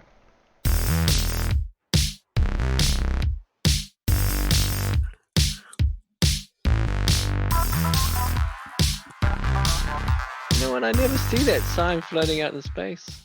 Hello, everybody, and welcome to Blue Marble Science. This morning, Conspiracy Catz put out a video that he titled, "This is the worst flat earth video I have ever seen." And within 4 hours, Ranty went live to take issue with one thing that Conspiracy Catz said. Well, let's just see who's right. Spoiler alert. This has to do with those tricky maps again. Warning, severe facial and monitor damage alert is in effect. Get out the oven mitts. Push the monitors back out of punching range. Yeah. Let's light a big old dumpster fire and have some fun. So let's see what Ranty's complaint is, shall we? Hey, we should be live. I'm just going to wait and see whether or not this filters through, because we do have Conspiracy Catz actually in the chat, which is absolutely awesome. Yes, indeed, we are live. So let's get that on pause. Right, okay, so Conspiracy Catz, the title of this is Debunking Conspiracy Catz on the Fly. Brandon Toy, nice to see you in, mate. And Conspiracy Catz, as I say, nice to see you in as well. Conspiracy Catz says this should be good, with a smiley face. And Conspiracy Catz says, go on what? Okay, so Ruhif, here we go. One of Conspiracy Catz' fellow Globe Earthers has come in and said this should be hilarious, and Tricky Woo is here saying we are live. Indeed, we are live. Right, okay, so I guess you want to know where Conspiracy Catz made his mistake in this. Now, I have to say that the flat earther that did the presentation could have done it a little bit better. Let me put it that way. He did the presentation apparently in Lytham St. Anne's. If I'd have known that, I'd have actually gone along. I didn't even know that the did things like this in these locations. But there we go. He did a flat earth presentation there, and Conspiracy Catz obviously took apart his presentation. Now, you've got to understand that a lot of people that go out of the way to make these presentations in town halls and stuff, you know, they haven't probably done an awful lot of these presentations, so a lot of it's going to be quite sticky. So it was quite easy for Conspiracy Catz to make a little mocking video there. But he did say something that was incorrect. I am going to pick him up on that. Conspiracy Catz says, this advert is going on a bit. Hold on, mate, listen, I know you're eager to find out where you messed up, but listen, I'll get down to it in a moment. Just calm your horses. Here we go. Right. So, we get to a point where we're talking about flights. And I want you to listen to what Conspiracy Catz is going to say here. This is the important part. Now, Conspiracy Catz is going to try and make a claim that the flight paths that this gentleman pointed out would make more sense on a flat plane, and he's going to try and say that that's incorrect. Now, listen to his wording. It's very interesting here, what he says. Here we go. And your conventional map, let's see what these routes look like. So, here we have Santiago, South America. Yeah? Up to that, the east coast of America, across to the west coast, and down to Sydney. Does that make any sense to you? They're flying twice as... The passengers, it's taking them best part 3 days to get there. If they can get there in 14 hours, why isn't the plane taking the red line? By the way, there are an abundance of direct understand. flights non-stop from Santiago to Sydney and vice versa. Here's one departing May the 31st of this year. As you can see, non-stop, with a return non-stop. So it's not like you have to go up through the United States if you don't want to. You can book a direct flight. Well, there could be a number of reasons a plane is choosing that flight path. For example, economics. Ask yourself, would it be cheaper to have one plane fly all 3 routes, or 3 planes each flying those routes individually? That's a very good point, and I have to agree with that, actually. I mean, Conspiracy Catz does have a point there. He says that, it could be down to economics, essentially, and that's the reason that these flights take these flights. But listen to what he says now. This is the important part. This is where you screw up, Conspiracy Catz. I am sorry, my friend, but you really do. Only Australian and Chilean airlines. But the bigger problem you've got here is that you think the red line is the quickest point between A and B. Now, what you've got to realise is that when we turn a globe into a flat map, you distort the picture. And that means that the fastest path between these 2 points on a globe is anything but your red line. Oh, dearie me. So the fastest point between these 2 points is anything but on a globe Earth. Let's just play that back again so that we get it absolutely in context with what he actually just said. Here we go. Listen to this. But the bigger problem you've got here is that you think the red line is the quickest point between A and B. Now, what you've got to realise is that when we turn a globe into a flat map, you distort the picture. And that means that the fastest path between these 2 points on a globe is anything but your red line. Oh, anything but your red line. So if we was to turn this into a globe, so this is on a flat plane, so if we turn this into a globe, it will be point A to point B, which is Santiago to Sydney. It would be anything but on a globe. Okay, let's see if that's actually true. Let me stop you there for a second, Ranty. You're about to show Google Earth, and you're about to show a path from Sydney, Australia, shown here on the left, to Santiago, Chile, shown on the right. Now, I've drawn 2 paths in here. The question you need to ask yourself is, which one is the one you drew? One of these is the one that was presented in that presentation Conspiracy Catz was commenting on. The other one is the path you're about to draw. Is it this one? Or is it that one? They look to be the same length or about the same length from this view. Think about that and we'll get back to it in a minute. Here we go. So I've actually plotted these points out on Google Earth. Here we go. At the bottom here we have Santiago, and up at the top there we have Sydney. So let's scroll in. Let's have a look at this. So here we have Santiago. There we go. There's Santiago, and let's have a look. Let's follow the red line, point A to point B. So this is on a globe Earth, by the way, and here we have Sydney. So there we have Sydney. So Santiago to Sydney. Now, Conspiracy Catz said that the red line that he put in is anything but the quickest route on a globe. And Conspiracy Catz was completely correct, Ranty, but I don't think you understood the point he was making. The gentleman in the presentation had drawn a horizontal line on a Mercator projection.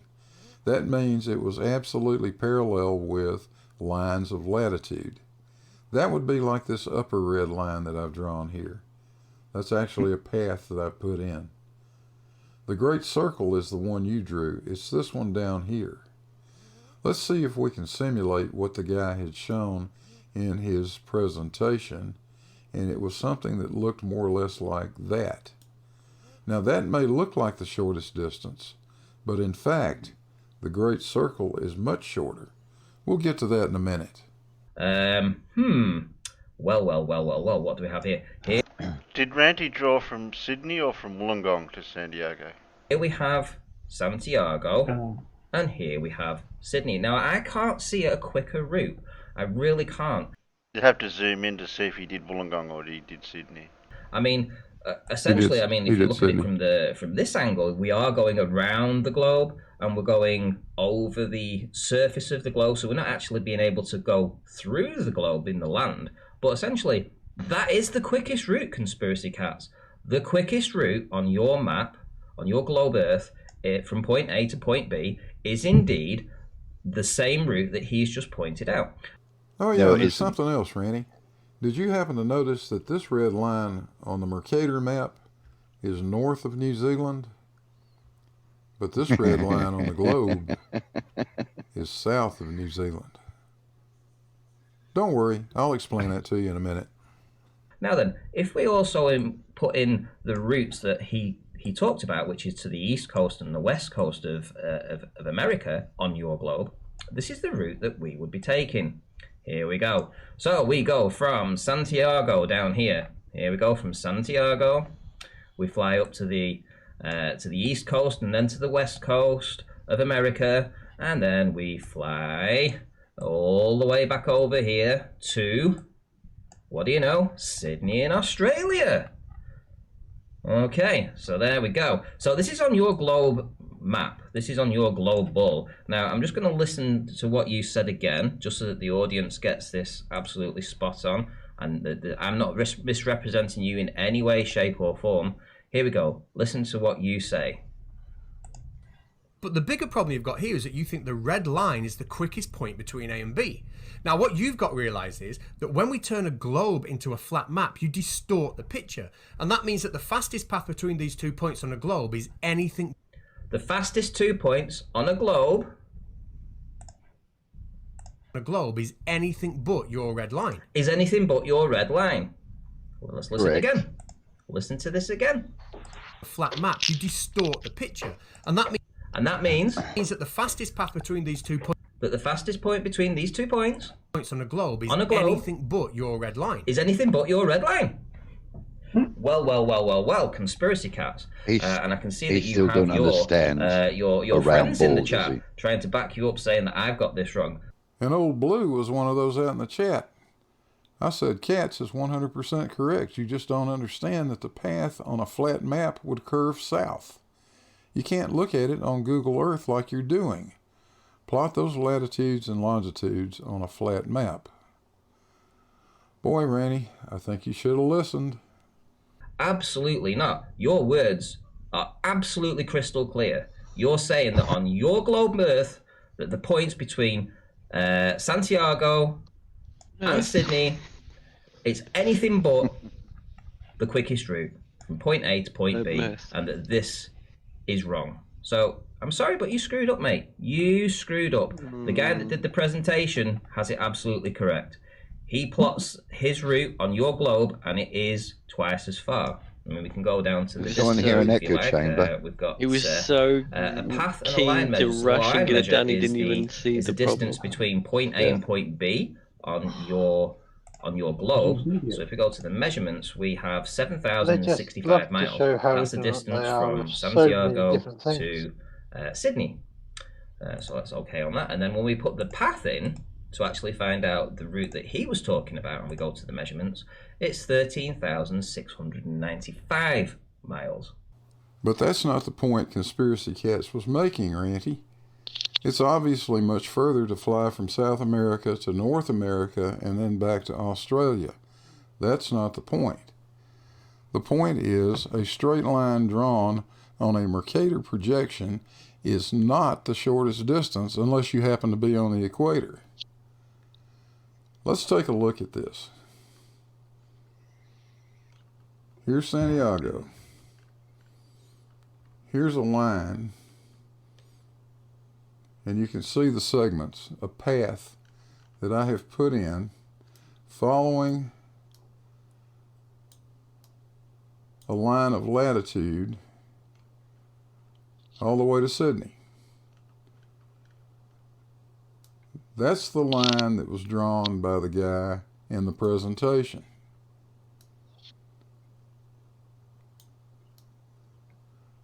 This is the Great Circle route, the one you drew. Let me turn the grid off so that you can see that it looks just like yours. You see?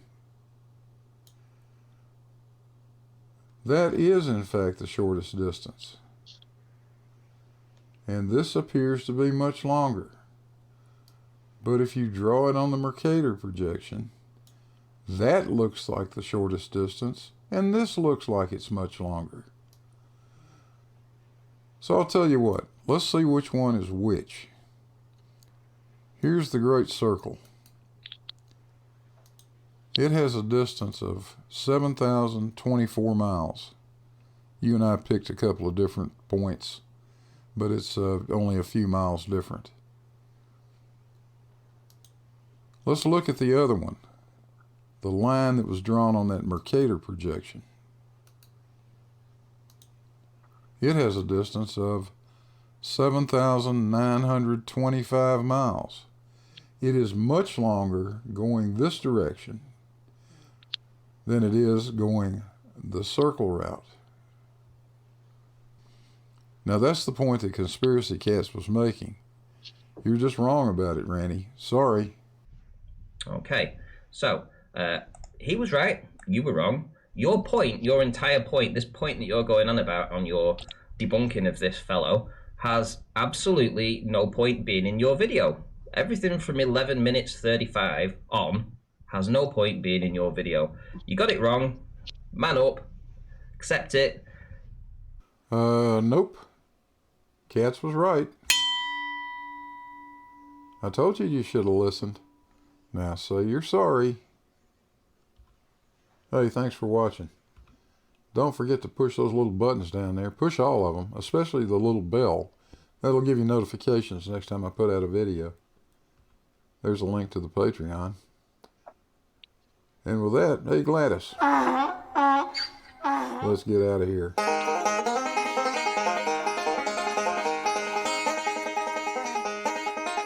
Yeah, it so annoys me when these flurfers just ignore the fact that by international treaty, only Australian and Chilean airlines are allowed to operate direct flights between Australia and Chile.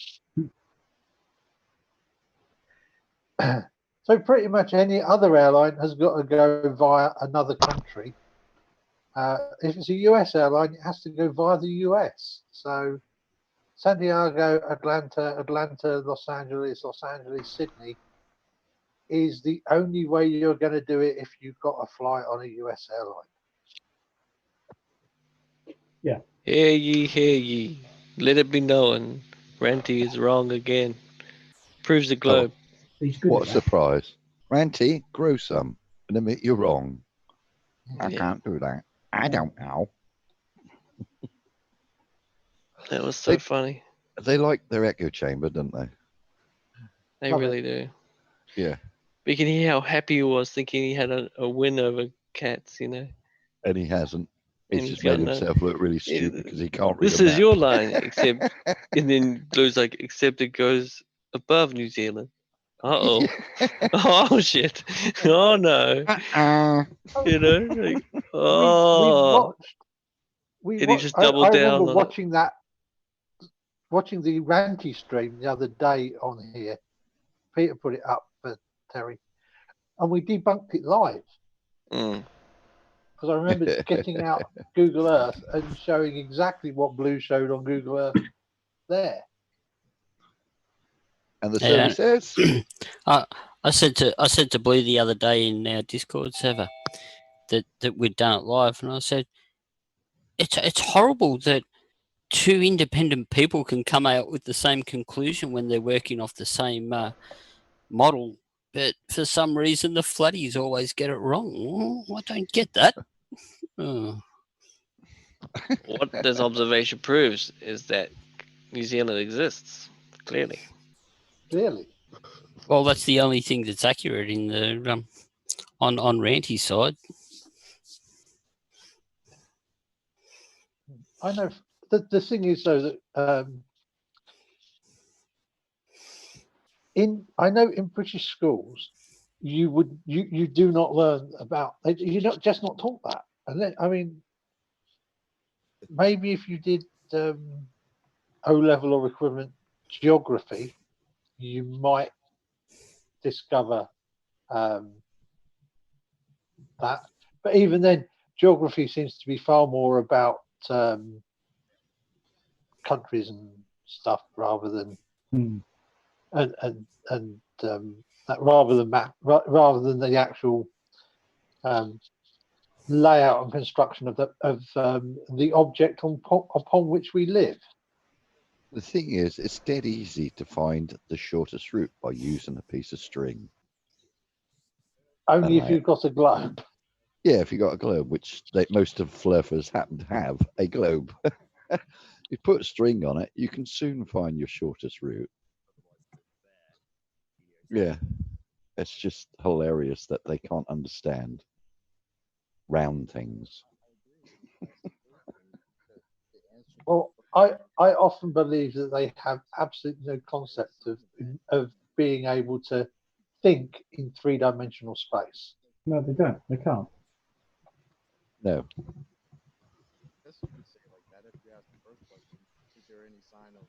Yeah, they haven't. They don't seem to be able to conceptualize 3D space at all. I mean, I admit I'm not particularly great at conceptualizing new things into 3D space, but you know, I can at least figure it out how it works after it's been pointed out to me. It's something I've had to do for over 30 years. When I'm designing and coordinating building services, and particularly when you get somewhere like a plant room or a boiler room. Now, I've always used 2D AutoCAD. I've never used 3D systems because, to be honest, I've never had to. But I started out in the drawing board, and you have to be able to picture in your head how it all goes together and how it fits in, and then you draw it out and you draw your plan and your sectional elevations to show whoever the poor sod is who's got to fit it all in, how it goes together. But you've got to have it in your head in 3D and think, right, yeah, will that bit of ductwork pass over or under those pipes? Will this fit in here? Is that flue going to cross the plant room without being so low that everybody smacks their heads on it? Blah, blah, blah, blah, blah. You have to be able to think in 3D. And I'm sure all of these people just couldn't do that. They'd be an abject failure because they just can't think in 3D. Can I ask a quick question? It's totally off topic, but I just want to do it quickly before Terry starts the next video. Our mate Oakley at the moment's live. Would it be wrong for me to drop the link in the chat and suggest that there's an imbalance with the likes to dislike ratio that may need to be fixed? No, I'm not getting any interaction. No, we don't want to. No, because remember, the interaction is interaction. Yeah. Yeah. Oh, jeez. Take away all the fun. No, but that's why people say, oh, click the upvote or click the thumbs up or the thumbs down. It doesn't matter. I know. Interaction, and you don't want that. Yeah, that's all YouTube counts. It's just interactions. Why do you think Riley pins comments under his videos where people are telling him how stupid he is? Exactly.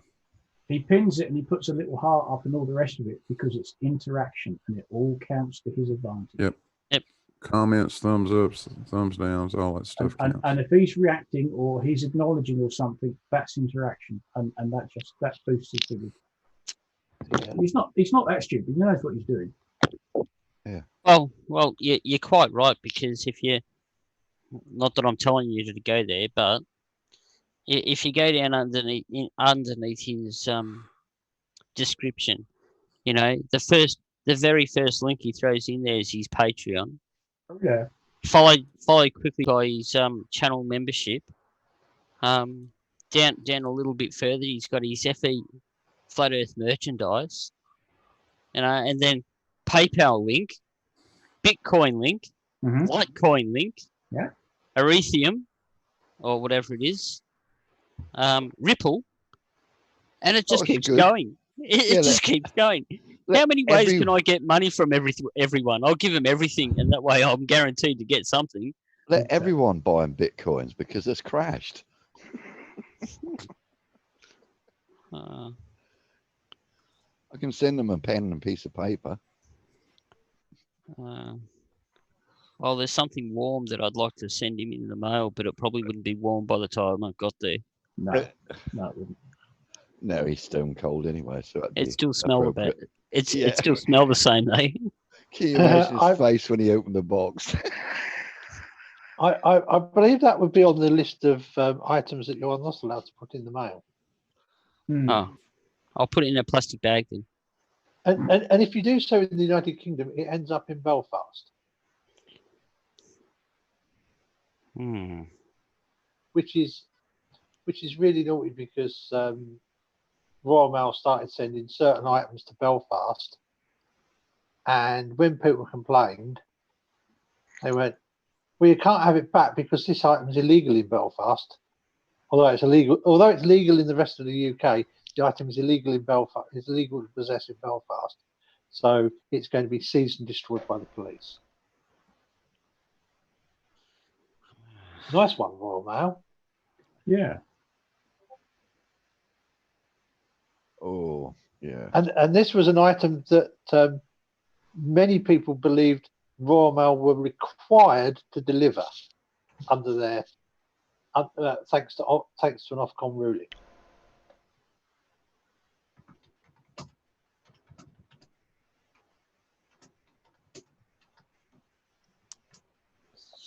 Terry, have you got number 2 ready?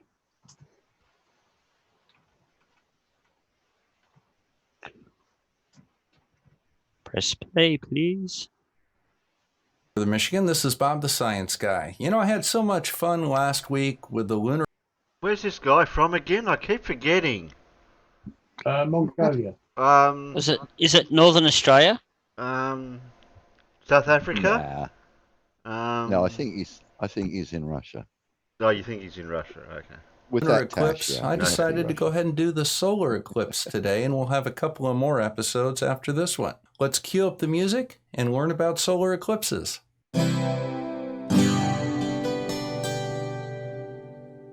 Now, just to go over the basics of what a solar eclipse is. The moon passes between the sun and the earth, casting a shadow upon the earth. Now, like a lunar eclipse, a solar eclipse can only occur at either the ascending or the descending node of the moon's orbit around the earth.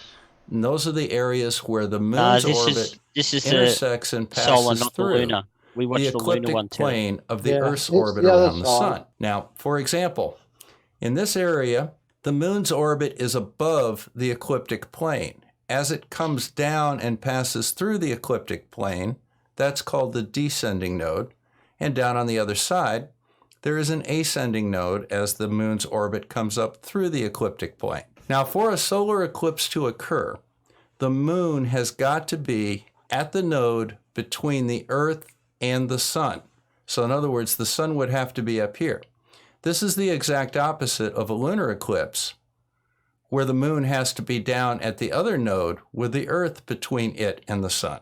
Now, if you ever wondered why they called the plane of the Earth's orbit around the sun the ecliptic, it's because it's responsible for eclipses. In other words, the moon has got to be located on the ecliptic in order for an eclipse to occur. And also, just as the lunar eclipse would correspond to a full moon, a solar eclipse corresponds to a new moon. Now, while the moon's period of rotation around the Earth is 27.3 days, it is 29.5 days between phases of the moon. That's because the 27.3 days is what we call the sidereal month. Now, the synoptic or lunar month is actually 29.5 days because in addition to coming all the way around to where it was originally in 27.3 days, the Earth has moved along in its orbit, and the sun is no longer directly above that spot. It's actually off to the side a little bit, and the moon needs to orbit another day and a half or so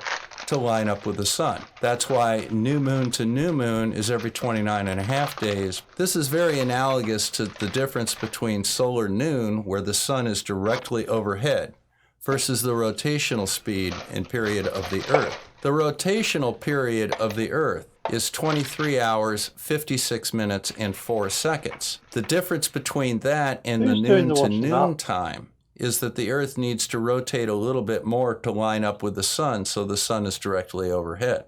The same thing is occurring with the moon in its orbit. And as a result of this interaction between the orbital speed of the moon around the Earth and the lunar month from phase to phase, and the need to be lined up with a node in order to have an eclipse, limits the number of eclipses to a minimum of 2 and a maximum of 5 or 6 per year.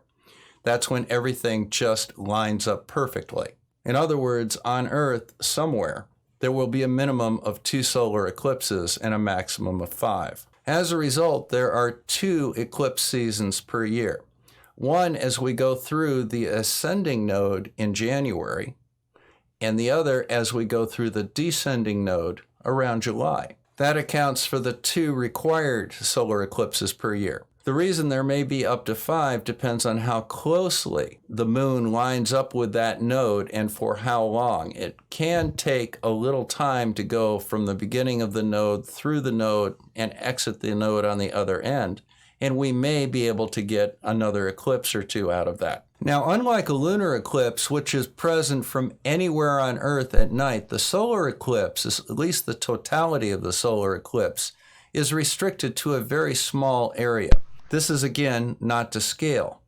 But as the moon comes between the sun and the Earth, we have an umbra and we have a penumbra. And you can see the mechanics of that from this geometric drawing. But as a result, the point of the umbra that actually strikes the surface of the Earth is only about 6 miles wide. So the area of totality is only where the umbra strikes the Earth.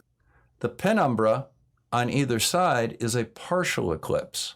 The areas that are not covered by the penumbra or the umbra do not see the eclipse at all. And unlike a lunar eclipse, which can demonstrate totality of eclipse for up to 107 minutes, a total solar eclipse will at most last only 6 minutes at a specific location on the Earth.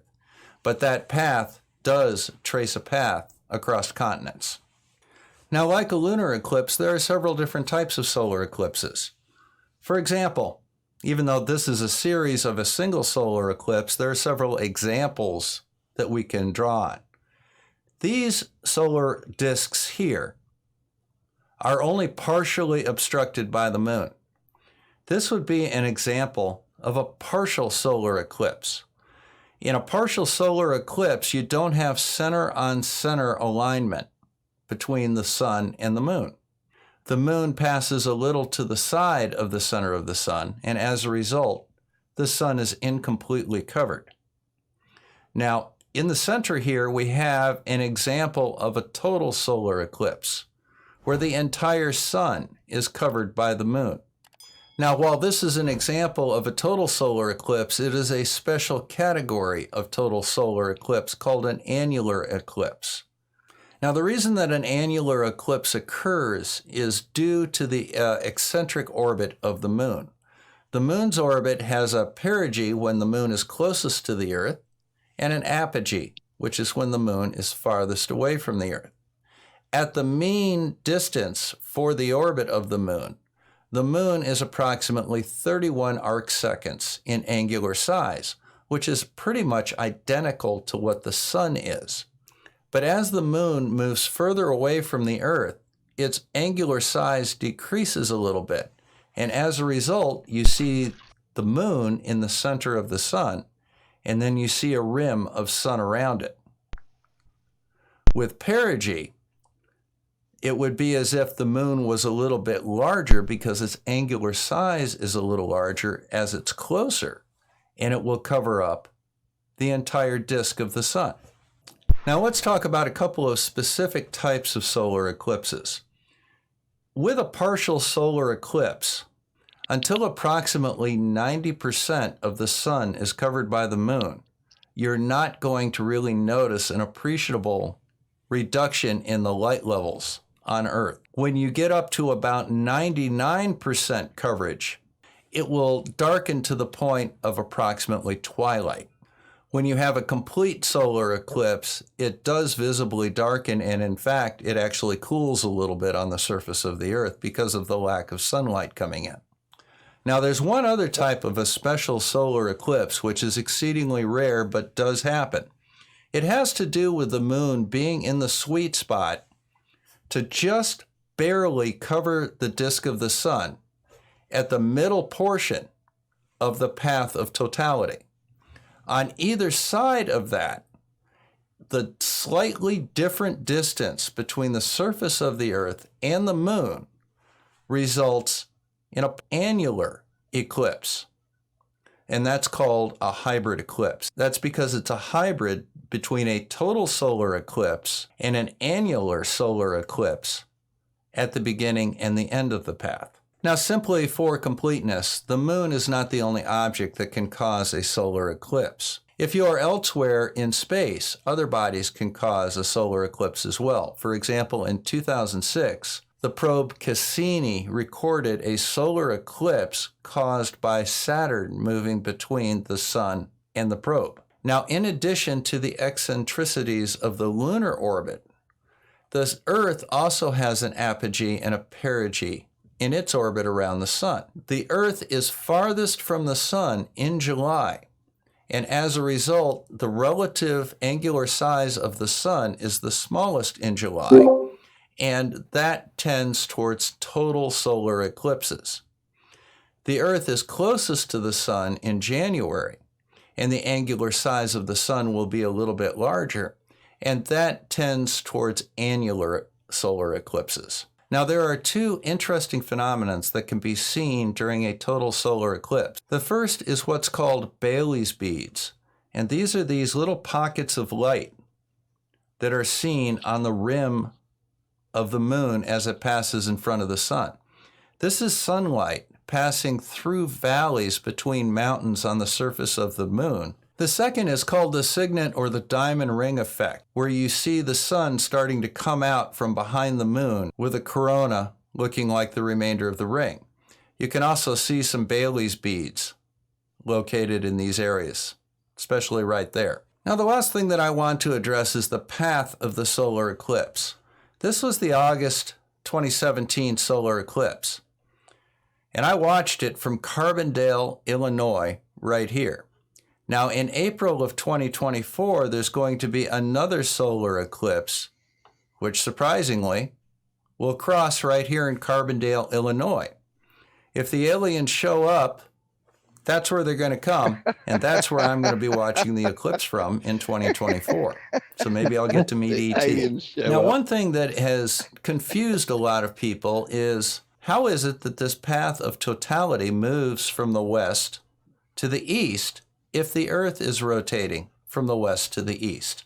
Well, the answer to that is pretty simple. If you look at the distance to the Sun as 385 times the distance from the Earth to the Moon, you can actually go to a triangle calculator and figure out how far the Moon moves in its orbit from west to east. You can figure out how fast the Moon's shadow will move across the Earth and in what direction. So I did a little quick math. The orbit of the Moon is approximately 2,400,000 kilometers, and it makes that orbit every 27.3 days. That means every hour, the Moon moves approximately 3,690 kilometers along its orbit. Now, with the Sun being very distant, the shadow will move across the surface of the Earth from west to east at approximately 3,900 to 4,000 kilometers per hour. Now, the Earth itself also rotates from west to east at approximately 1,600 kilometers per hour at the equator. Obviously, the shadow is moving from west to east faster than the Earth is moving from west to east. And as a result, the shadow of the Moon moves from west to east at approximately 2,000 kilometers per hour as it crosses the surface of the Earth. So I hope that cleared up a few things about the solar eclipse. Now we're going to move into something that's very interesting, and that is that there are cycles to both solar and lunar eclipses. And we're going to be talking about the Saros cycle and other cycles in our next episode. In the meantime, this is Bob the Science Guy signing out from Northern Michigan. Thank you very much for stopping by and visiting with me for a little while during this period of quarantine. So make sure you hit that little like and subscribe button down there, and I'll see you again soon with solar cycles, lunar cycles, and eclipse cycles. Take care, guys. Cheers, Bob. Aliens, if they're going to come, they're going to come here. That's brilliant. Yeah, I like that touch. It's good.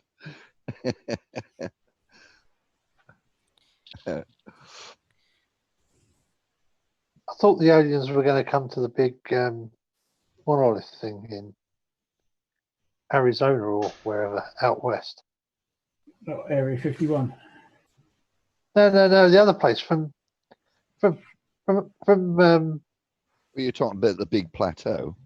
I'm talking about Roswell? I'm talking about the big chopped off tree, the giant chopped off tree. That's Aristarchus. Wisconsin. Is that Wisconsin? No, that's in Arizona. Like Monument Valley or something. Close Encounters. Yeah, Close Encounters. That's the one. Yeah. Yeah, I can't remember. Yeah, whatever that is. Yeah, I can't help but play with potatoes because of that movie. Yeah. Sculpt it into shape.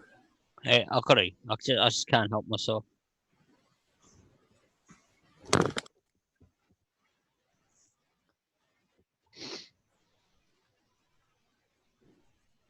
Yes.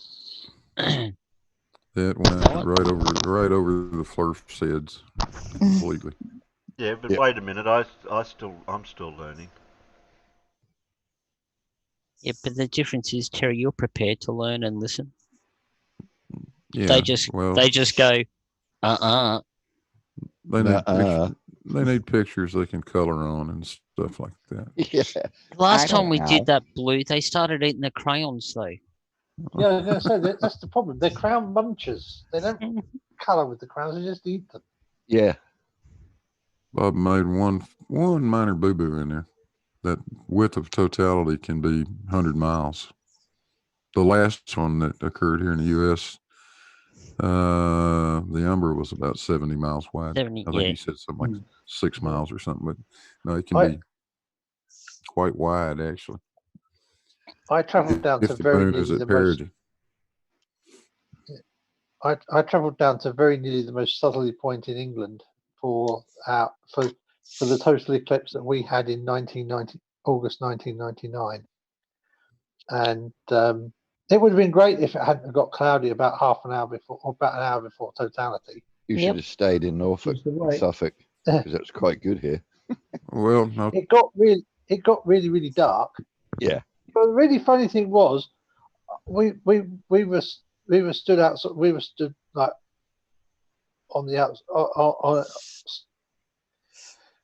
at the beach, and we went down on the motorbike, and we ended up sitting with some other bikers, and a couple of the guys we were with were from Norwich.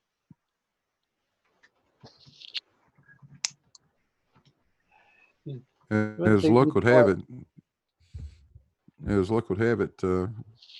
that last eclipse here in the U.S., on my back deck, the period of totality was about a minute and 20-something seconds. So I didn't have to go anywhere except just open the back door and walk out. Yeah. That was quite amazing. You'll have noticed that all my time-lapse videos that I do, I literally open my front door and set the camera up on the porch. Yeah. It's by far the easiest way of doing it.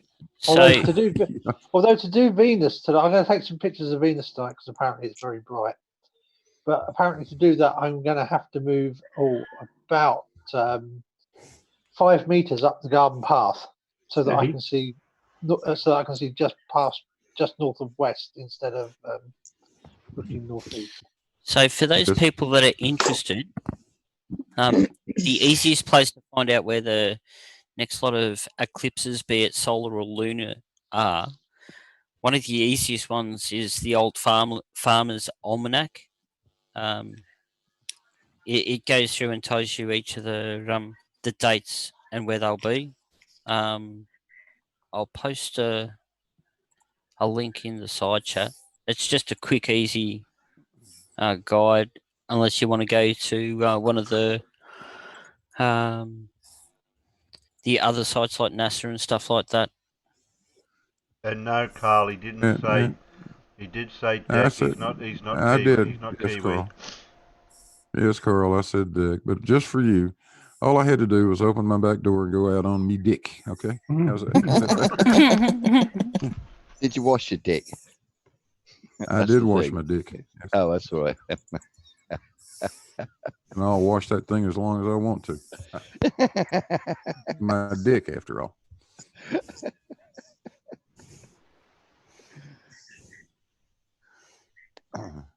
Sometimes I wash my dick for hours. Nothing wrong with that. Hmm. So much easier to play on a clean dick. Yeah, much more people like to come round. You got a clean dick. I'm just sitting here shaking my head. I give up. Oh, have you not got a dick then, Pip? No, I don't. No. You have a balcony? No, I don't have one of those either. Not even have a patio. Yes, No. Carl, I do have a big dick.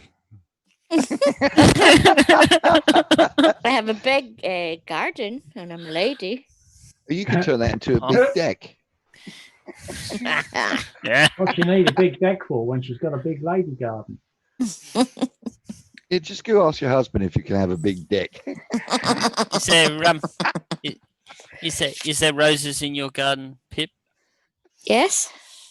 Hmm. I have rosebuds too. Yes. Oh dear. I almost don't ask if you've got any clematis. It'd be nice to have. It'd be nice to have the deck right over the garden to be a good view. It'd be a wonderful point of view. Chemtrails. 2 of them. Good big grass up there. Going to make a big St Andrew's cross any minute now. You got chemtrails in your back garden? Yeah. Oh no. Beautiful blue sky with a lovely big white cross on it now. I've got some little fluffy clouds here and there and some high altitude stuff, but it's mainly blue skies and absolutely no chemtrails. And no flurfers. It was lovely. It was lovely around about the time the sun rose this morning. Shame I was up. But how was your sunrise, Alan? it was really good. Apart from I now have, I still have quite a lot of images to click pairs or. So I have to select a pair of images, tell it to start the HDR process, and then click the next pair of images. And I have a total of 1,948 images, which when you because my brain has gone a bit. So 974 pairs of images to select to start the HDR process manually, and I'm down to nearly 800 left.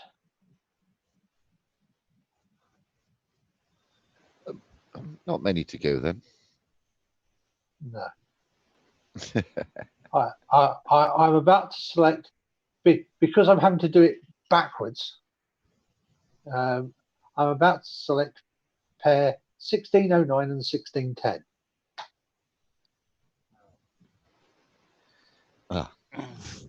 Yeah, I haven't figured a way of automating this bit. Have you Peanuts forgot something? Are they not voting? One. God, you can't get the staff. One. You only got one. I got one vote from one person. Yeah, I think Dora should send you the deck pic. So there's like 40 people in the chat, and one person votes.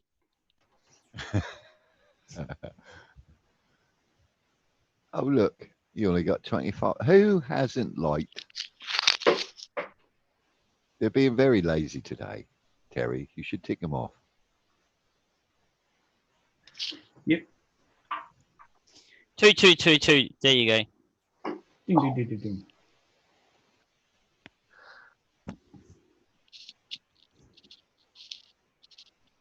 Who wins? Oh.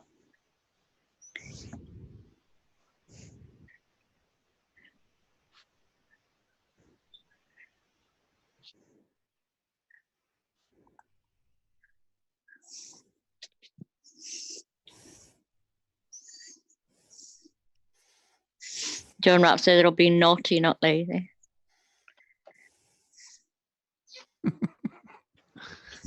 No, he wants a recount. What? They just can't be bothered to be lazy today, can they? Well, that's how you're lazy. You don't put effort into being lazy. I mean, that's just that's wrong. Yeah, I just can't be bothered to be lazy today. I'll let you know when I can get to that stage of being lazy. Oh, NA gave a thumb up. How many thumbs down have I got? One. I even clicked 3 times. It's back down to 1. Oh, it's back to 1. Oh, that's okay. RT96 put 40 people in the chat, 1 vote. Sounds like America. I do find it strange that my sub count hasn't gone up for a couple of weeks. It actually went down. What? Yeah, it went down a couple. I got 2 today.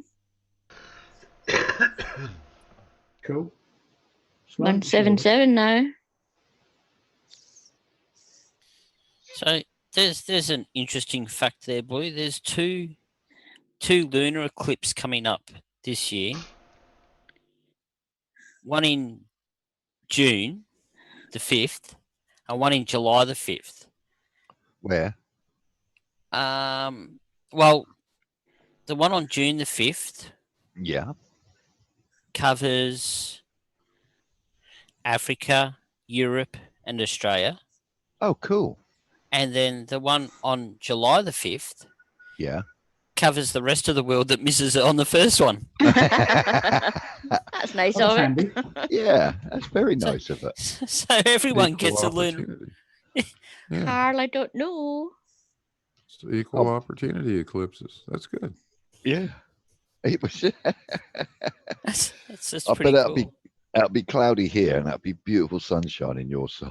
Yeah, no, it will only be sunny here when it's daytime, and then at night it will rain, and then the moon won't come out until nighttime. It'll be great.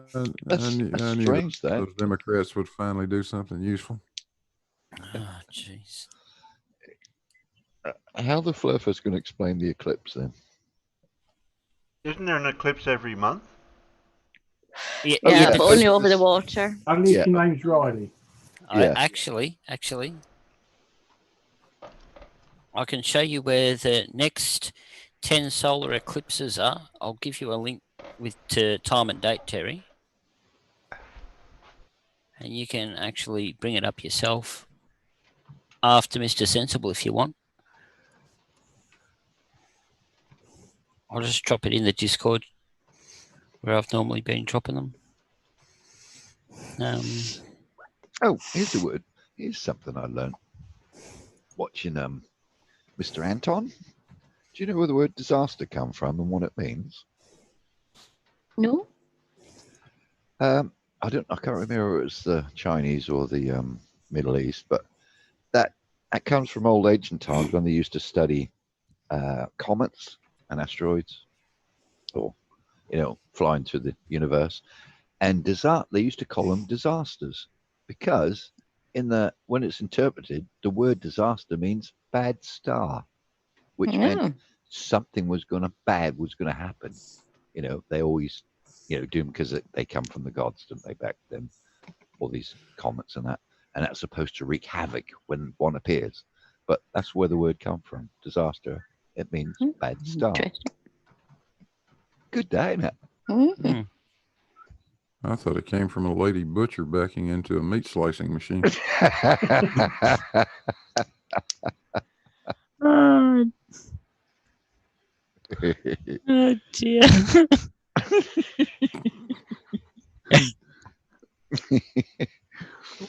I prefer Anton's explanation.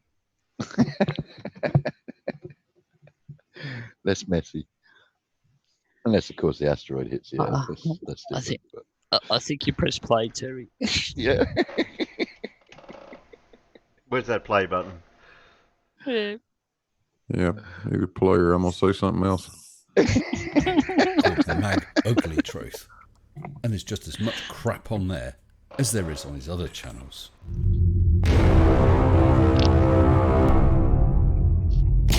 Just so stop. Just what? Someone pronounce what RT96 put in the side chat. Just yeah.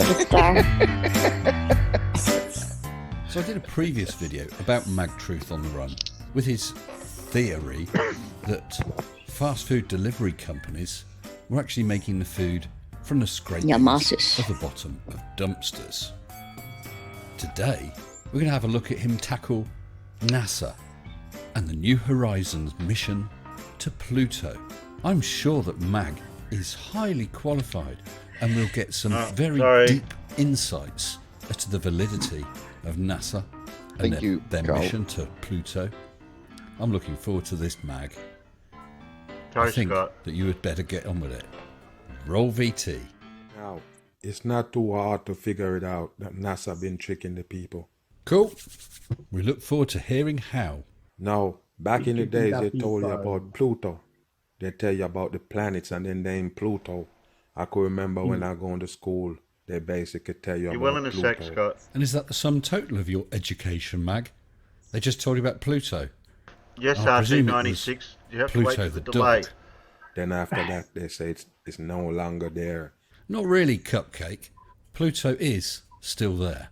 It's a dwarf planet, and it's so small, they have to take it off. It's not no planet anymore. I told you, it's nothing but bullshit they sell the masses.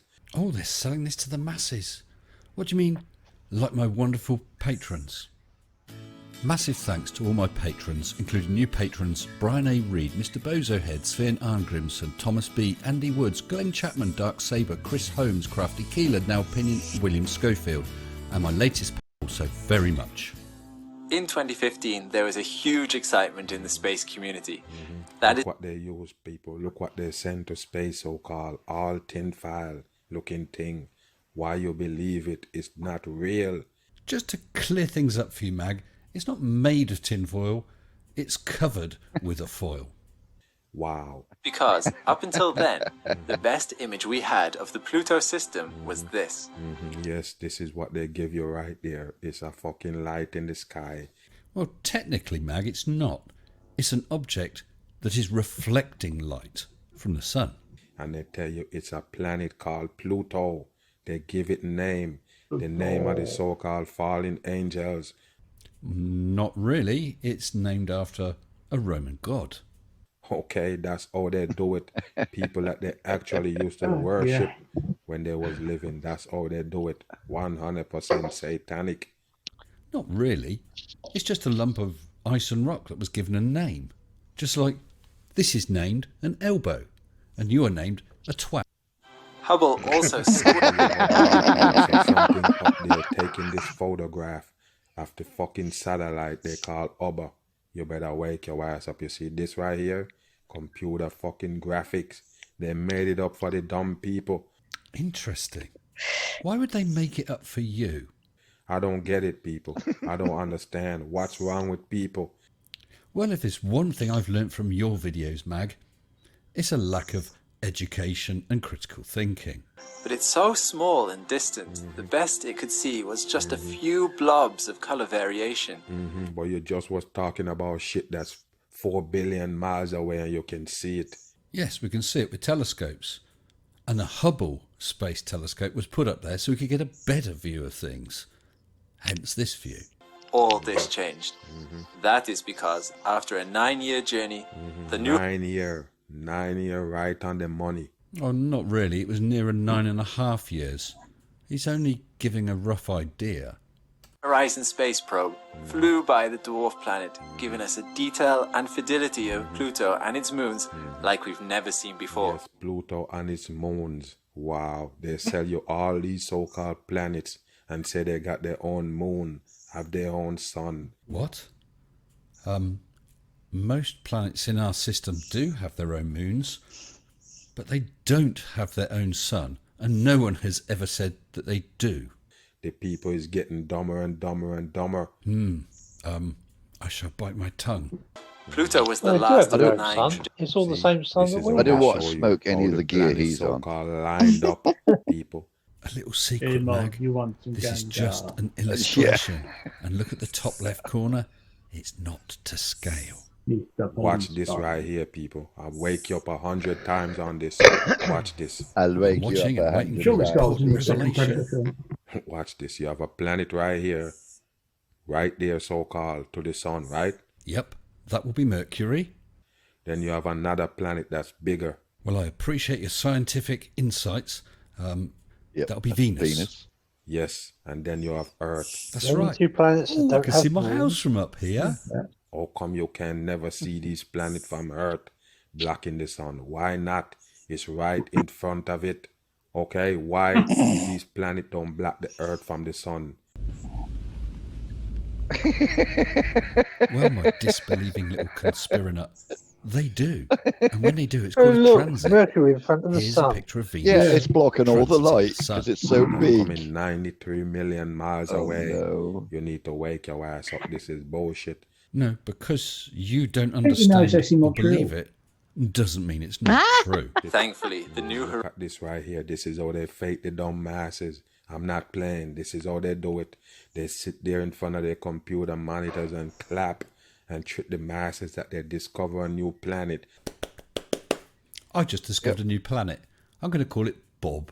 And in 2006, Bob. New Horizons launched as part of NASA. Look at this. You see all of this shit that you see right here, people? It's all stage. All fucking stage. Not really. You can go and see a launch. New Frontiers program. Look at this shit right here. Nothing but garbage. Shit they have on the computer. And they tell the masses it's going on live. Thousands and thousands of people have witnessed launches over the years. And as I said, you can go and witness one if you want. Then you'll know that it's not staged. Same For shit. medium budget space missions. Yes. The goal of this mission was to get Something up there taking the film of it. Why people believe I've it. missed an Well, it would be STS right thing not to while I believe was that in that's Florida film of on it. holiday once. Because as it says in the top left-hand corner, CGI of New Horizons. That's a computer-generated image. You think this that you're looking at down there is the ground? it being a light Wow, space. look at this right here. What is they showing you? Please tell me when you're showing it. What is it? Tell me if you just make it up on the computer. You're telling the masses. Well, I don't see why they should bother to tell you. Because when they do tell you, you take no bloody notice anyway.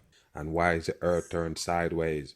Well, the Earth is roughly a sphere, which means it looks circular. So there is no top or bottom, there is no left or right. It's not sideways. Look, if you don't understand a simple thing like that, I don't think you should really be trying to debunk NASA. On its way to Pluto, they used Jupiter as a gravity assist, which shaved 3 years after the arrival. So a slingshot around Jupiter saved 3 years. Fantastic. Of course, 3 years, shaved 3 years after the arrival time, right on the satanic money. Then shalt thou count to 3. No more, no less. No less. 3 shall be the number thou shalt count, and the number of the counting shall be 3. Every day, the told resolution you got three. higher and Three higher, is the and number. more details Three. could be made out. You wonder Yes, there why were they do this. It is People wonder right why out. they're doing all this fake shit. Yeah, I wondered. And then I realised that it was probably just to confuse people like you. You know, the terminally befuddled.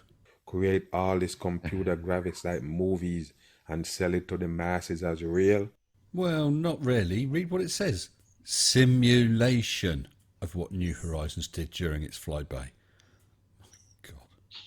You They ever conveniently wonder why? miss that, I don't they? told you already, they're hiding the creator. I don't So are you understand saying this that your man. omnipotent, We must be omniscient really creator bad. is hidden by us lobbing a couple of tons of technical equipment past Jupiter? And soon, there could be seen Oh, what crap. looked to be a heart funny. shape on the dwarf planet. Wow, odd shape. Of course, it's bullcrap. Well, Mag, I'm sure there's never ever a heart shape found in nature. Firstly, the probe was too busy taking a lot of photos during the flyby to send back anything immediately. Once data transfer commenced, they had to deal with a slow uplink speed of only 1 kilobit per second. People, they're in the middle of space sending back image. How the fuck they get contact with this shit? They have that technology? Yeah, Mag. Called Yeah, a we got that radio technology. transmitter.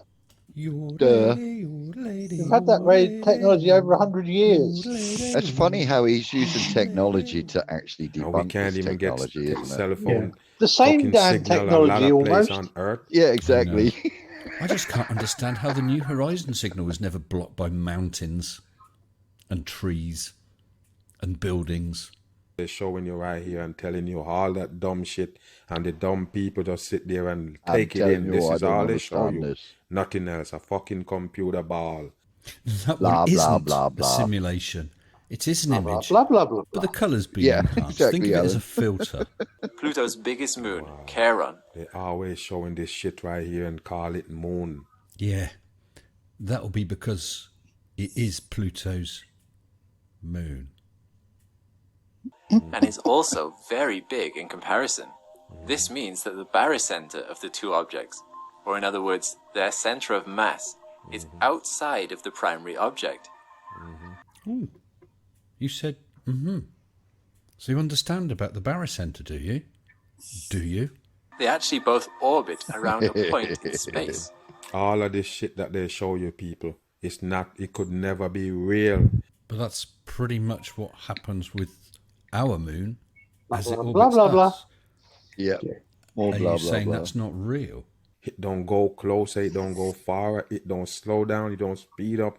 Butter. What is controlling these things, these planets? Blah, blah, blah, so we blah. go in a channel around Blah, the blah, fucking sun, people. Gravity, you fucking retard! Gravity! Have you ever heard of fucking gravity? Gravity! Gravity! No, I better not say. Now I need a I told you cigarette. already, when you have a tire on your car, yes, if it's not balanced, you go have the car shaking. My goodness, Mag, you actually got something right. Why the fuck the earth not shaking? And you're back on form again. How fast do you think your wheel rotates on your car when you're driving at 50 miles an hour? And how often do you think the earth rotates, say, in a day? It would be once. And I counted it twice. And it's not balanced. And I'm beginning to think, mate, that you're not balanced either. This is very unusual All because of this shit that they're showing you supposedly be real, people. All of these shots, these film, supposedly real. No, it's not real, Mag.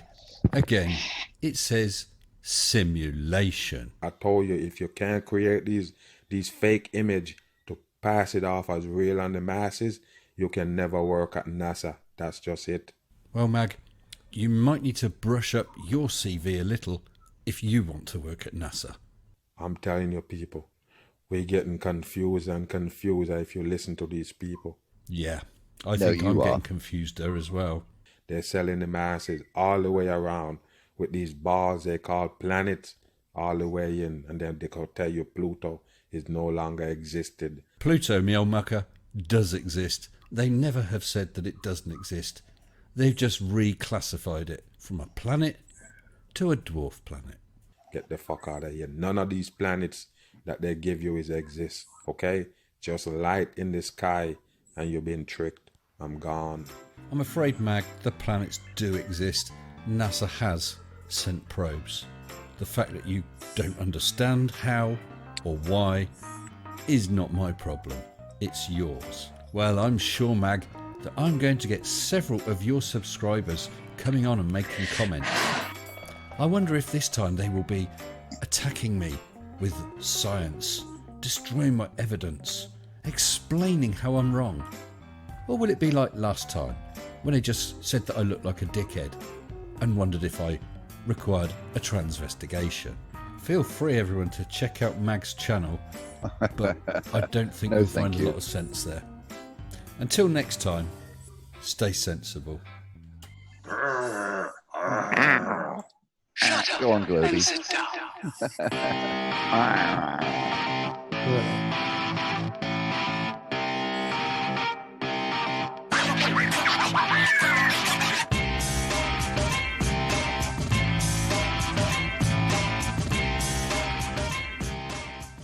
Peter and Terry, I think this guy had a mix out of my game I was playing earlier.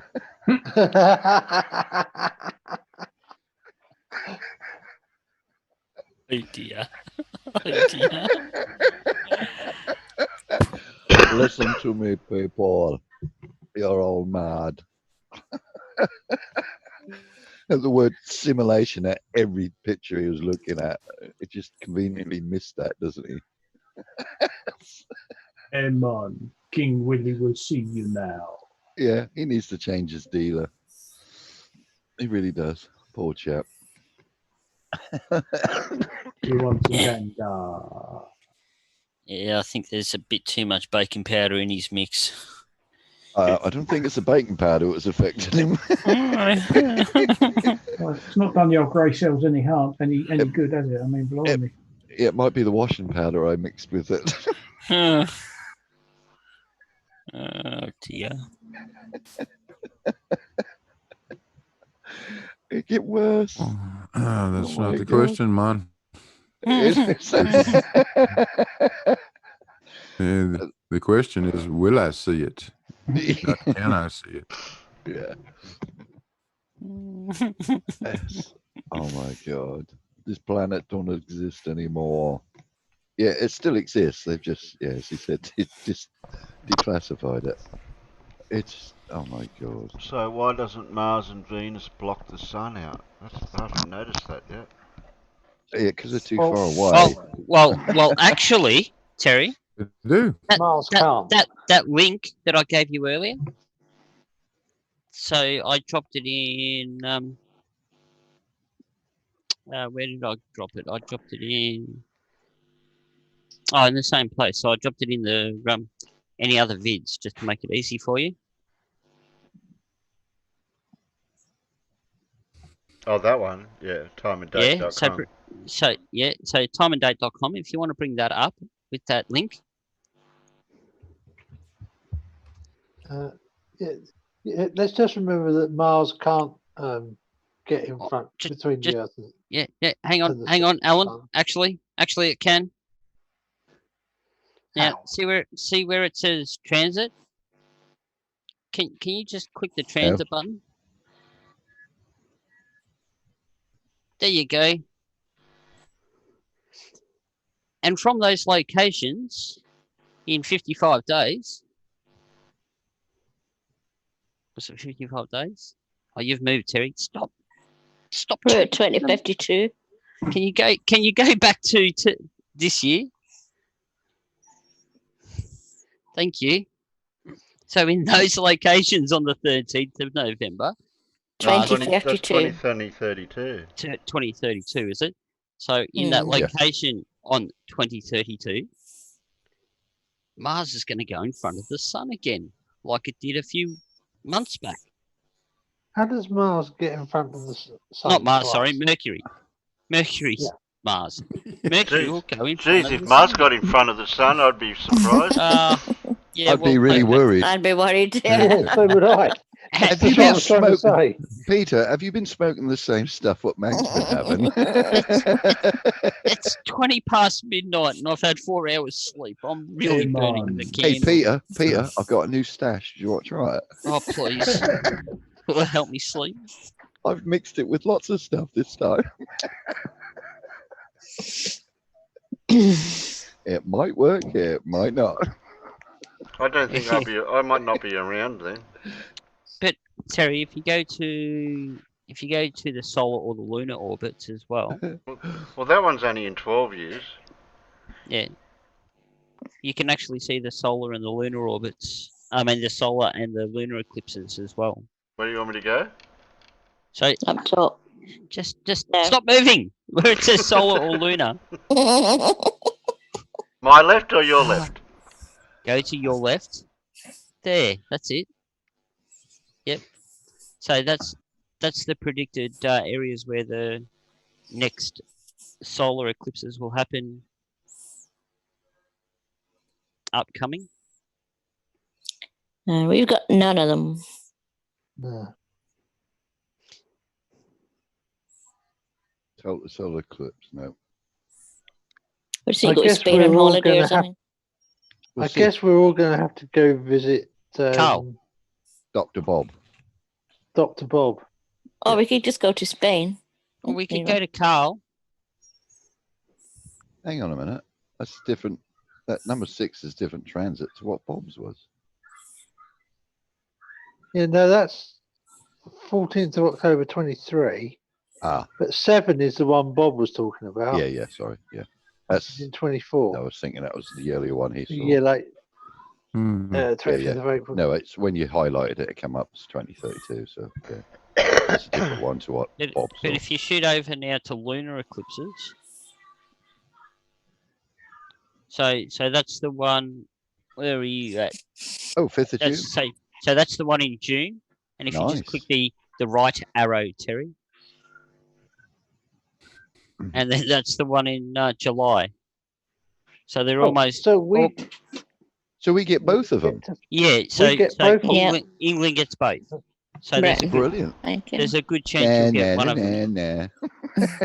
We're special. Guess I really need a flipping equatorial mount so that I can track the bloody moon and don't have to take all the photographs manually. Yeah. So, all right, people, can we sub to Alan so we can afford to buy? Oh, Oakley. Yeah, ask Oakley if he'll put out a feeler for you, see if we can get some money. Yeah, I for said your last night we equatorial need to mount. do a GoFundMe for Alan's equatorial mount. Yeah. Maybe. I'm sure that we could work out something. Yeah. Well, the thing was, I was really after an AZEQ mount, and the only one I found is £1,200. Well, it's cheap. Cheap for the entertainment you're going to give us, Alan. I'd donate £10. Reds can do it. You can do it, Alan. Yeah, Red's only needed a $400 mount though. Yeah. All right. Yeah, his was only like a 400. I could get a £400. The thing is that I would like to get an AZ mount for doing other things, and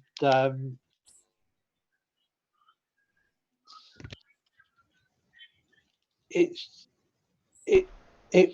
like one of those. It's one of them situations where you end up. Do you spend the same amount of money just buying two products that to do the two different jobs, or you spend same? You take the one hit and do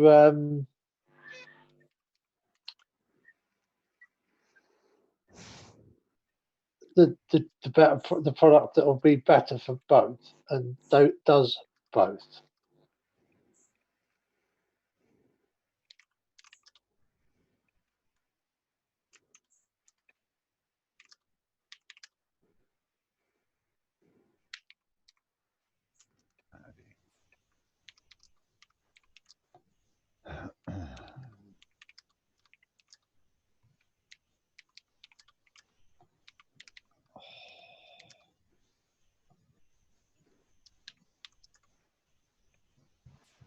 I see you've got two uploads, Pip.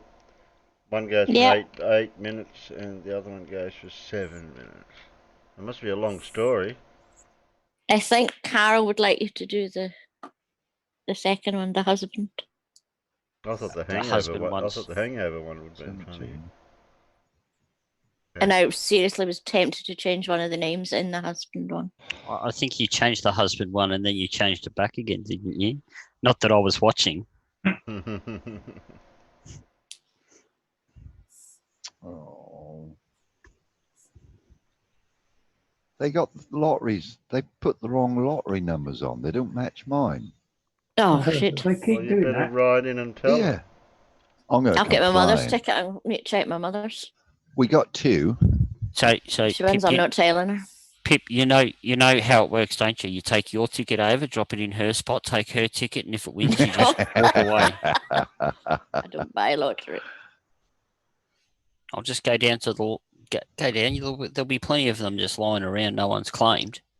Yeah. Yeah, that's true. Pip, there's someone Sorry, in Mum. There's someone in Ayrshire, Pip, hasn't claimed 58 million on the lottery. Oh. That's 2 months ago. They still haven't claimed it. Charlie, Yeah. you check for lottery tickets. Yes. Because you're not in Ayrshire, are you?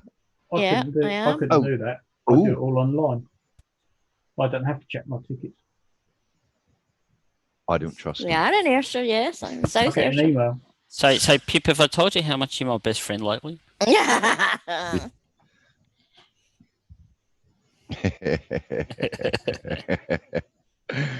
I know where we're going for on holiday. That when would be Pip funny, wins. wouldn't it? Oh, my God. Oh, Pip's going to be able to afford for us to fly to Casual's wedding now. Yeah. Fuck that, I'm heading to Australia. You can come here if you like. Yes. Enough casual. I'm going to Australia. Via Japan. Told you that. Japan and Australia. Carl, your Yeah, I'm vote doesn't coming, Pip. count. Oh, we're so close, guys. If that'd be a world cruise, I would go on a world cruise. Yeah. One number off again, off each number. We got two numbers. We got 17 and a 4. But the other one's they're off. my two numbers. Oh, are they? Mhm. Ah. I Yeah, we said got 4. those. I said Yeah. 4 and 17. Sure, I did. Yep. Oh well, Yep. that means two. If we did it, that means 2 of my numbers are up too. Yeah.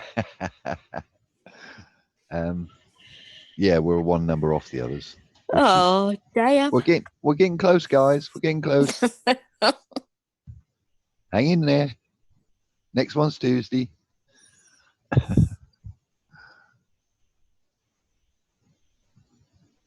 You'll win lotto and you won't be able to spend it. Yeah, I we won't be able to go anywhere. We'll have good fun in Amazon though. Alan, what was that mount you wanted again? Yeah. Yeah. The Skywatcher AZEQ. The Skywatcher AZ-EQ5GT. There you go. Yes. John Rat, You that was guys your go fault to because you said Mountain now Fair and then Carl voted. I demand a retrial. John says, could you just imagine if a bunch of us showed up at Casual's reception? Chuck us out. Everyone would have to have a toilet roll for his wedding present. You'll just see all these faces he's never seen before. Yeah. Who are you? Not telling you. Yes. Casual. John, if we're going to do it though, we're going to have to do it true Australian style. I'm thinking thongs, blue stubby shorts, a blue singlet, and we'll walk in with a couple of boxes of beer. You need a hat with corks on, I'm sorry. And a hat with corks, yeah. you got hat with corks on. Oh, most definitely. I'll bring a kangaroo to let loose in the wedding. Yeah. Joey's come to see you. I suppose you could always just bring a wallaby. Because we've already got wild wallabies over in the UK. They're absolutely fuming, you know. They're that wild. Are they? They escaped from one of the safari parks, and now there's a whatever. Was this wallabies you're talking about? Yeah, there's a herd of them, Mm-hmm. or whatever they class them as. Yeah. Yeah, whatever a group of wallabies is. It's a mob.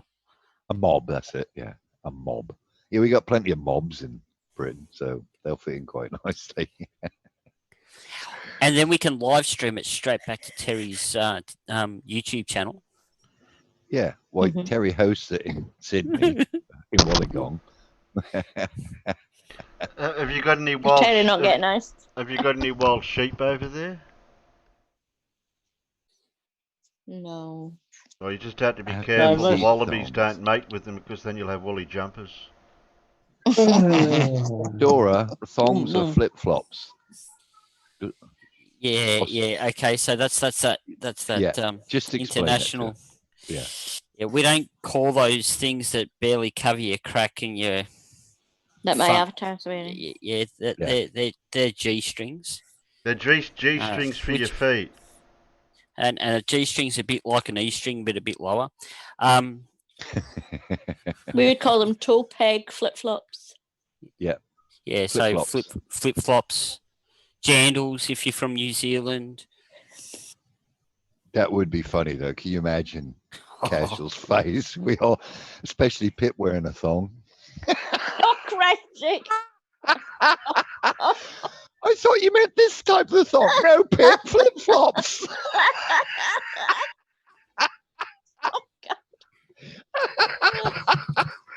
You have no idea the vision I just got in my head there.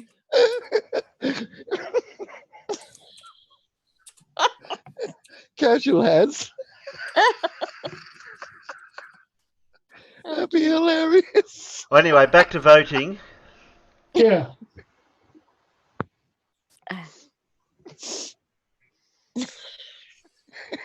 So was it B? Dora's confused. No, Carl's vote didn't count because he voted before the now. Well, that makes it A. Because John Rapp said now and then Carl voted. Yeah, just quick question. Do they call them thongs because that's a trade name? BBA, that's all I've got so far. No. No? No. Oh, right. Okay. I just wondered why you call flip-flops thongs. That was all. Demon Orb might have grabbed the other Carl's B. Yeah. Thanks, Cheeto's Demon Orb. in the chat. Morning, Cheeto.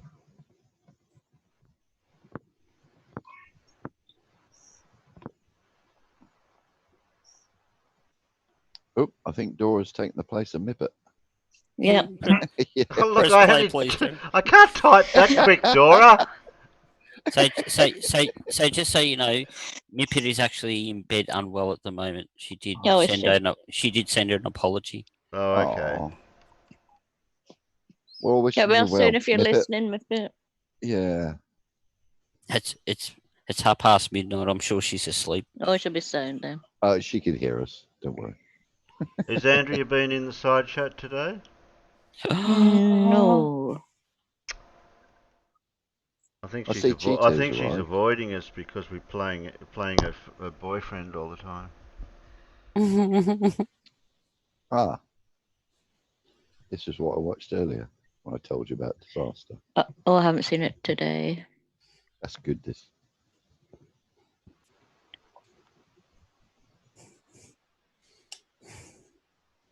Hello wonderful person, this is Anton, and in this video we're going to be once again talking about the second interstellar comet known as Borisov, and also a few other details about the new comet that's going to be possibly visible in about a month or so. This comet is known as Atlas. But today I wanted to talk about some of the updates, and also a little bit of history in regards to comets in general. So let's talk a little bit more about this, and welcome to What the Math.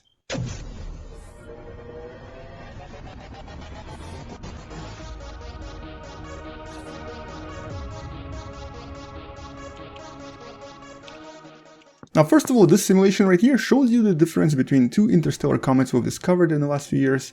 This is the Oumuamua and the Borisov comets, and as you can see, the second comet was actually moving a lot faster than Oumuamua, which is why we were so interested in it, because essentially this was a telltale sign that it came from the outside of the solar system and was probably one of the more unique objects that we actually got to investigate in a lot of detail in the last few months.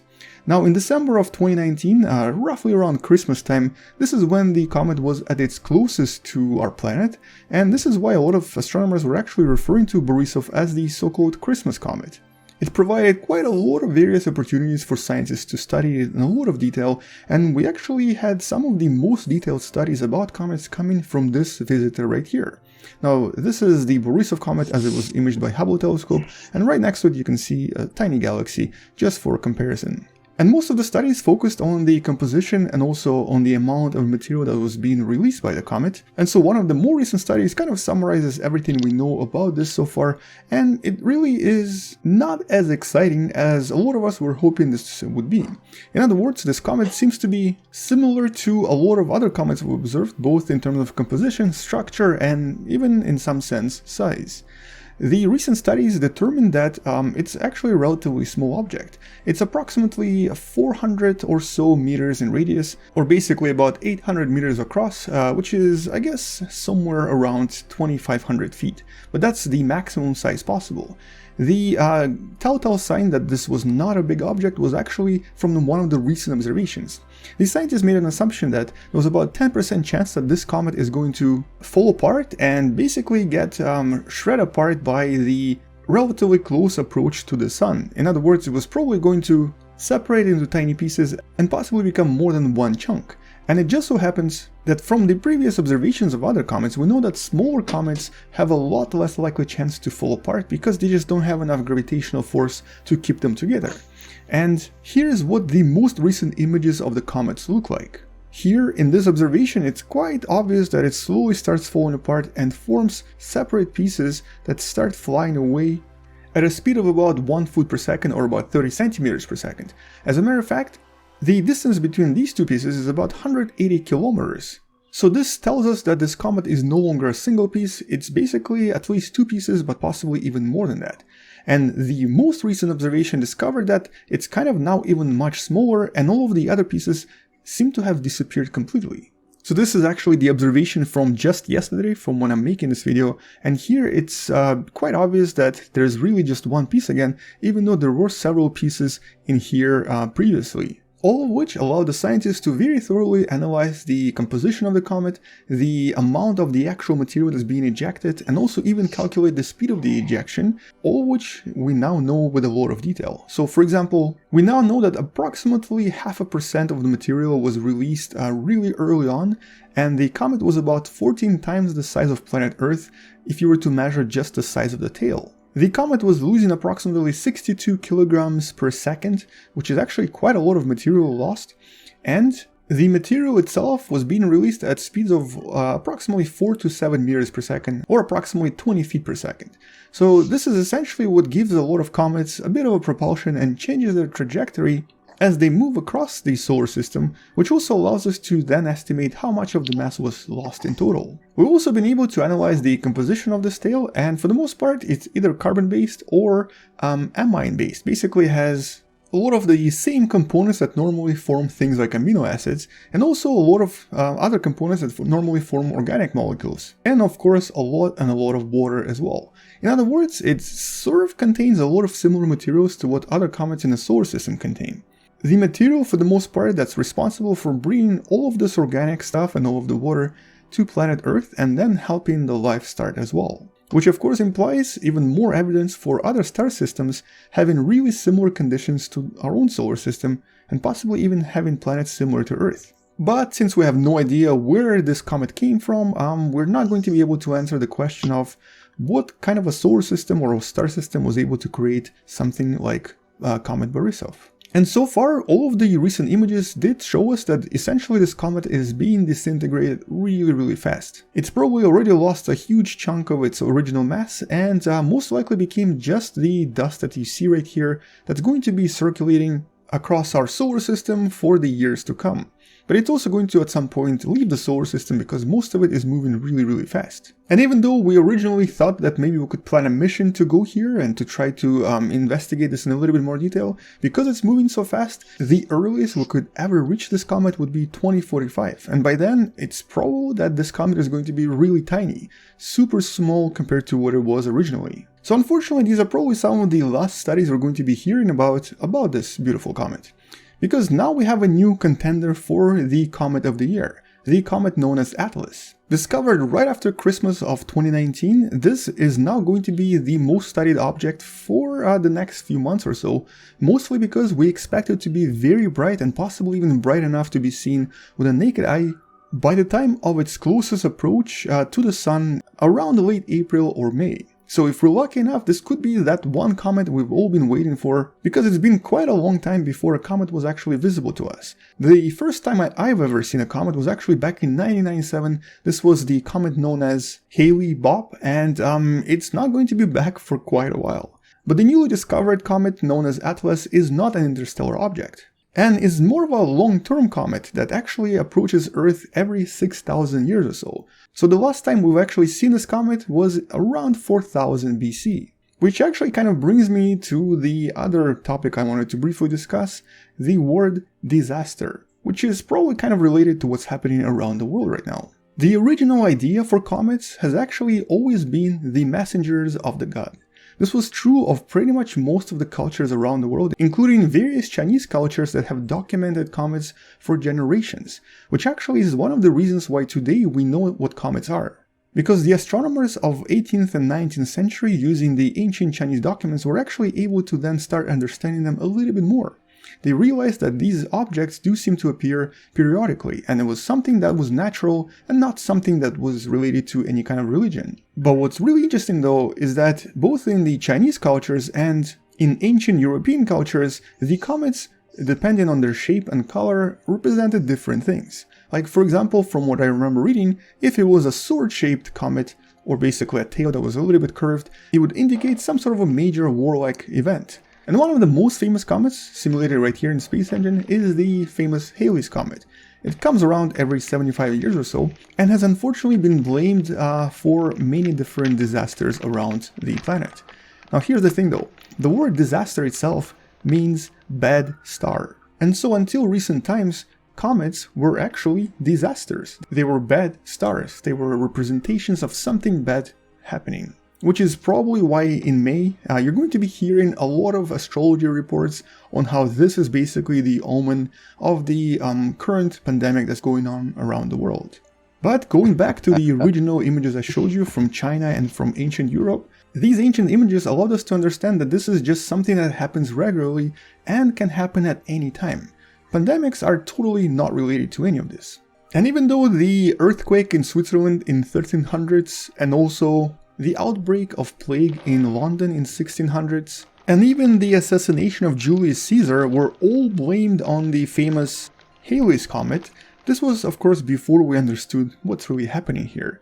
Thanks to the meticulous record keeping of the Chinese astronomers and various observations from early European astronomers, today we know that this is not what's happening, and we can easily predict comets even before they become visible and then track them for a very long time afterwards. And so, even though naturally people are kind of predisposed to blame various negative events on something unpredictable, something that we have no control over, something even astronomical, that's not really what's happening. And hopefully one day we'll stop relying on the ideas from astrology and from misunderstanding these space events, and slowly move on to the next chapter of human understanding, of being able to identify and also understand, predict and prevent various actual disasters from happening around our planet. But going back to the original topic of Comet Borisov, looks like its saga is finally over and we can now say goodbye to this beautiful object. We're probably never really going to visit this object, but it's very likely we're going to discover another interstellar object sometime in the next few years. Since we were able to discover these two so quickly, I'm sure another one will come our way pretty soon as well. But while we're waiting for those objects to show up, hopefully in May we're going to be able to see this beautiful Atlas comet and admire its beauty as well. This is something that doesn't happen very often and something that a lot of people will be seeing for the first time ever. So I'm actually pretty excited because I'm going to try to find the darkest spot I can actually find somewhere in the country, go there and take a lot of pictures of this beautiful object.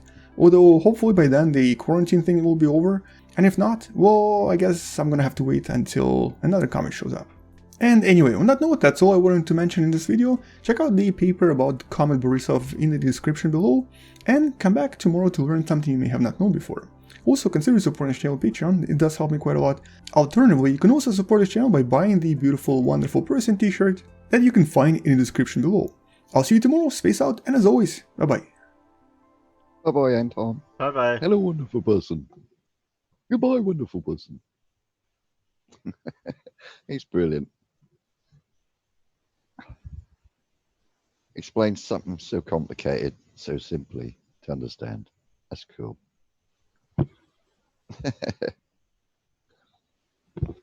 How far back do the Chinese records go? Anyone know? They only invented paper so far back to be able to write it on. Or not paper, but they could have wrote it on something else. Well, he said there 4,000 BC. I don't know if they went further back than that. Blimey. Is it that late? Right, Yeah. so 10 to 4, yes. Well, I just had a look and Jose's going live in 12 minutes. What, he's 4 early? o'clock in the afternoon here. Yeah, well, that's Yeah. early. It's usually 1, 2 o'clock I've here. been talking to these guys since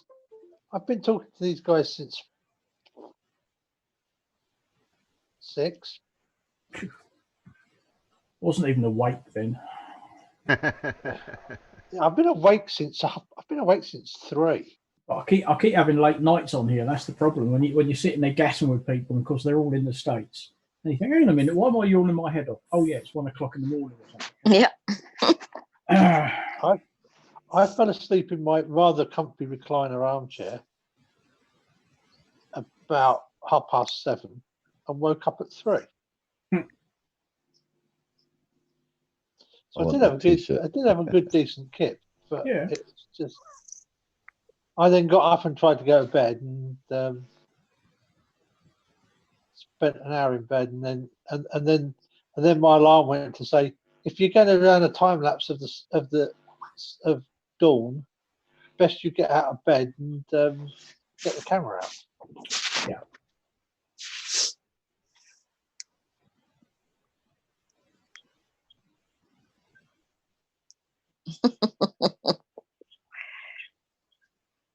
Tristan the Lord of Bacon God has been tricky.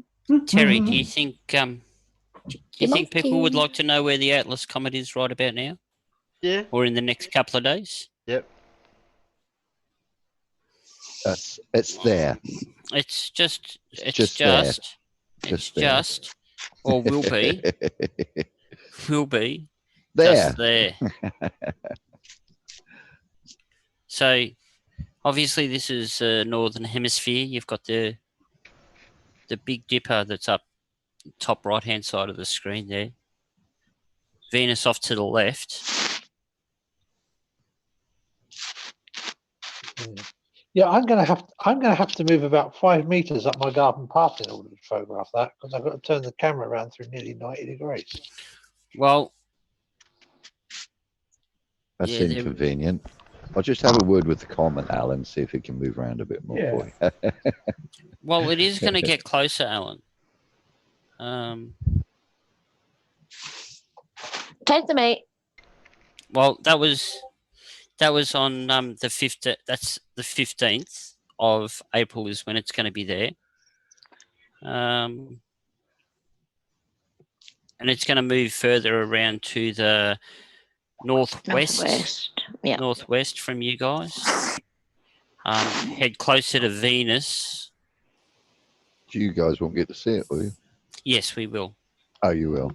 Yep. As it gets closer to Venus, we'll be able to see it. Ah, cool.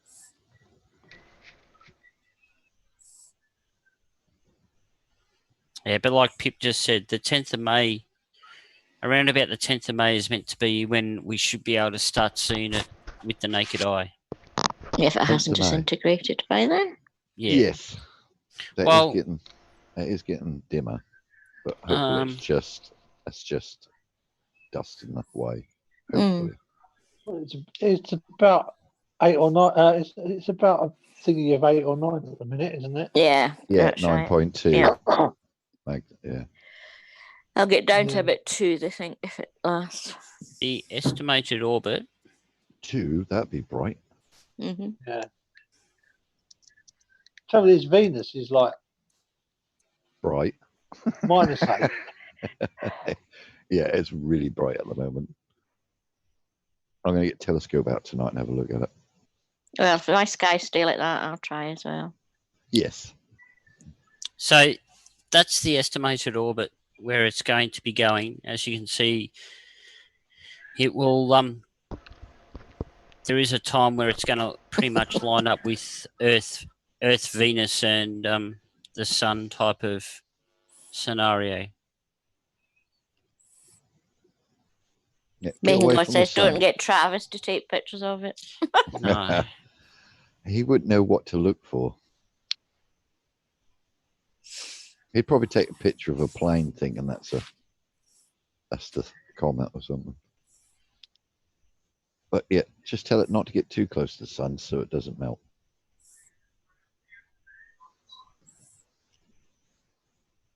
It's just an Astros to take. I'll give you that link later on, Alan. Yeah, thank you.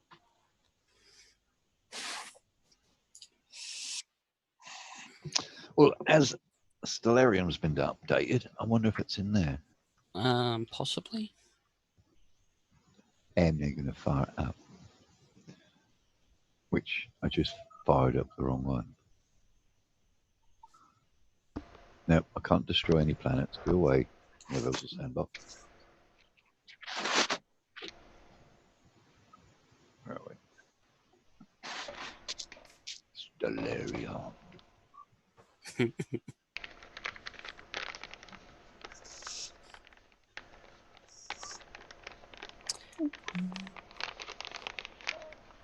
It's 224. Oh, that's right. That's cool. Just I've just dropped it in fair suck, Alan.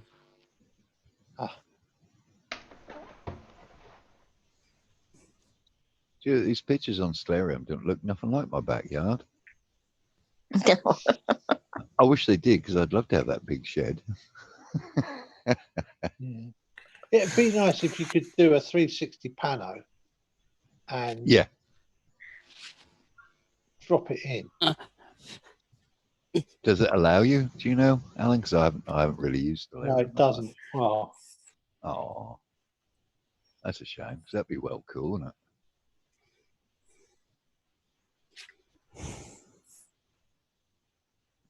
What we got here?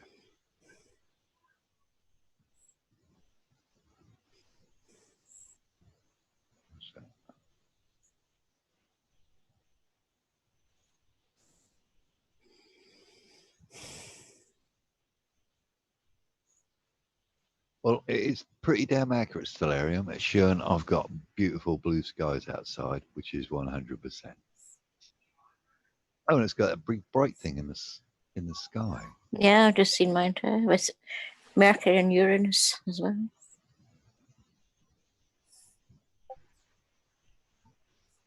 That is so cool. Ooh, got a bit of cloud in the background. Let's have a look.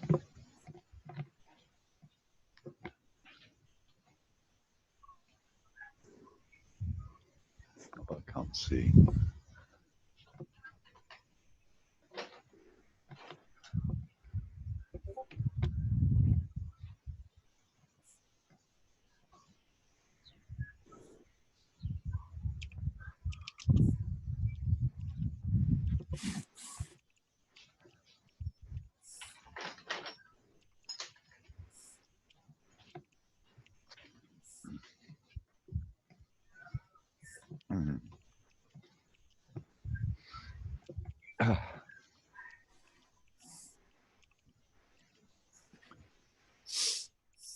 What's happening?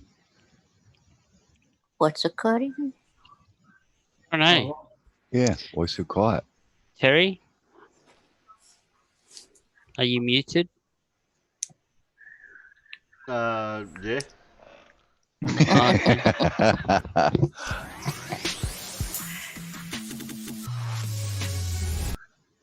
We got any more videos to watch, or? Yeah.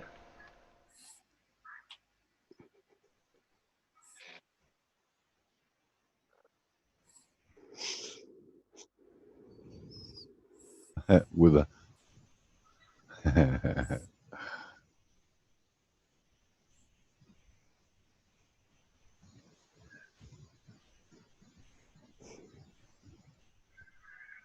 just leave the cap on.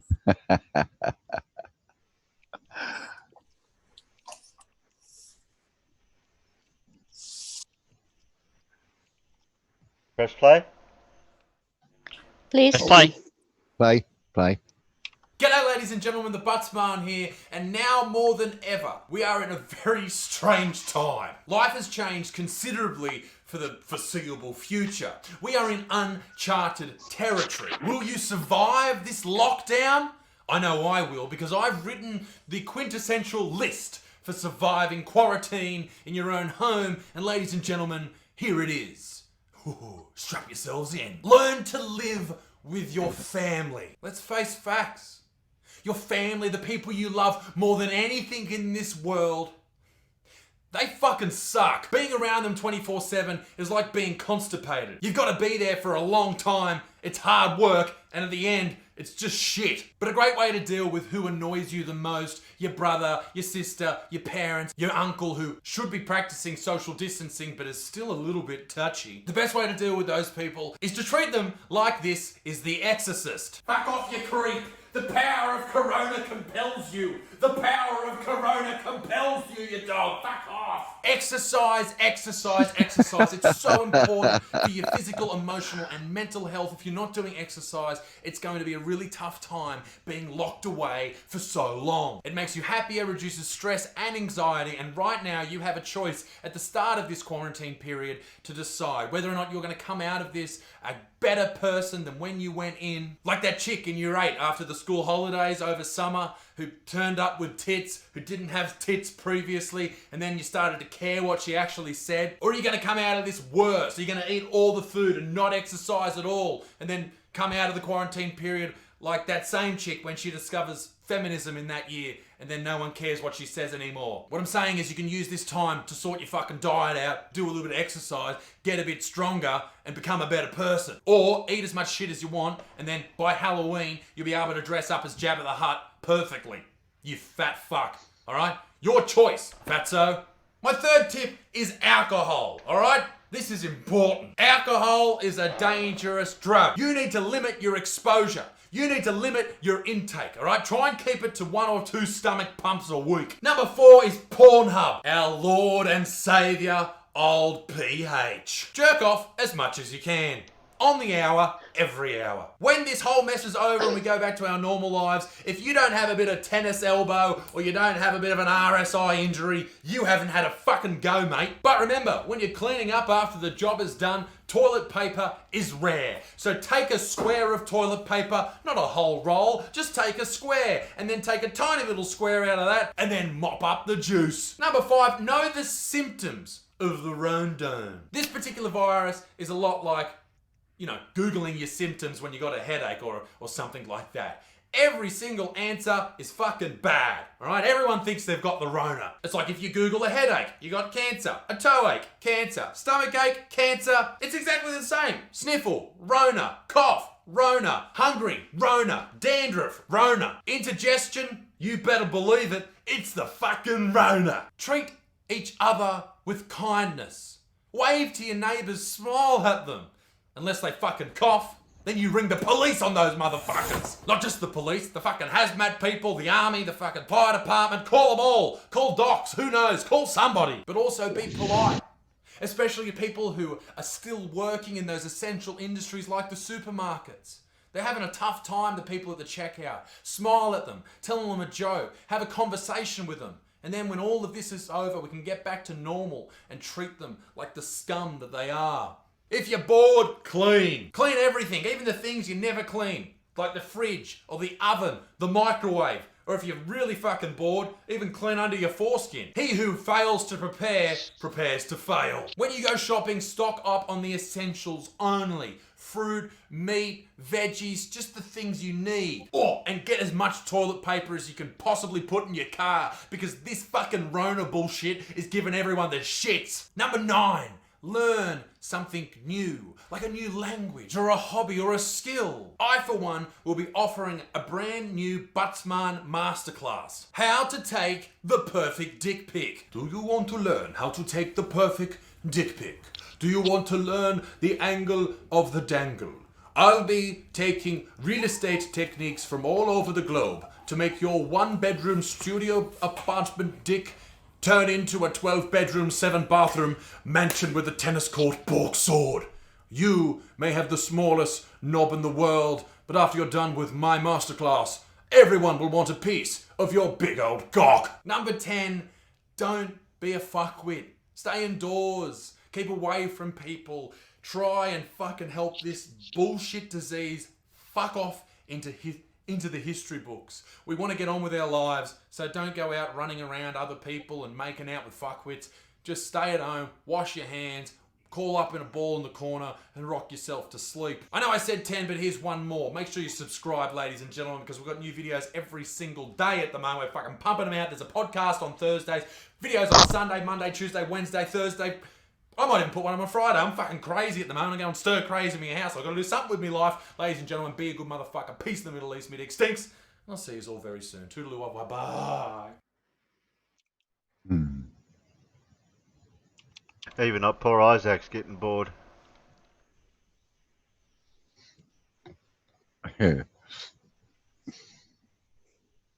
He might even bring out another video.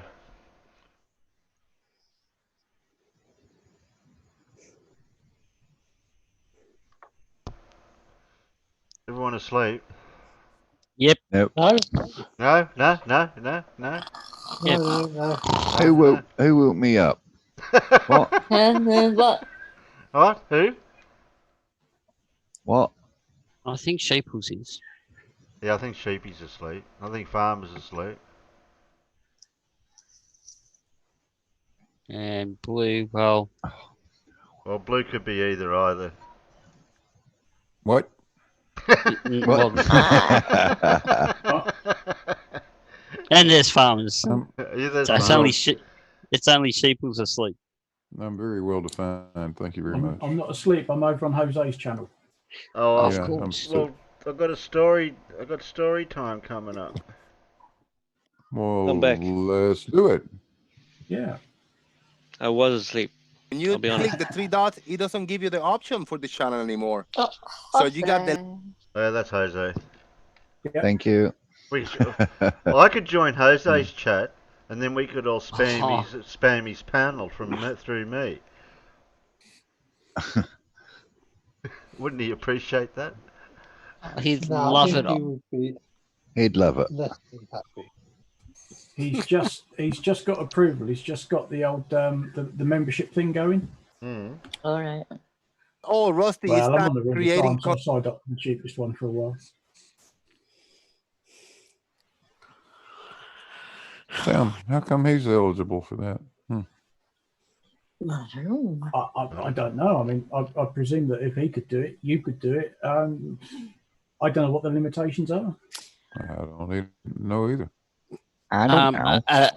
1,000 people and enough viewing hours, I believe it is. Yeah, However, I've gone well past the viewing hours. I just need the subscribers.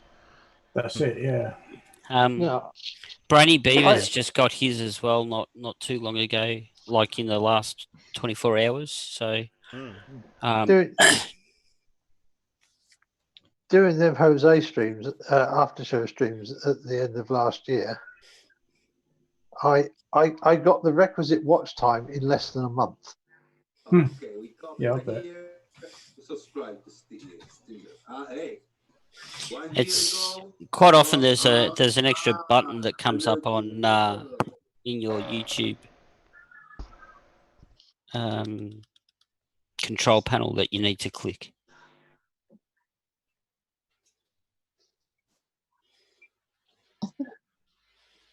Yes, Carol, go for it. I wrote an insult app. It generates insults. Anyone want to be insulted? I don't need an app to do that.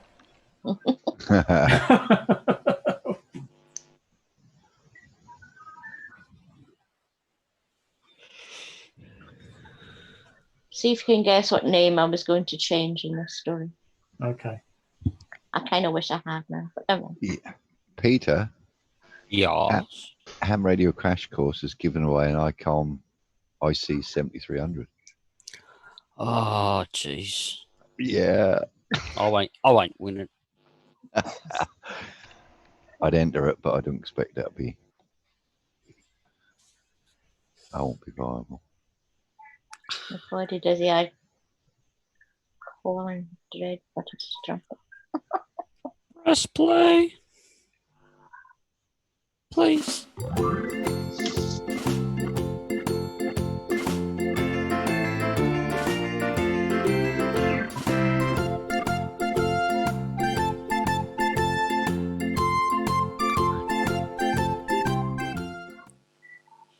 How it works. The husband.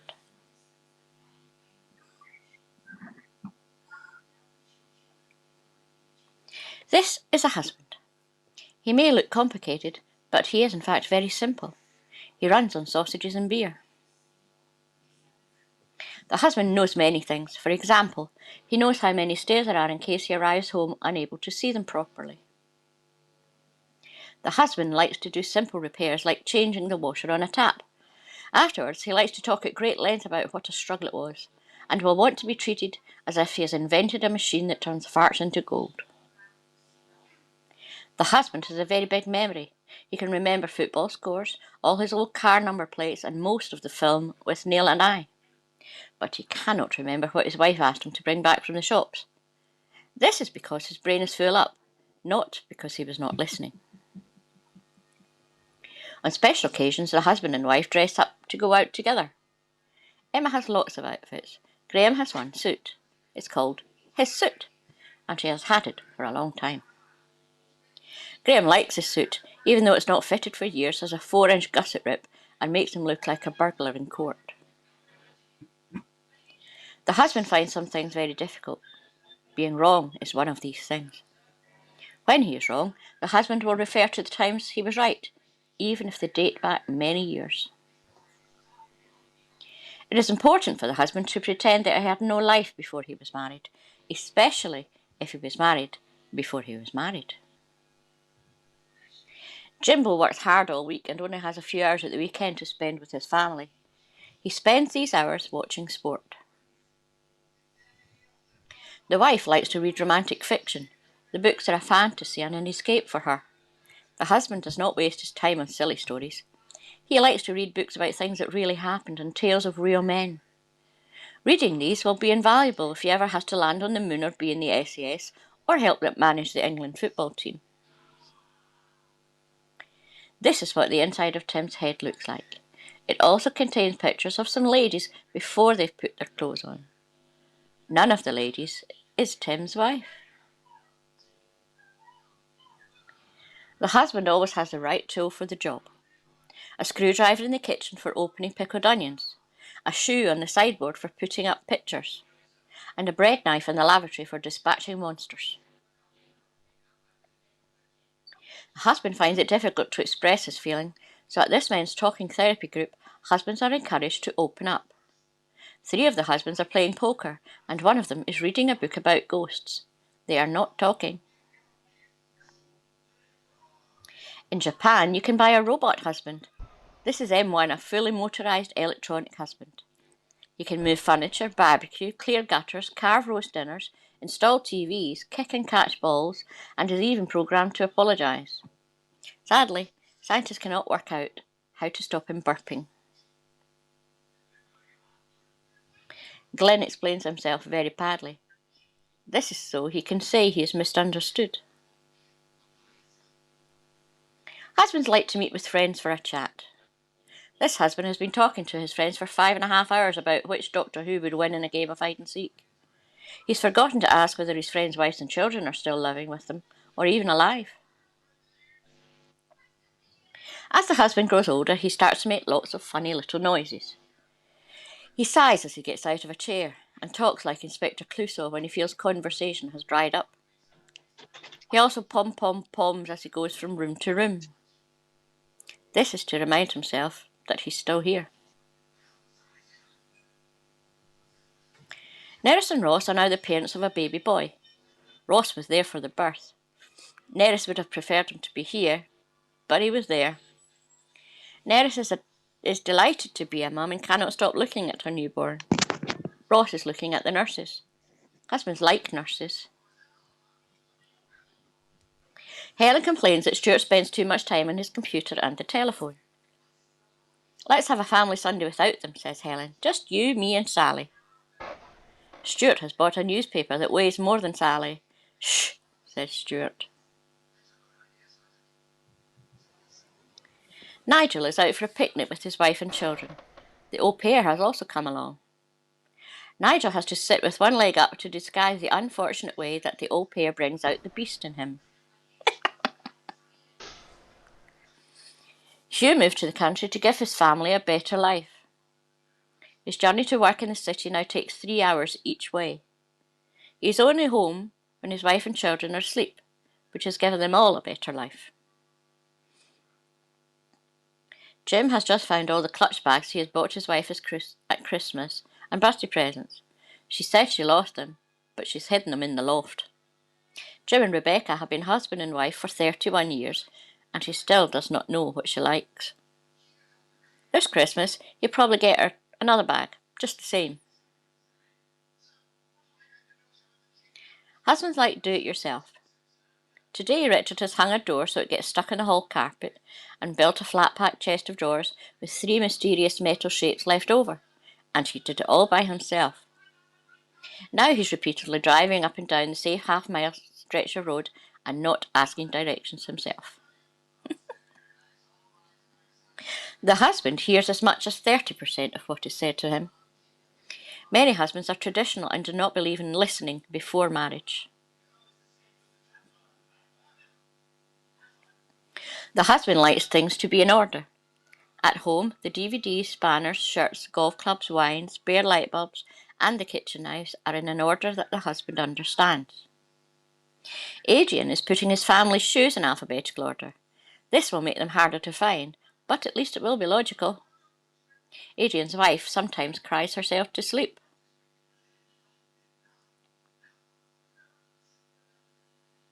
The end.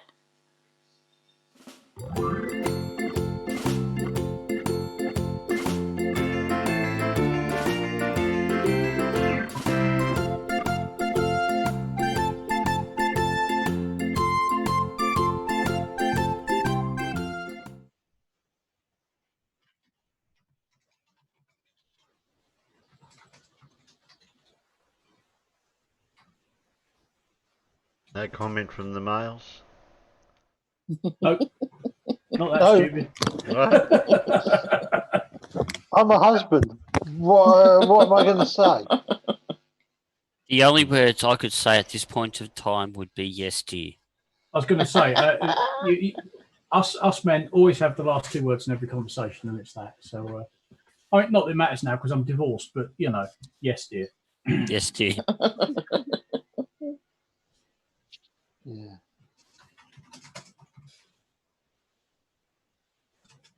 I'm quite glad to find them. There's a whole load of them.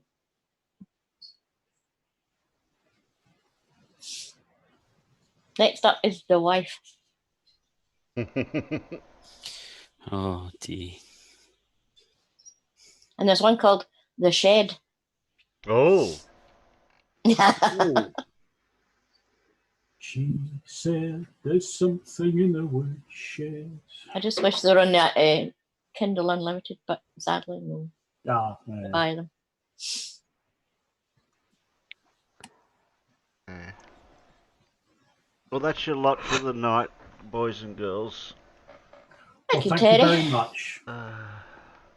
Who we got left? Peter, Duke of Roll. That'd be shit. That was Sheepy, wasn't it? Yep. Pip, that's been knackered the whole time. Not a farmer. That's 50-year-olds plus a day or two now. Alan. Yeah, a few. Yeah. Alan's not on the computer. Big Blue. Alan's on his phone. Yeah, Alan's on his phone. And Mad B. And me. Thank you. Dora, Carl, John, Brainery. Oh, just a few stragglers left back here. Tristan's, Bacon God something. RT96. You know who you are. Oh, Anacito, Maldonado. He was here. Okay, I'll see you in a couple of days probably. For the Monday night. Before, after, yeah, that one. Say night, peanuts. Night, peanuts.